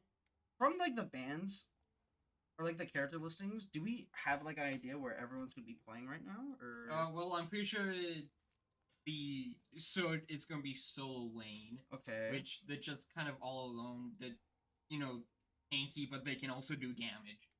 That's gonna be, they're on the order side, they'll be on the right side, the right lane. Yeah, right lane. The Cleo's gonna be jungler, so she's gonna go from different camps, killing minions, helping out wherever they are needed. She's kind of like the floater. She's kind of just floats around. Doesn't really have a set spot. Yeah. Ares is going to be support. For who? Would it be For- Scotty? Yeah, it would be the Scotty. They go to the leftmost lane and they just kind of farm. Once the Scotty's like high enough level, Ares will then go out and do other stuff. Oh, so he'll just go off on his own? Yeah. Oh, okay. And then Baron Zamati's gonna be mid. The mid laner, he's just gonna be like Going poking the whole straight. fight. Yeah, fighting with whoever would be on the West Delaware side. I'm not entirely sure. Now for West Delaware, the Nut's gonna be the carry. Okay, so he'll be with Hades, maybe? No, Or is Hades on no, support? he will be with the Charon. Charon? Okay. Oh wait, no, you were gonna do this. Yeah. I'll give that to you. Alrighty, here we go. Finally into the game. Exciting. I'm excited. I do always enjoy actually watching Smite, because I think just watching like these players execute all this crazy stuff is really, really fun. It is. Now playing Smite is a different story. It's story. a different story. You have no idea what you're gonna get in the quality of teammates. That's true. However, these are like top 4 finalists of the Iowa High School Association. So clearly, we're in for some good matches here, right? Yeah, in for some good matches, in for some long matches. So be ready for the 30-35 minute games. Oh, I don't like that. It is best of 3. It's best of 3. Yeah. So at least That's not terrible. I can it's survive. not terrible. I can survive like three like 40-minute games. I can live with that. Yeah, and then we get like an hour break in between. Maybe if it I doesn't go on for that long. Okay, the teams are getting set up here. Hey, cool dog. Wait, actually, yeah. I didn't see Scotty's a dog. thing is she has a dog. Wait, that's cool. I like the doggy. Her ult is cool because you just kind of throw the dog onto someone, and it does big damage. Sick. Let's pop over to West Delaware here. Where are they setting up, right? At the same spot. Oh wait, they're all here on the map. Everyone having a conversation. Yeah, they're just yapping. They're planning how they're gonna take these fights. All right, I forgot about Damage Camp. I was playing a warm up game earlier, just trying to get used to the game again. I usually only play in the solo lane, so I only ever get like mana.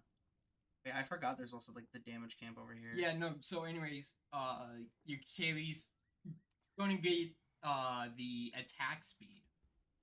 Okay. Oh, sir. Wait, that Sir skin's cool. Go back. Oh, like, yeah. Purple and stuff. Yeah. Fire. Yeah, so carry's going to get the attack speed. Support's going to get the health, so they can stay in the fight.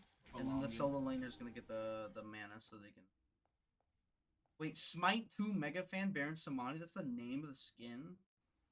No, the name of the skin is Funny Bones. Oh, is that just like a tag you can have? That is a tag. I'm pretty sure you have to pay for access for to Smite 2 for it. Oh, we have our first engagement here. Sharon and Nut versus Ares and Scotty. Sharon already taken major damage, but he's kind of just playing the poke lane, trying to take out the minions so he can engage. Ooh, Ares has got him chained. Scotty threw her ice down, so she throws a thing of ice down, and if an enemy walks on it, they slide until the offense. Oh, so it's like a stun. It's just another form of stun. Okay. Yeah, it's a form of CC or crowd control. I don't know. Yeah, that's very cool. Let's see how this fight like pans out for a little bit. You see the fire and the flames. Wait, the dog's coming. No, the dog left. I forget what the dog's name. Sharon's taking major damage. He rotates back to the tower here. Nut's trying to hold him off so he can escape, but it's not looking too hot. Let's swap over to Anubis here. Anubis taking major damage in the mid lane here. Yeah, while we were looking at the Sharon taking damage, Anubis was also taking pretty rough. Hades and Sid are in a brutal crash right now. Both level 3, but both at like half HP. Hades is slowly encroaching back to like full health here.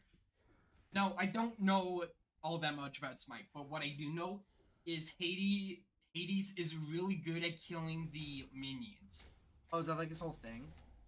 No, so how Hades works is if he hits someone with just like a normal attack, it applies this status effect called Blight.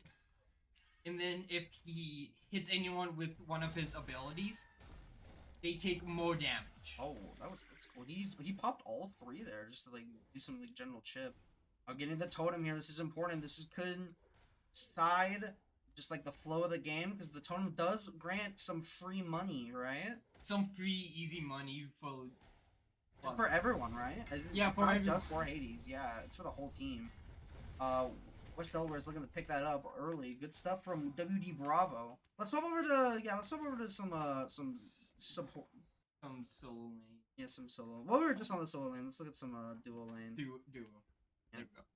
They're just gonna go back and get the rotating, yeah. the box again. Rotating them and bringing them all to the center so they can take them out at the same time. Classic Smite strategy. The fire and the flames. Ares doing all that damage. Love to see it. I love Ares. He's so cool. He is cool. Let's swap over real fast. Ooh, Samani went down, or either that or he backed. I think he backed because he's level 5 and everyone else is, around. Oh, I forgot about the wards. I forgot about that in this game. So what wards do is you just place them on the ground, and they give you vision of that spot because normally you can't see the entire map. You can only see what you and your teammates see. Both Xander and Cobra, Caleb both taking the Scorpion. Scorpion I believe gives him a shield or no, it's a cooldown reduction. Wait, that was cool. But that's ult? Yeah, that's his ult. So he ulted to get out. He used it to stay alive, which in games like Smite is way better. And as we were speaking, Anubis gets a pick in mid lane. That's good. But then Vinton-Shellsburg responds with one of their own. Yeah, so both down 2 opponents right now. They do come back fast because we are in the early game, so it's we are 5-second respawn time. It's nothing. Yeah, let's watch back into the duo lane here. Both teams looking to kind of wait for the engage. West Delaware's minions are here first, but the fire and the flames from Ares just absolutely eviscerates them. Ooh, he's got him chained! Nothing's going to amount to it. Let's go over to solo lane. Back to the solo lane. Look, they just had...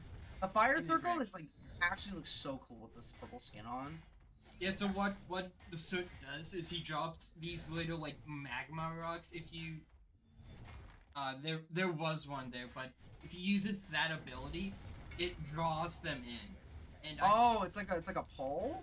Yeah. Oh, actually, I did not know that. I forget what the rocks give you, but I'm pretty sure it's health. It's either health or XP. I do like more health, So he's kind of playing the long game. He puts these rocks in the middle of the fights, and he can pull them in and get some get more sustain. That's pretty cool. They'd be taking the mistress here. I don't know her name, but she what she does is that she activates a teleporter. So now, sir, if he stands on that center circle, he will teleport over to the support side. No, I think it's next time he kills it. Oh, is it next time he kills it? I think so. Well, speaking of the support side, once again, both, sorry about this, Xander and Caleb are just taking over that entire, area, getting the camps, getting all their buffs, ready to look to this next engage against West Delaware.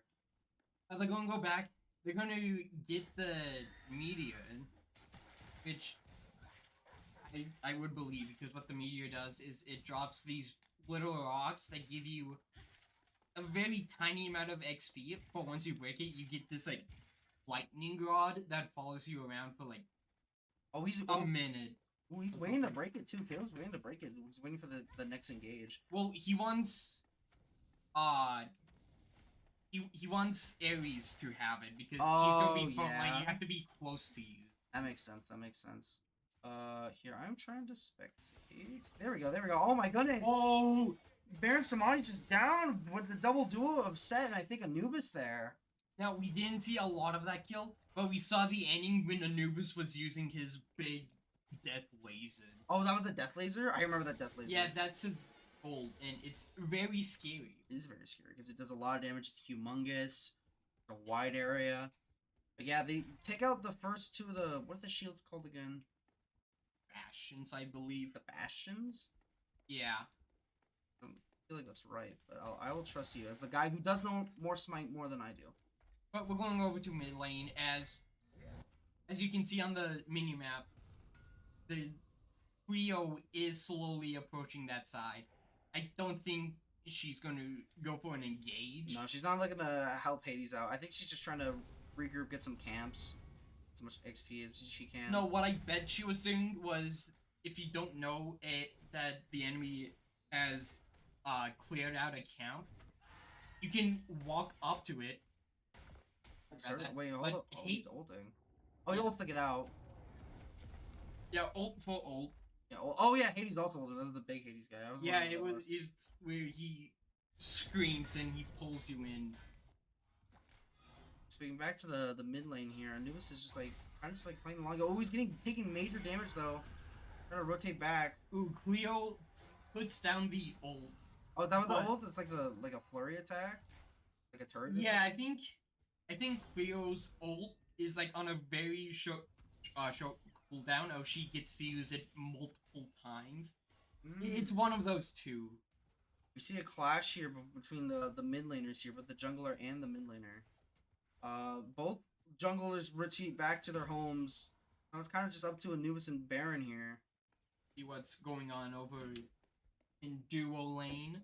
Duo lane gaming. Give me some duo lane. They're just gonna clear the buffs out again. Nothing too crazy. Nothing too crazy. Let's go over to one of our junglers here. Ooh, Samani and Cleo looking to also clear out some jungles here. Well, I just said we don't want to watch jungle, so back to the Hades inserter clash here. Hades, I love Hades. I love Hades. Hades is probably one of the most versatile characters. You can play him in solo lane, like we're seeing right now. Or you can play him in like any other lane. You can like a mid laner. You can play him in mid lane. You can play him as a support. Oh, so no jungler. Dang it. No That's jungler. the one I said. Ooh, look at that! Look at that engages Cleo here. That dragging in the Cleo. Ult. Oh, the ults. Oh, that's two ults right there. Cleo also pops hers, but then she goes down for it. Yeah, Cleo's ult is like a 20-second cooldown. Oh, really? Yeah. That's nuts. But it's such a...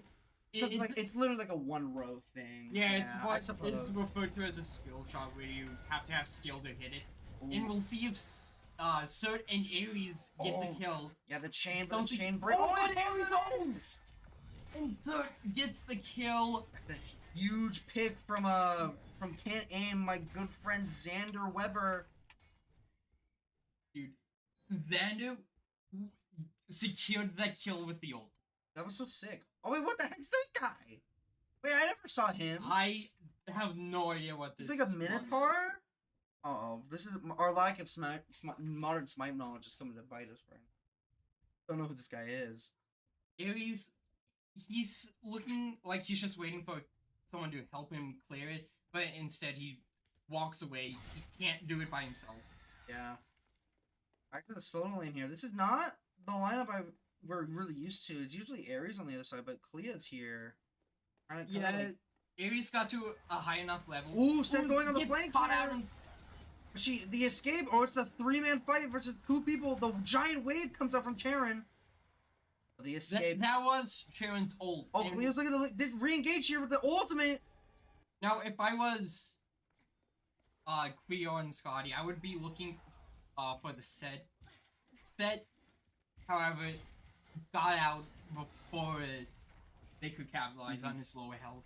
Ooh, Ares is pulling at both Charon and Nut here, trying to get him into the outside of the tower range, so they're both Scotty and Cleo are able to engage with them. But the minions are back. There's not a lot you can really do now. You gotta just kind of like regroup here. Regroup. Hopefully clear out the minions before the Saijin beacon is open. Oh, so those are the beacons you were telling me about, right? Yeah. So if one team captures 3 of them, or when 3 of the beacons get captured, the Titans, the big, Like the spawn people. Like yeah, the spawn. The final spawn area. people. Yeah. The entire object of the game.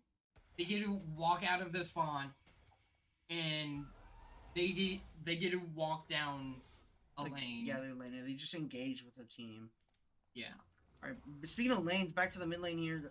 Both Samani and who was that? That was Clea again, I believe? Or that was Clea. They were looking to engage Set here, but Set was able to escape, regroup with Anubis. They all claiming the beacon. They did in fact capture the beacon. That's a good beacon. Oh, wait a minute, we might see a huge team fight here. Almost everyone is surrounding. Ooh, Cleo's taking major damage. She escapes, no Set's going for the follow-up. Puts down another ult. We did just see her use one ult. We'll see if she backs away into a wall. Ares goes out for the ult. That is 1 HP. Ares gets the kill. It's a good pick. That's a good pick. Well, West Delaware's down one man. They gotta play safe now. But no, they're actually playing more aggressive. They force shoot. I didn't immediately forget somehow. The first Vinton out of their back into their spawn area, which is interesting because they had a pick. They could have easily pushed up there, but no, it's better to be safe than sorry, I suppose. Yeah, you already lost one teammate. Why risk losing another? Anyway, No, Vinton took down Jello Coffin. They could have easily pushed in. They had four against their 3, but they just didn't. Yeah, you already won the team fight. Why? I guess why I keep continuing to win the team fight. That makes sense. Hades having a tough time here in solo lane, just making any ground. I was trying to go to Cleo's perspective. They couldn't tell me which one to play.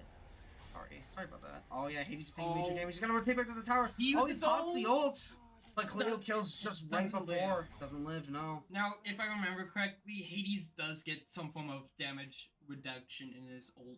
Yeah, I mean, he did his best to try and live that attack, but he wasn't able to. He couldn't. He couldn't do it, no. Ooh, Sky's taking the Scorpion here. Nice, level 14. No one's there, though. No one's really there for the follow-up. Nuts going back to her tower. Baron is in the mid lane alone. While Anubis and Sharon are both there, kind of just floating around, just intimidating Anubis. He can't really push up now. Now, West Delaware is down a tower in the rightmost lane. That's the that was Surtur, right? That was Surtur. Yeah, that's the Hades Soda lane. Now the leftmost tower is also at low health. It's taking West Delaware's leftmost tower has taken a lot of damage here, thanks to the efforts of Scotty and Ares. And they are looking to take down the tower with a 3-on-1 matchup. They get the last bastion. They can look for another engagement. The minions pull up. Here we go.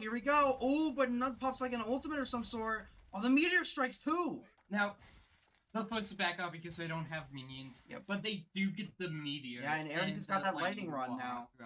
Now, if Vinton-Shellsburg is careful, they do know that the ult on ult madness. This is insane. Scotty's taking the whole team's taking huge damage. Ares tries to pull everyone in. Hades is down. Anubis is down. Wait, they turned it around. Vinton turned it around on West Delaware. That's huge. That's a 3-man kill. Now they're able to push over this left side support lane. Yeah, that's a huge fight that just happened. They're gonna go and take the gold fairy. Oh, right. Which yeah. give a bunch of money. Yeah, money's always the name of the game A here. lot Items of money. are always vital, but yeah. Gold Fury's down. Nut tries to stop it as much as they can, but they're unable to. Not gonna do anything. Yeah, that is rough. Now, we watched a certain recalls here. He's probably gonna go back to his own lane. Swap over to some West Delaware as they try to recover after that brutal fight. We've been watching a lot of Hades. Let's watch some. I love some Charon. We haven't given enough love to WD Echo, aka the lovely Charles Maloney. Trust to Charles Maloney. I hope he's doing having a great time tonight. So what fun about Charon is he's just a dude on a boat. He's a dude on a boat. He's the one who brings souls to the afterlife. Yeah, in Greek mythology. Yeah, he's cool. I love cool. I mean, he's just looking to. Good old Charles is just looking to take this camp with set here. And speaking about bringing souls to the afterlife, how they do so is with these golden doubloons that they have to pay him. Yeah, they have to pay a service to go to the afterlife.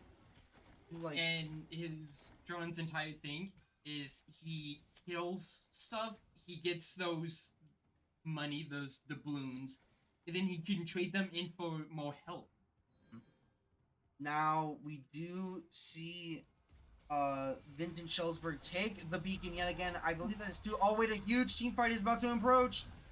Harry's just got a bunch of people chained. Oh, Baron's body pulling out his coffin, dragging everyone in. That's 2 huge picks, 3 huge picks. All of West Delaware is down. Terran's down. It just leaves the Knight alone in the middle lane. But the whole other team is there. Now, anyways, what the heck is the what was that? I have no idea. Was that like an ultimate of some sort? An ultimate of sorts. Oh no, my that might have goodness. been Beacon. Wait a minute. The Pyromancer, yep, that's the first step. But the second step, are they gonna take it right now? They are down. No, Wise. No. The Fire Giant is right here. Well, Surtur is kind of. Wait, actually. No, they're just walking past. Yep. Return to the lanes. Back to the lanes we go. Back to the lanes. Get your jungle buff. You gotta get all the XP. You gotta. West Delaware is gonna make a major comeback right here. 3 and 14 is brutal with all of Vinton-Shellsburg having all their towers remaining. Yeah, and this has just been absolute manslaughter from Vinton-Shellsburg. Up by 11 kills, up by roughly around 11k gold. Oh yeah, they are winning in the gold department. Yeah, West Delaware does not have any of the tier 1 towers. Set gonna get caught out though. Aries pulls him back and slams him. None and Anubis taking major damage. They're trying to back up as much as they can. Charon here with the assist, using the wave to try and help Nut escape, but she's unable to do. Now what? They're hard engaging here. They're taking the tower. Goes out to the tower. Gonna get this tier 2 tower. Now gonna finish wave and then probably back up. Look at maybe Fire Giant. Maybe Fire Giant. It would be a safer play for Gold Fairy if it was up, but it's just coming off. I think they're just straight going for it. Yeah, they are. Here we go. The Fire Giant engaged. This could turn the tides of the entire game. This could be the final coffin, the final nail in the coffin for West Delaware. Baron Samadi. Just saying. Baron Samadi. His entire thing is coffins. That is true. And brewing alcohol. But let's talk about the coffin. The coffins is way cool. And yep, the Fire Giant is slaughtered by Vinton-Shellsburg's incredible Smite team. What's gonna happen now? They're gonna play aggressive. They're gonna look to take another tower to maybe take down the first Phoenix of the map. Aries has ult yet again. Ults in, gets set with it. Dude, this is just a manslaughter from Vinton-Shellsburg. West Delaware just has no momentum now. Hades is down 2. You know what this is? This is better coordination. I don't think there's a huge gap in skill. I think Vinton-Shellsburg is just more coordinated. I can see that, yeah. I mean, they've been taking a lot of team fights together, whereas West Delaware, they're kind of playing split. And once those engages the team fight, they have to all kind of group in together and they kind of tunnel in. Also, whenever you see you can't aim. My boy Xander Weber? Yeah, whenever you see Xander go out for the ult, you always see the Scotty throw down her patch of ice or Cleo using ult. Yeah. Just big burst damage. Yeah, they're combining the ultimates together so they can do even bigger numbers, take them out faster.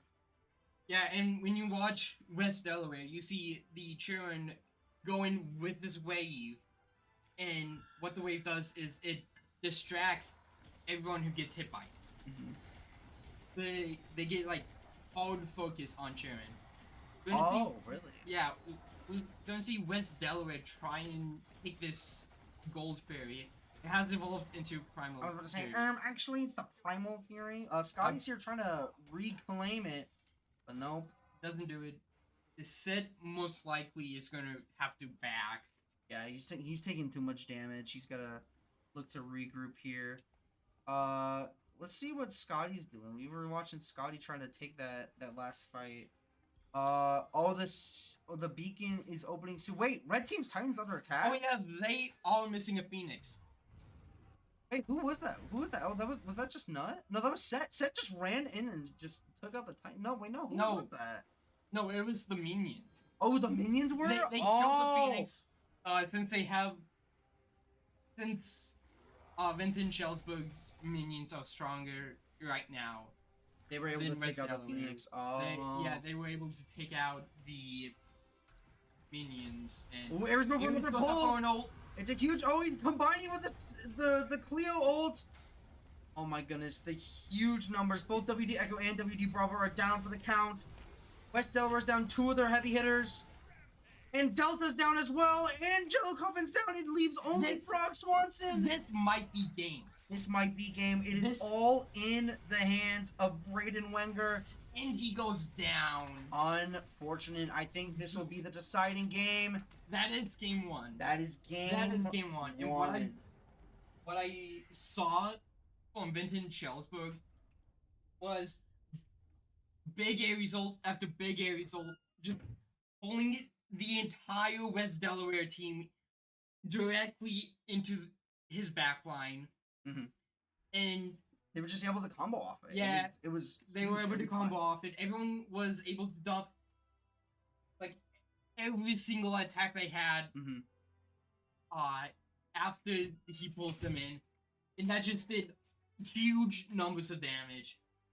So like, look at just the details here. Like, general, look, the KDA, like 3 to 26. That honestly is just incredibly unfortunate, right? However, I'll say it right now. I'm not losing hope. I believe in comebacks, and I know West Delaware has got the skills to bring this back. Yeah, one thing that West Delaware needs to do right out of the gate: ban Aries.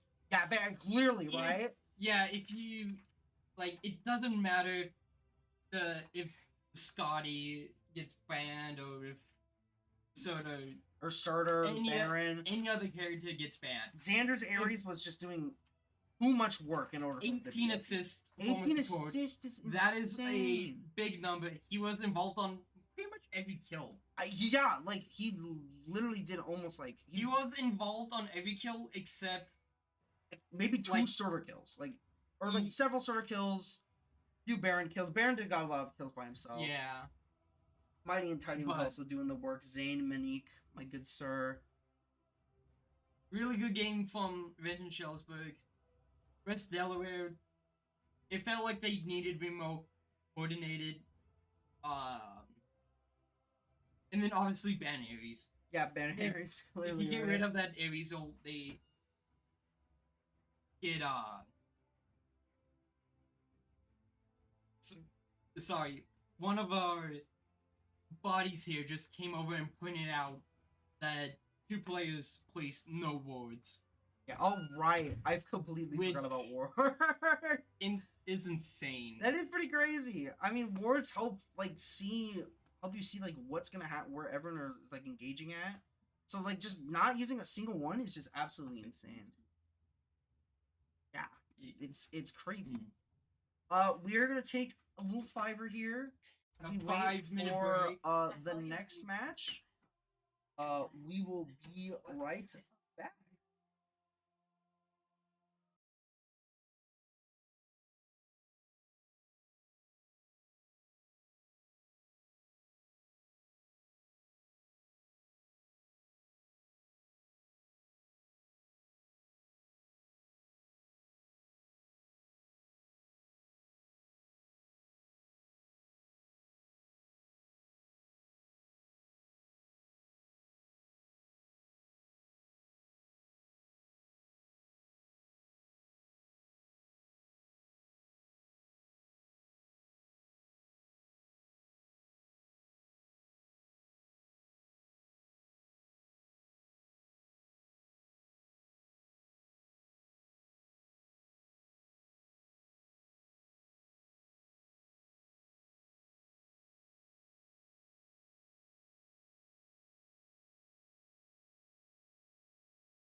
Blammo! Chat, we're back! Well, we are back.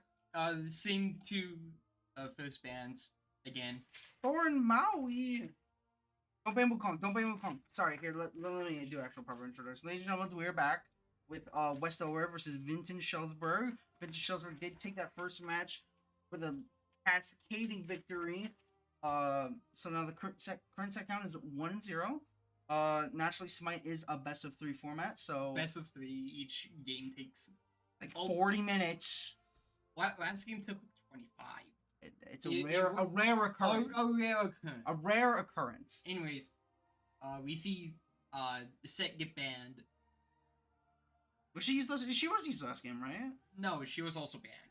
The set was used last game. Oh yeah. I thought she was set for some reason. We see Pele. That's a new character. She's like Fire Girl. No, she was in the game when you played.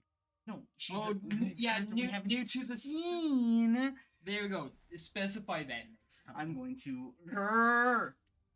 Oh yeah, the Hades returns. The Hades returns. Nut also comes back. Nut also does come back. It looks like West Delaware is looking kind of like a similar team comp here. Both Frog Swanson and WD Echo picked the same characters. Whale guy. Well, we got Baku Kujira. No, go back. Whale no, guy. Bacchus. Okay, but Bacchus is the god of wine, so we get to see him. I do like Bacchus. That's a good pick from because the more he drinks his wine, the stronger he gets. Well, we get Soul. Me in the real world. I thought that was You a good can't joke. say I that, thought that was man. a good joke. I thought that was a good joke. They Aries- okay, Aries yep. did get banned. We did talk about that earlier. We did talk about how the Aries is doing so much work that it has to be banned this upcoming match. We did see the no ban Sun Wukong. Maybe there's a chance. There's a chance. I don't think so. There's a non-zero chance. Because both teams did choose solo laners. Who's the solo laner? Certain Hades. Yeah, but Hades, you said Hades could be any role, remember? He'd be like 3 different roles, so this could be their mid laner now. They could be mixing it up. Hades could be mid lane now. I don't know. Let me hope. Let me pray, Brennan. I know that WD Bravo is gonna do me right, and he's gonna pick that Sun Wukong character.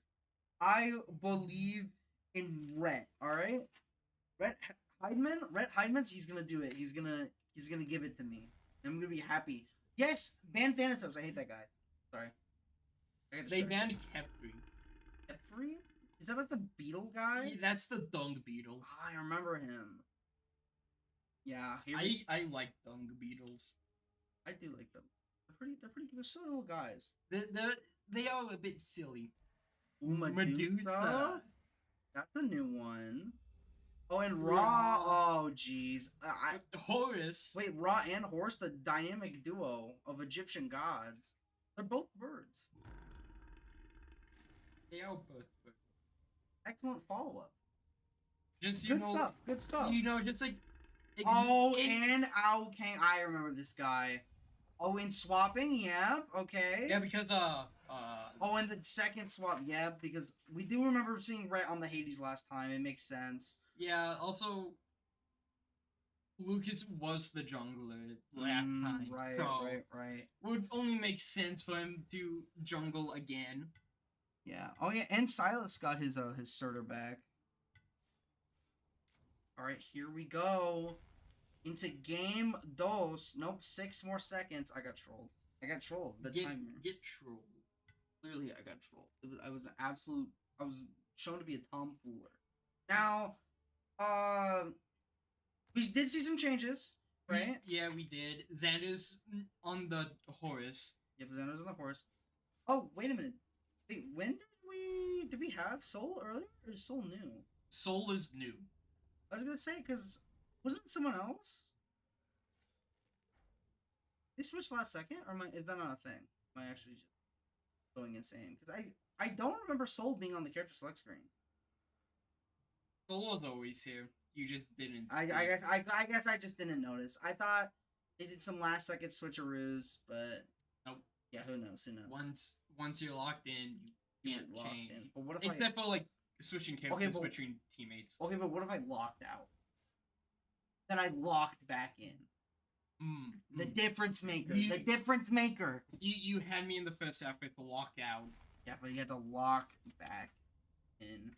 Now let's talk about this. Let's talk about this team comp here. I don't really know a lot about Soul because I never really saw this character before. So what Soul does is as she uses her abilities, she gets heat. The more heat she has, the more damage and faster her attacks. Oh, so if she gets more heat, she'll get stronger. Yeah. Okay. What about let's talk about Medusa. I assume there's some form of stone mechanic because it's Medusa. Yeah, her ult, if she gets someone looking at her in the ult, they get turned to stone. It's like a widespread. Like, yeah, it's like a frontal map. cone shape. I remember that from the olden but days. if they just simply turn around, they only suffer from like a speed penalty. Oh, that's kind of silly actually. Her passive is quite silly, but also quite good. She gets no movement penalty for strafing, and she moves back fast. Ugh. So if she goes side to side, it's faster. It's the same speed as if she was walking forward. Nuts. And That's then so much speed, and you walk back faster. Walking backwards is like half the speed of walking forward. That's crazy. Yeah. I guess she does. She's a snake. That makes sense. I get it. The scaly, slippery, the little slither is slithering around. And then last one I really want to talk about is Pele because I don't really know a whole lot about her. I also don't remember much about Pele. I just know she has volcano power. Oh, she does look like a Hawaiian kind of god. She is. Wow, I'm so smart. She's a every time I see god. Soul, I just think of Sunspot from it. Literally, that's literally just it's just a fire guy. Okay, here we are into the beautiful, beautiful world. Everyone says everyone's DC'd, but that's not the case. It's just everyone's just loading in. All right, who do you want to start with, Brandon? Who should we watch first? Well, we'll start with Pele because we both the Kayla Coder Light Cobra. Yeah, I have no clue what this character does. It looks like she has like a fireball, some sort of like volcanic eruption. Oh, she goes for the blink immediately. That's interesting. Yeah, what blink does is if you haven't taken any damage or dealt any damage, a small period of time, you get to use it and it's a you get it. Yeah, you get it like TP forward. It's like a small little dash out. It's like for maybe like re-engages or disengages, getting out or going back in. Actually, I think one of Pele's abilities is she sets her daggers on fire and they do more damage. Oh, it's like a status. Yeah. Oh, I see. It's like a buff effect. Okay. Let's swap over to Horus. Let's see if I can find which one is Horus. I believe. Well, it's Soul. That's Bacchus. Surtur. Okay, there's Horus. Where I found Horus. Yeah, so good old Xander Weber back again on the Horus. This is a new character for him though. Waiting to get what I believe is the attack speed buff camp. Yeah. Or no, that's where Soul's at. No, Soul's going to hold the health camp. And then they're going to bring it together. They bring it together. And they both take it, right? Or they both take the XP from it. They both share XP from both camps. There was some West Delaware gaming. We got Medusa out here. I cannot tell for the life of me where she is on the map. It just looks like she's kind of just chilling, just waiting for the next camp to pop up. She's still at speed. Oh, she got speed. Medusa's gonna be the jungler. Oh yeah, is that not what she usually plays? She's usually carry, I believe. Oh, interesting. Well, I mean, look, if William can pull it off, I've got faith in him, right? This team knows what they're doing. It's just like the only thing that was really lacking was like their coordination in that last fight. But yeah, I'm sure they could be able to pull some crazy strats and pull this around. They do pick up the incredible buffs, though. A bit of an accident. Bit of an accident. It happened. Happens. At least they got a buff, right? That's better than not getting a buff. Yeah. Anyways, we are back on good old. Oh wait, no, my Low. bad, my bad. Medusa's mid lane. Oh. I forgot Ao Kwang. Oh my goodness. We instantly have a pick. Yeah, the Horse Soul combo instantly takes out Bacchus. Just like an insta sweep. Nuts already at like half HP, like a quarter left. They're taking down the first Bastion uncontested. It's a dynamic duo yet again of Xander and who? Xander and Lauren. Oh wait, no, we didn't see Lauren last game with Xander. This is a new combo. Yeah, Lauren getting a kill not even a minute in. Not even a minute in. Very impressive. Instantly has a level advantage. Wait, what level is she now? She's like 3. 3? That's nuts. Oh, I thought she backed there, but it doesn't look like she does. So yeah, let's look. Yeah, everyone's just kind of staying up here. Ao Kang's engaging here. I'm just looking. They're kind of just like taking like a medium fight right here, looking for when they can push up. Like a ring attack. Yeah, that's a thing Raw does. He like. Oh, it's like a sun thing, right? Yeah, it's like a buff. You get a bath in the sun, and if you do so, it kills you. Engage. Pele getting killed. That was one of her abilities where she like slammed it. I believe she like slams the ground, and the ground around becomes like volcanic rock. Yeah, that was a really early pick. Caleb no, it's not slam. She just makes the ground like volcanic rock, and she gets like speed. I swore she did like a jump attack. Yeah, early engage from Caleb's taking down the it was Ao Kong, right? I believe it was Ao Kong. Oh, but anyway, Soul extremely low uses her ability to get away. Oh, yeah, she has like she turns into like a fireball. Yeah, she's able to like she turns into a fireball. Interesting. Yeah. Completely immune to damage in the fireball form, but she can attack. She can attack. And she can only run away. Really. Yeah. But yeah, West Delaware takes that fight. Well, they don't really take the fight. They push Vinton off their tower. Sorry. But yeah, now they're just looking to take the camps here. You know, gotta do what you gotta do. Get those levels ready. 80 sitting in spawn, getting his items ready. And back, probably looking to use a teleport back to the tower and. Oh yeah, with the rift, I think it is. The rift rune or something like that. Teleport fragment. Oh, teleport fragment. Yeah, there we go. We figured it out. He takes his mana. Looking to engage Surtur. Surtur's like also taking his mana, I believe. Oh, our first totem here. Oh wait, Ao Kang took someone else's mana. Yeah, Ao Kwang came in, took away Soot's mana. Smart. Gonna be a huge loss for Soot because without the mana, you can't guarantee using abilities. Oh wait, Vinton's looking to engage on the dual lane here. No, they're looking to take the Gold Fury. They instantly do, but no, they took like an XP. Just an XP camp. Oh, yeah, it looks like the Gold Fury. It was in that same direction. I couldn't tell. Soul gets another pick yet again. Nut is down and leaving only the Bacchus. They're gonna clean up the minion wave here so they can engage in the tower. So Bacchus is still there though. Oh, they don't have the bastions. Oh, all bastions are gone on West Delaware's tower. That was insanely fast. We're like not even like 5 minutes in. Yeah, and it's already gone. Usually I see them get taken away. I don't know, like 15 minutes in. Yeah, it takes a long while, but yeah, Charles has got to do whatever he can to push Vinton off their side. But he's just still chilling in the mid lane though. Anyways, watch Nut, my good friend Nut. Watch our good friend Brayden. We haven't watched him in a hot minute. We haven't watched him in a hot minute. That's very true. So, watch him for a bit. Ao Kang is here alongside them, looking to engage. Oh, Bacchus is going for the touch.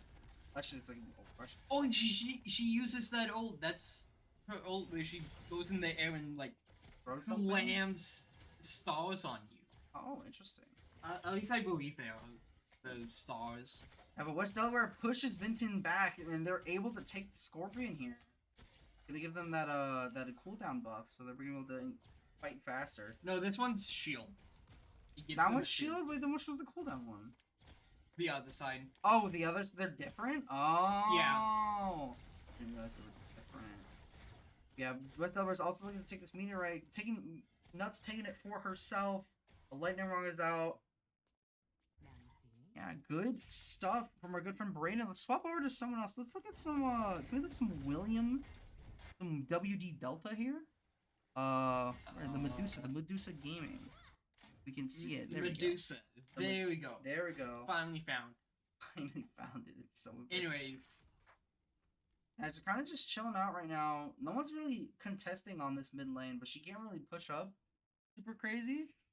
She doesn't want to, obviously she doesn't want to get, like, flanked. She just want to get... She doesn't want to die. She wants to play, the life. Taking a camp here. Let's swap over to some, Vinton. We haven't seen a lot of Vinton gaming. Oh, yeah, wait. In the mid lane, Ra is here. Since Medusa's out, he's gonna look to take the Bastion immediately.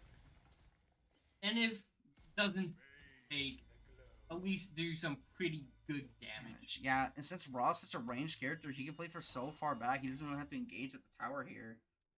That ability was like a flashbang. Ew, I forgot there's flashes in this game. The laser from the sky! Laser from the sky. I'm pretty sure there is a raw skin where the laser is a pencil and it's like erasing. Oh, but that's so cute. That's so I actually really like that. Let's go over to the Surtur Gaming. Oh, they're in a brutal clash right now. Hades has got to escape. Yeah, Hades just backing up. Oh, but Al Kenny is here. Are they looking to both take Surtur down together? They have their ultimates. Hades pops his, but Surtur uses his to escape. We've seen that time and time again. Yeah, Surtur very good at just getting away. One thing that we haven't pointed out is that when he does, it summons these tiny gremlins with it. Oh, there's like little fire minions. That Yeah, spawn from fire the thing. minions. Yeah, I forgot about that part. Something like that. There's one right there. Yeah, he just straight up tossed that one. He wasn't even with his ult. They're both looking to maintain the totem here, but I don't think Hades is gonna be able to do it. Actually, Surtur's too low. He's not able to do it. Oh, King is back too. King! Did he cut the dragon? The dragon fist. That was so cool. That was his ult. His ult is that, like he summons like this dragon, like he's able to like. Yeah, he turns. He reveals his true self as a dragon, and he just eats them if they're low enough HP. Oh, it's an insta kill at low HP. Yeah, at low HP. That's kill. so It's like at 30%. Wait, maybe the character is cool. Wait a minute, I actually might take it all back. I'm sorry. Wow, King, I was not aware of your game. Well, Medusa also does take out what's that? That's Pella. Yeah, good stuff from Yeah, but I do believe Pella did kind of just chase a kill. Yeah, Charles was able to absolutely destroy him off of that. Getting a little too greedy. Yeah, it happens. Oh, I mixed up his name. This one's Medusa's William. Darn it! I said 3 different names there. I feel so bad. Apologize to all. Sorry, William. I didn't mean to. When you have the same, like, very similar team names, right? Yeah. There's WD, Echo, Bravo, Charlie, and Delta. Guys, I'm a simple man who plays Smash Brothers. I can't remember all these names. I mean, they're Greek letters. I'm pretty sure. No. Oh my god, Soul just picked damage! And Wild King's able to take that up, but he's so low as well! Nut's here to reclaim. Yeah, so Soul did take out their tower. What's the worst tower? But, like, they were able to come in and engage, but died for it, yeah. She tried to back, but just, like, Wild King came in, did major damage. Soul may have done major damage back, but Nut was there to able to help and clean up. But that was a good fight. It was a darn good fight. But we swap over to Raw here. It looks like they're looking to like kind of like group engage here.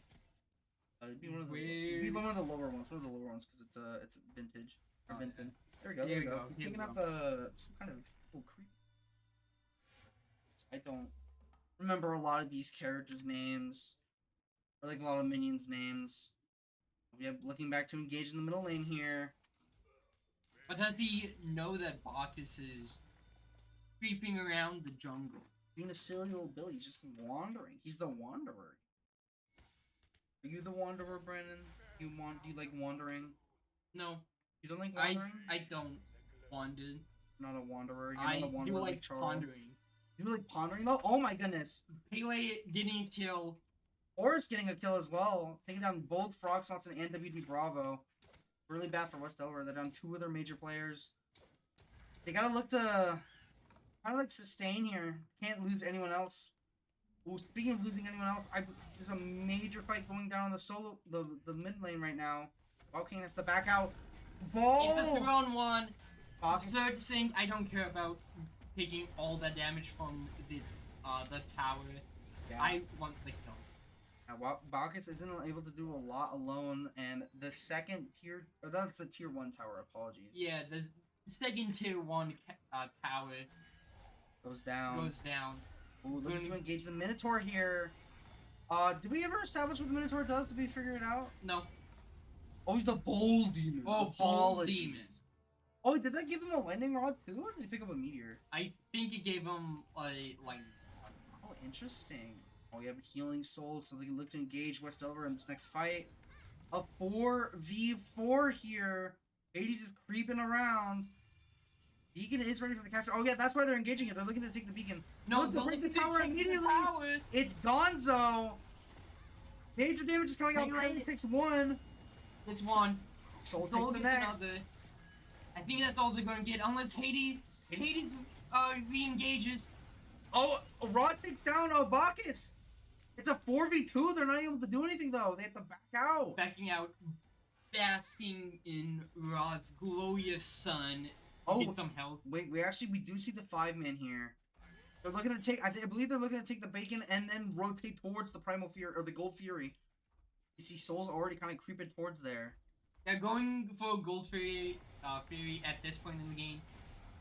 Good idea, because you're up 6 kills. You're up about 7,000 gold. Yeah, you might as well like maintain an even huge lead, right? Yeah, you're also got all the tier 1 towers down. But despite that, they didn't go for it. Oh, they picked up the right items this time. To make sure. Or was that West Delaware? That was West Delaware. Oh, the silly Billies. We were a bit of silly Billies and got that incorrect. My bad. I shouldn't say things without truly knowing them. But he's gonna pick up this, get that lightning rod, get that totem as well. Get the totem. He can kind of just do most of this uncontested because, like, I mean, Hades is nowhere to be found. I don't know where's bro. Where is he? Wait, we're seeing a huge engage here in the middle lane here. Find the right ones. Oh my god. No, you had the. Did I? Oh yeah, it's raw. Medusa, very low HP. Not going to get it. Hawkins did use his ult, which makes everyone he hits with it drunk. Didn't hit anyone, but it doesn't matter. Raw's out. Mighty and Tiny does go down. But I'm sure Zane's not really getting too upset about that, right? No, not at all. You still have a pretty big lead. Mm-hmm. So, dying one time, not a big deal. It's not a big deal. We just go to the next, right? Yeah, also not much that I believe it was Soul could do. They will also Raw. Oh, Raw, my bad. Yeah, Raw was trying to help out Horus. 2 sun gods on the same team. And 2 Egyptian gods on the same team. Both were birds. They were looking to take the gold fear here, but all of West Delaware's team is there. I believe they're gonna just like try and like make them like pop any like major cooldowns and then look to re-engage. Soul is getting pushed by Wow Kang, but he's just looking to back out. Horse takes down major damage. Pele gets a kill. Oh, he flies out, trying to escape. Disengaging, but now re-engaging after a quick little stabilization. Mm-hmm. The Gold Fury is back at full health. It was losing a half, but until West Delaware pulled up. Now going for Gold Fury, up a team member. Yeah, West Delaware should be relatively free. Not as there. Does not get the objective steal. Fortunate, and goes down to Soul as well. Putting him on the respawn cooldown. Hi, Raw. They cost them the lives, but 100% worth it. If he got it, it would have been 100% worth it. Yeah. It was worth the risk. We do see Raw and LA taking out this Pyromancer here. Trying to get the Pyromancer bomb. Oh yeah, the bomb, so they can instantly take out a tower. That's correct. I forgot that was a major part of the game. Alrighty. Marcus, he's grinding. Let him grind. Let him grind. Let him take it out. Let him take it out. Charles, let Charles cook. Let him get him in the kitchen, folks. Over to someone else here though. How about Nuts? Hey, Nuts. Frog Swanson, the beautiful Braden Wenger. You know, just I don't know why everything just got so peaceful. We're having like very intense team fights, and now we're kind of just like. Yeah, well, a team fight really isn't in the works to happen. Obviously, both teams talking about they might want to take the next team fight. Ooh, wait, Wow Kang is here with Nut. Which might be around this tower. Oh yeah, like the whole... It is a 4-on-3, so not a wise fight to take for Vinton-Shellsburg. But West Delaware playing it safe, backing up. Regrouping. It looks like Hades is finally going back to the solo lane after decades of kind of just playing near the mid laners. They're playing with this team. Going back, gaining some XP, trying to catch up to the level cap. Level with levels and gold. Mm-hmm. Taking out the Scorpion. Oh, he's gonna abandon it and go for the tower? Potentially looking at taking the tower. He is alone. Surtur is nowhere to be seen on the map, and that is because all of Vinton-Shellsburg is here, engaging in this massive fight against the they're gonna look to take this tier 2 tower. Is already at low HP, so probably just gonna go in, dive tower, get the tower. Power's gone. Not go up for no. Isn't really able to get anything. Soul gets the first blood, and then Pele gets the second. She's gonna get a third. Is she gonna get the fourth? No, the fourth goes to Horus? Question mark? No, Medusa escapes. She escaped with her life. You know what that was? What was that? That might have been the passive ability. Oh, right, the backup. Yeah, William knew exactly how to use that and he was able to escape the mighty horse's wrath. You know, Xander just couldn't keep up. Alright, but now we get, of course, we've seen it time and time again. Vinton-Shellsburg takes the beacon.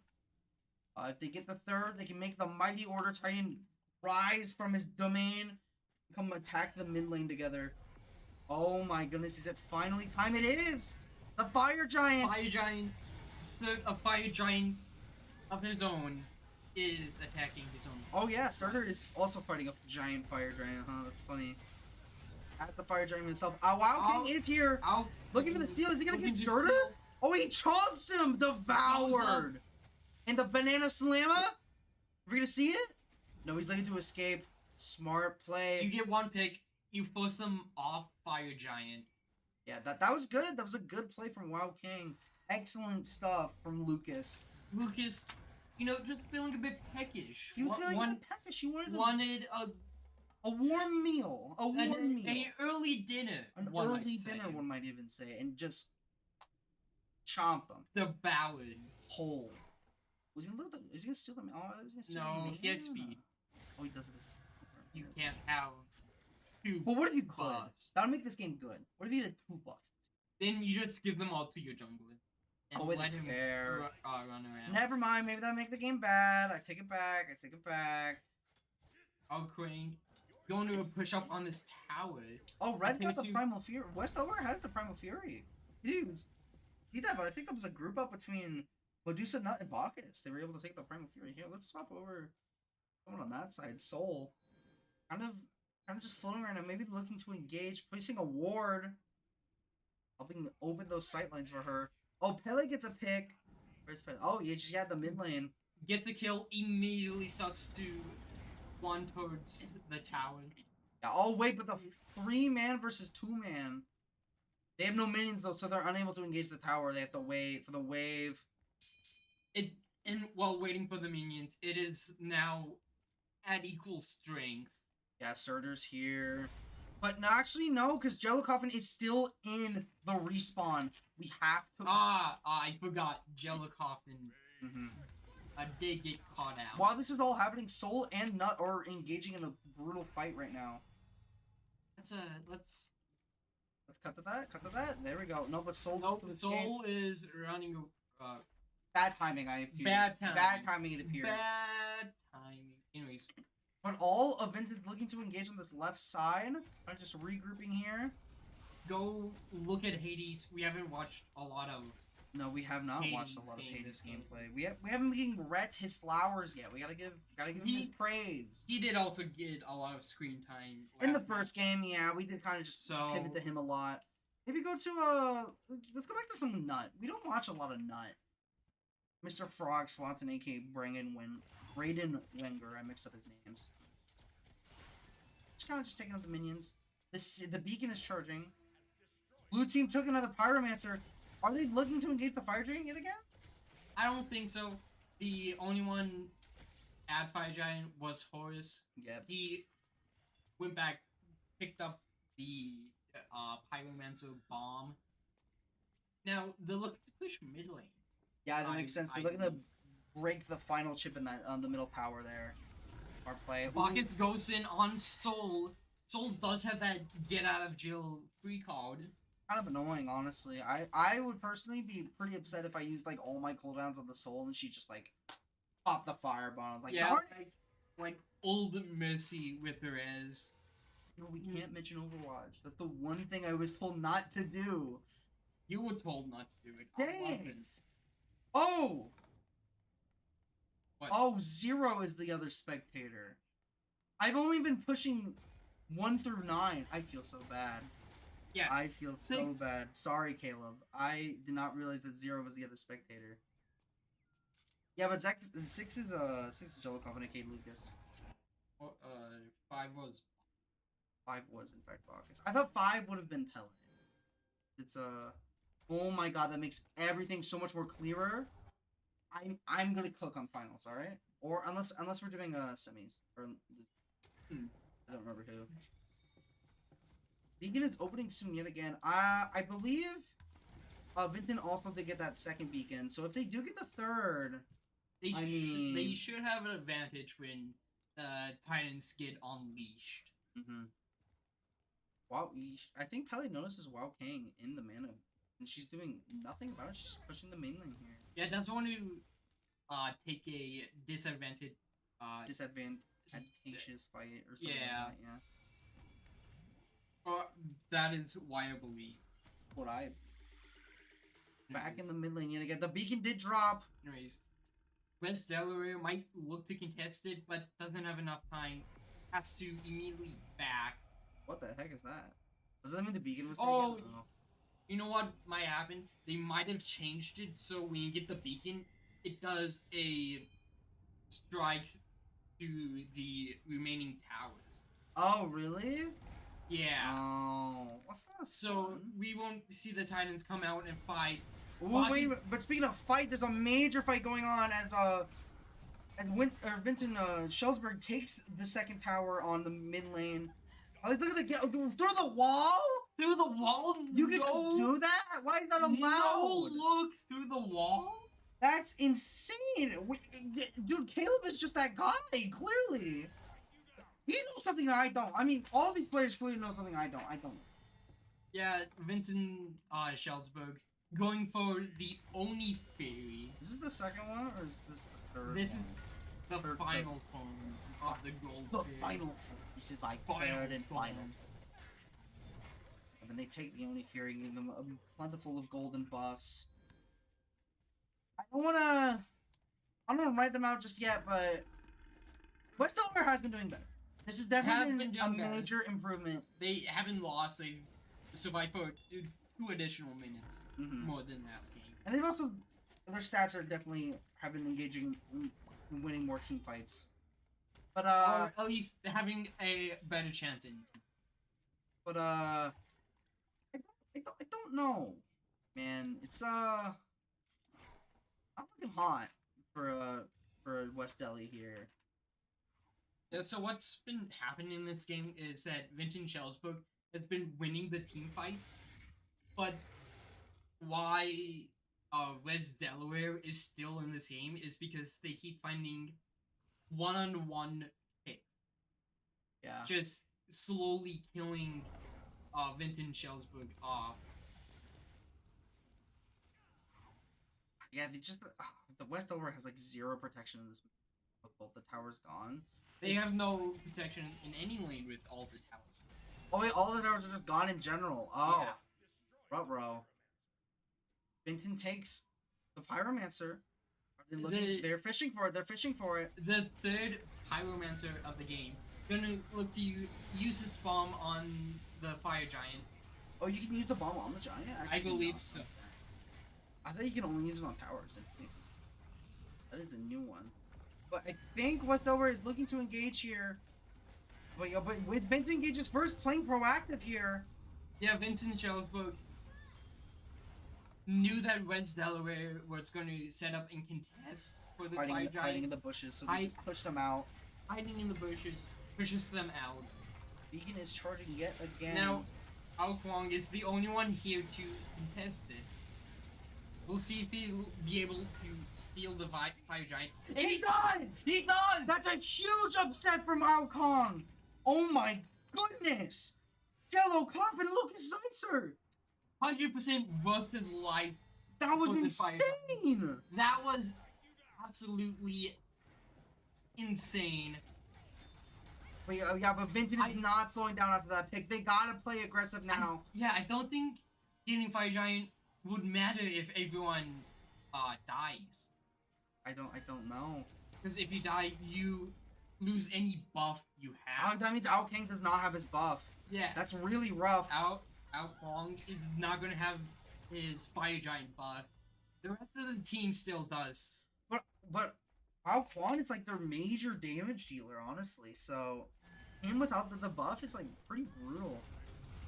Vint is looking to take this Phoenix here. The ultimates are blocked. I cannot tell what is happening. Rock down. Horse is down. Ao Kang takes out Soul. The numbers are in West Delaware's favor. Are they looking? Ao Kwong goes in answered, looking for the kill. That's huge. Both Pele and Rob both have to escape through the duo lane right now. Going through that jungle. The Beacon is opening soon. They're setting up for it. They kind of have to, because if they get this third one, it's probably do even more damage to the Phoenix.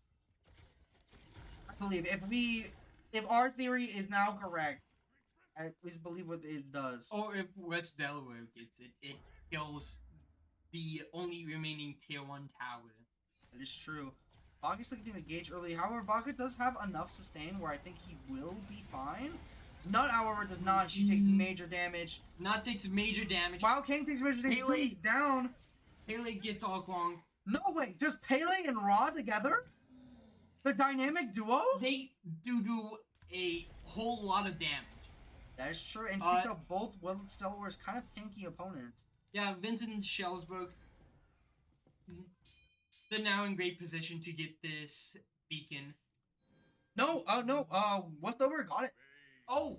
Yeah, they claimed the beacon. Oh, I did not see that. No, yeah, while, I think it was, Bacchus, Nut, and, Wild Kang were all engaging. I think, it was Medusa. Yeah. He was sitting on the beacon and she was claiming it for them. Which is smart. You might as well have some, it was 2 against 3.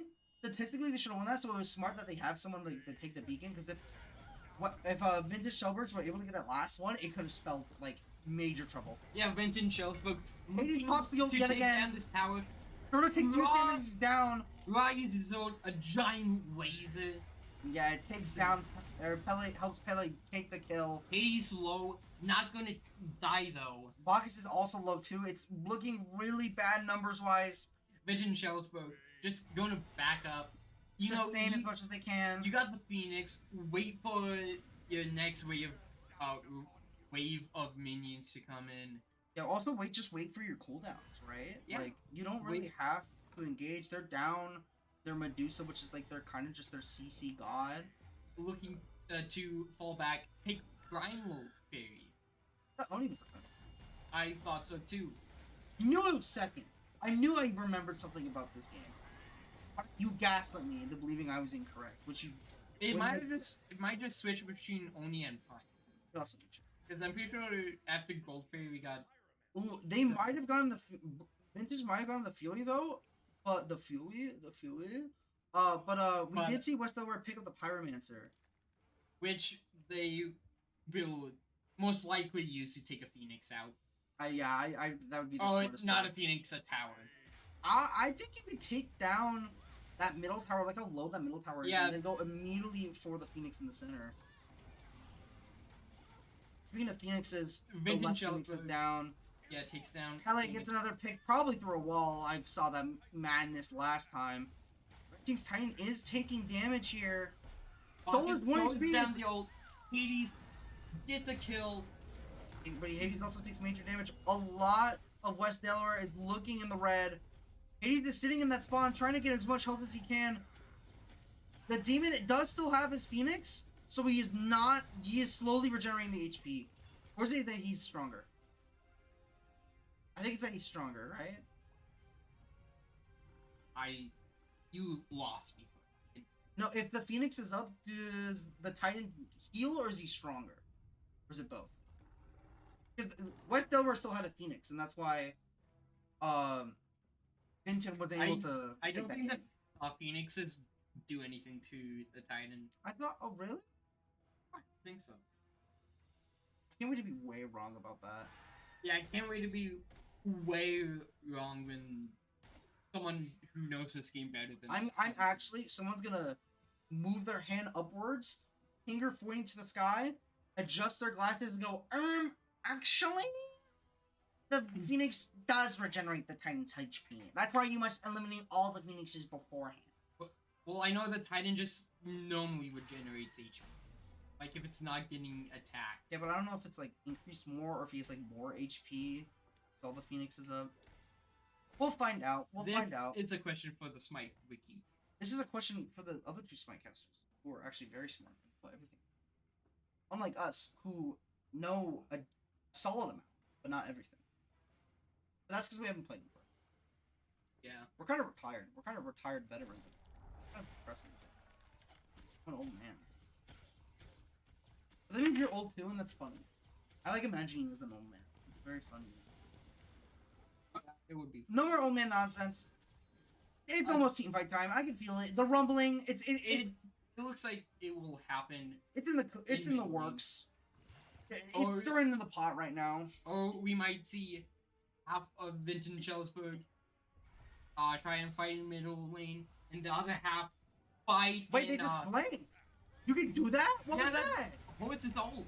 What? Yeah, he flies up in the sky, and anyone who's within a certain radius goes with him. But we're seeing they got their pick and double trades here. Kills get in exchange. I don't think Vinton-Shellsburg is going to end the game right now. But yeah, we are getting a game of Smite here. Shoutouts to West Delaware putting up the best fight they can. They're doing amazing right now. It's definitely a major improvement. Yeah, West Delaware currently has the numbers advantage for the next minute, half minute. Mm-hmm. But what they're gonna do with that numbers advantage is what I'm really questioning, because I don't know. They do have Marcus, which is a lot more tankier. Hades is also going to be more tankier. They might look at Fire Giant. Of course, they have to make sure that the Titan is safe. Well, yeah, Surtur was able to claim that beacon yet again.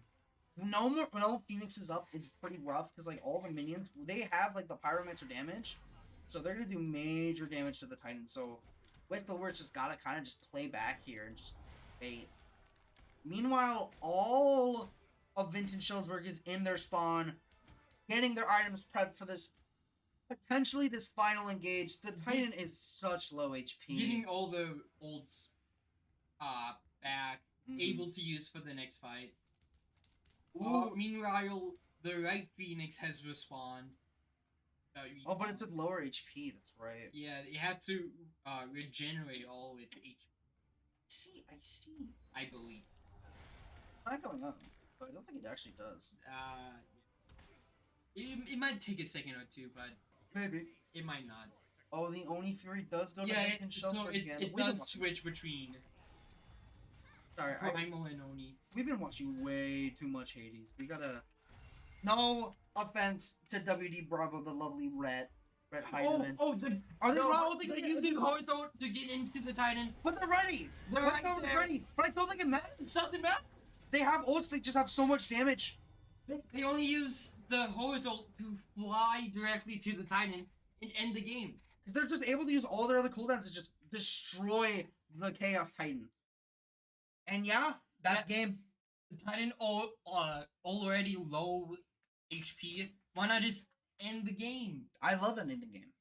End the game before both teams are at equal strength. Mm-hmm. So might as well not like pad this game out anymore. Let's wrap it up. have the game. Oh my goodness! 14 kills. Caleb getting 14 kills in that game. Doing. Oh, but let's not forget 20 assists from Horace. Yeah, that's my boy Xander Weber. Woo! Oh yeah, and look at Wild King, Jello Coffin, the lovely Lucas Sicer. Getting 6 kills. 6 kills and 1 assist. You know, that's pretty good. Pretty good. It would have been better if I read it correctly and didn't think deaths was assists. I now feel really bad. Yeah. But you know, I do still think that Lucas did like amazing this game, right? He had so many early picks. He stopped the Fire Giant twice, single-handedly. He did. He took down Surtur, which meant that Vinton-Shellsburg could not take it, and then he stole it immediately the next time. Like, in round of applause. Absolutely incredible. Round of applause from everyone. Everyone did an amazing game. This was a lot more. I had an enjoyable more time with this game. I'll say it. A much closer game. Much closer game means a much more fun game. More fun game to cast. More hype moments. Mm-hmm. Instead of watching 5 Arizal win the game.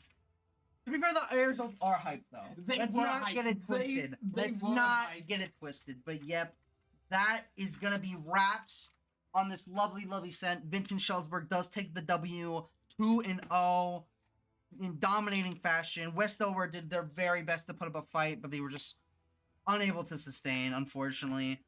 But thank you all so much for watching this portion of the stream. We will be transitioning once what is it? It's Green County and CPU. CPU, what? Center Point Urbana. I was so confused for a second. But yeah, that's gonna be wraps. Once they finish, we're gonna go into the finals match as well as the losers match. Yeah, the consolation 3rd place match. Mm-hmm. So stay tuned for that. I've been Alex. I'm Brandon. Unfortunately. Why do you say unfortunately? Why? You're funny. And it would make you mad. Okay. We will see you guys later. Bye. Bye, chat. Bye. Love you, chat. Love you, chat. Bye.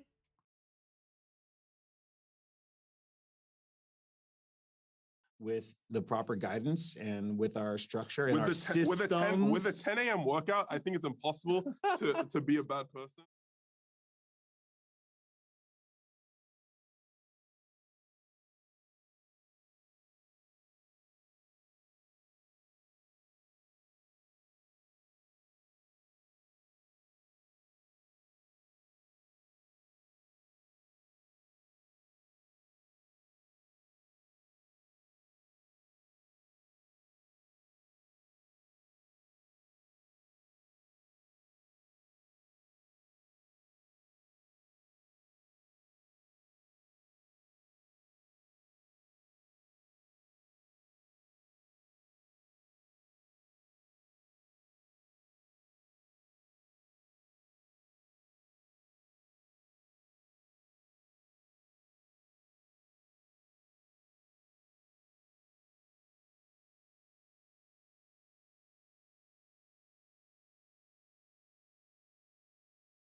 with the proper guidance and with our structure and With our the, systems. with a 10 a.m. workout, I think it's impossible to be a bad person.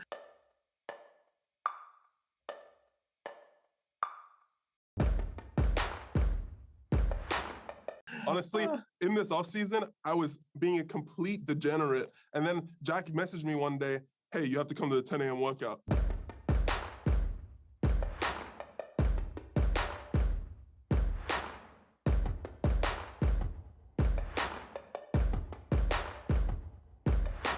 And ever since then, I've been mentally clear. I'm a great person. I love my life. Love the off season. I'm relaxing. We're great.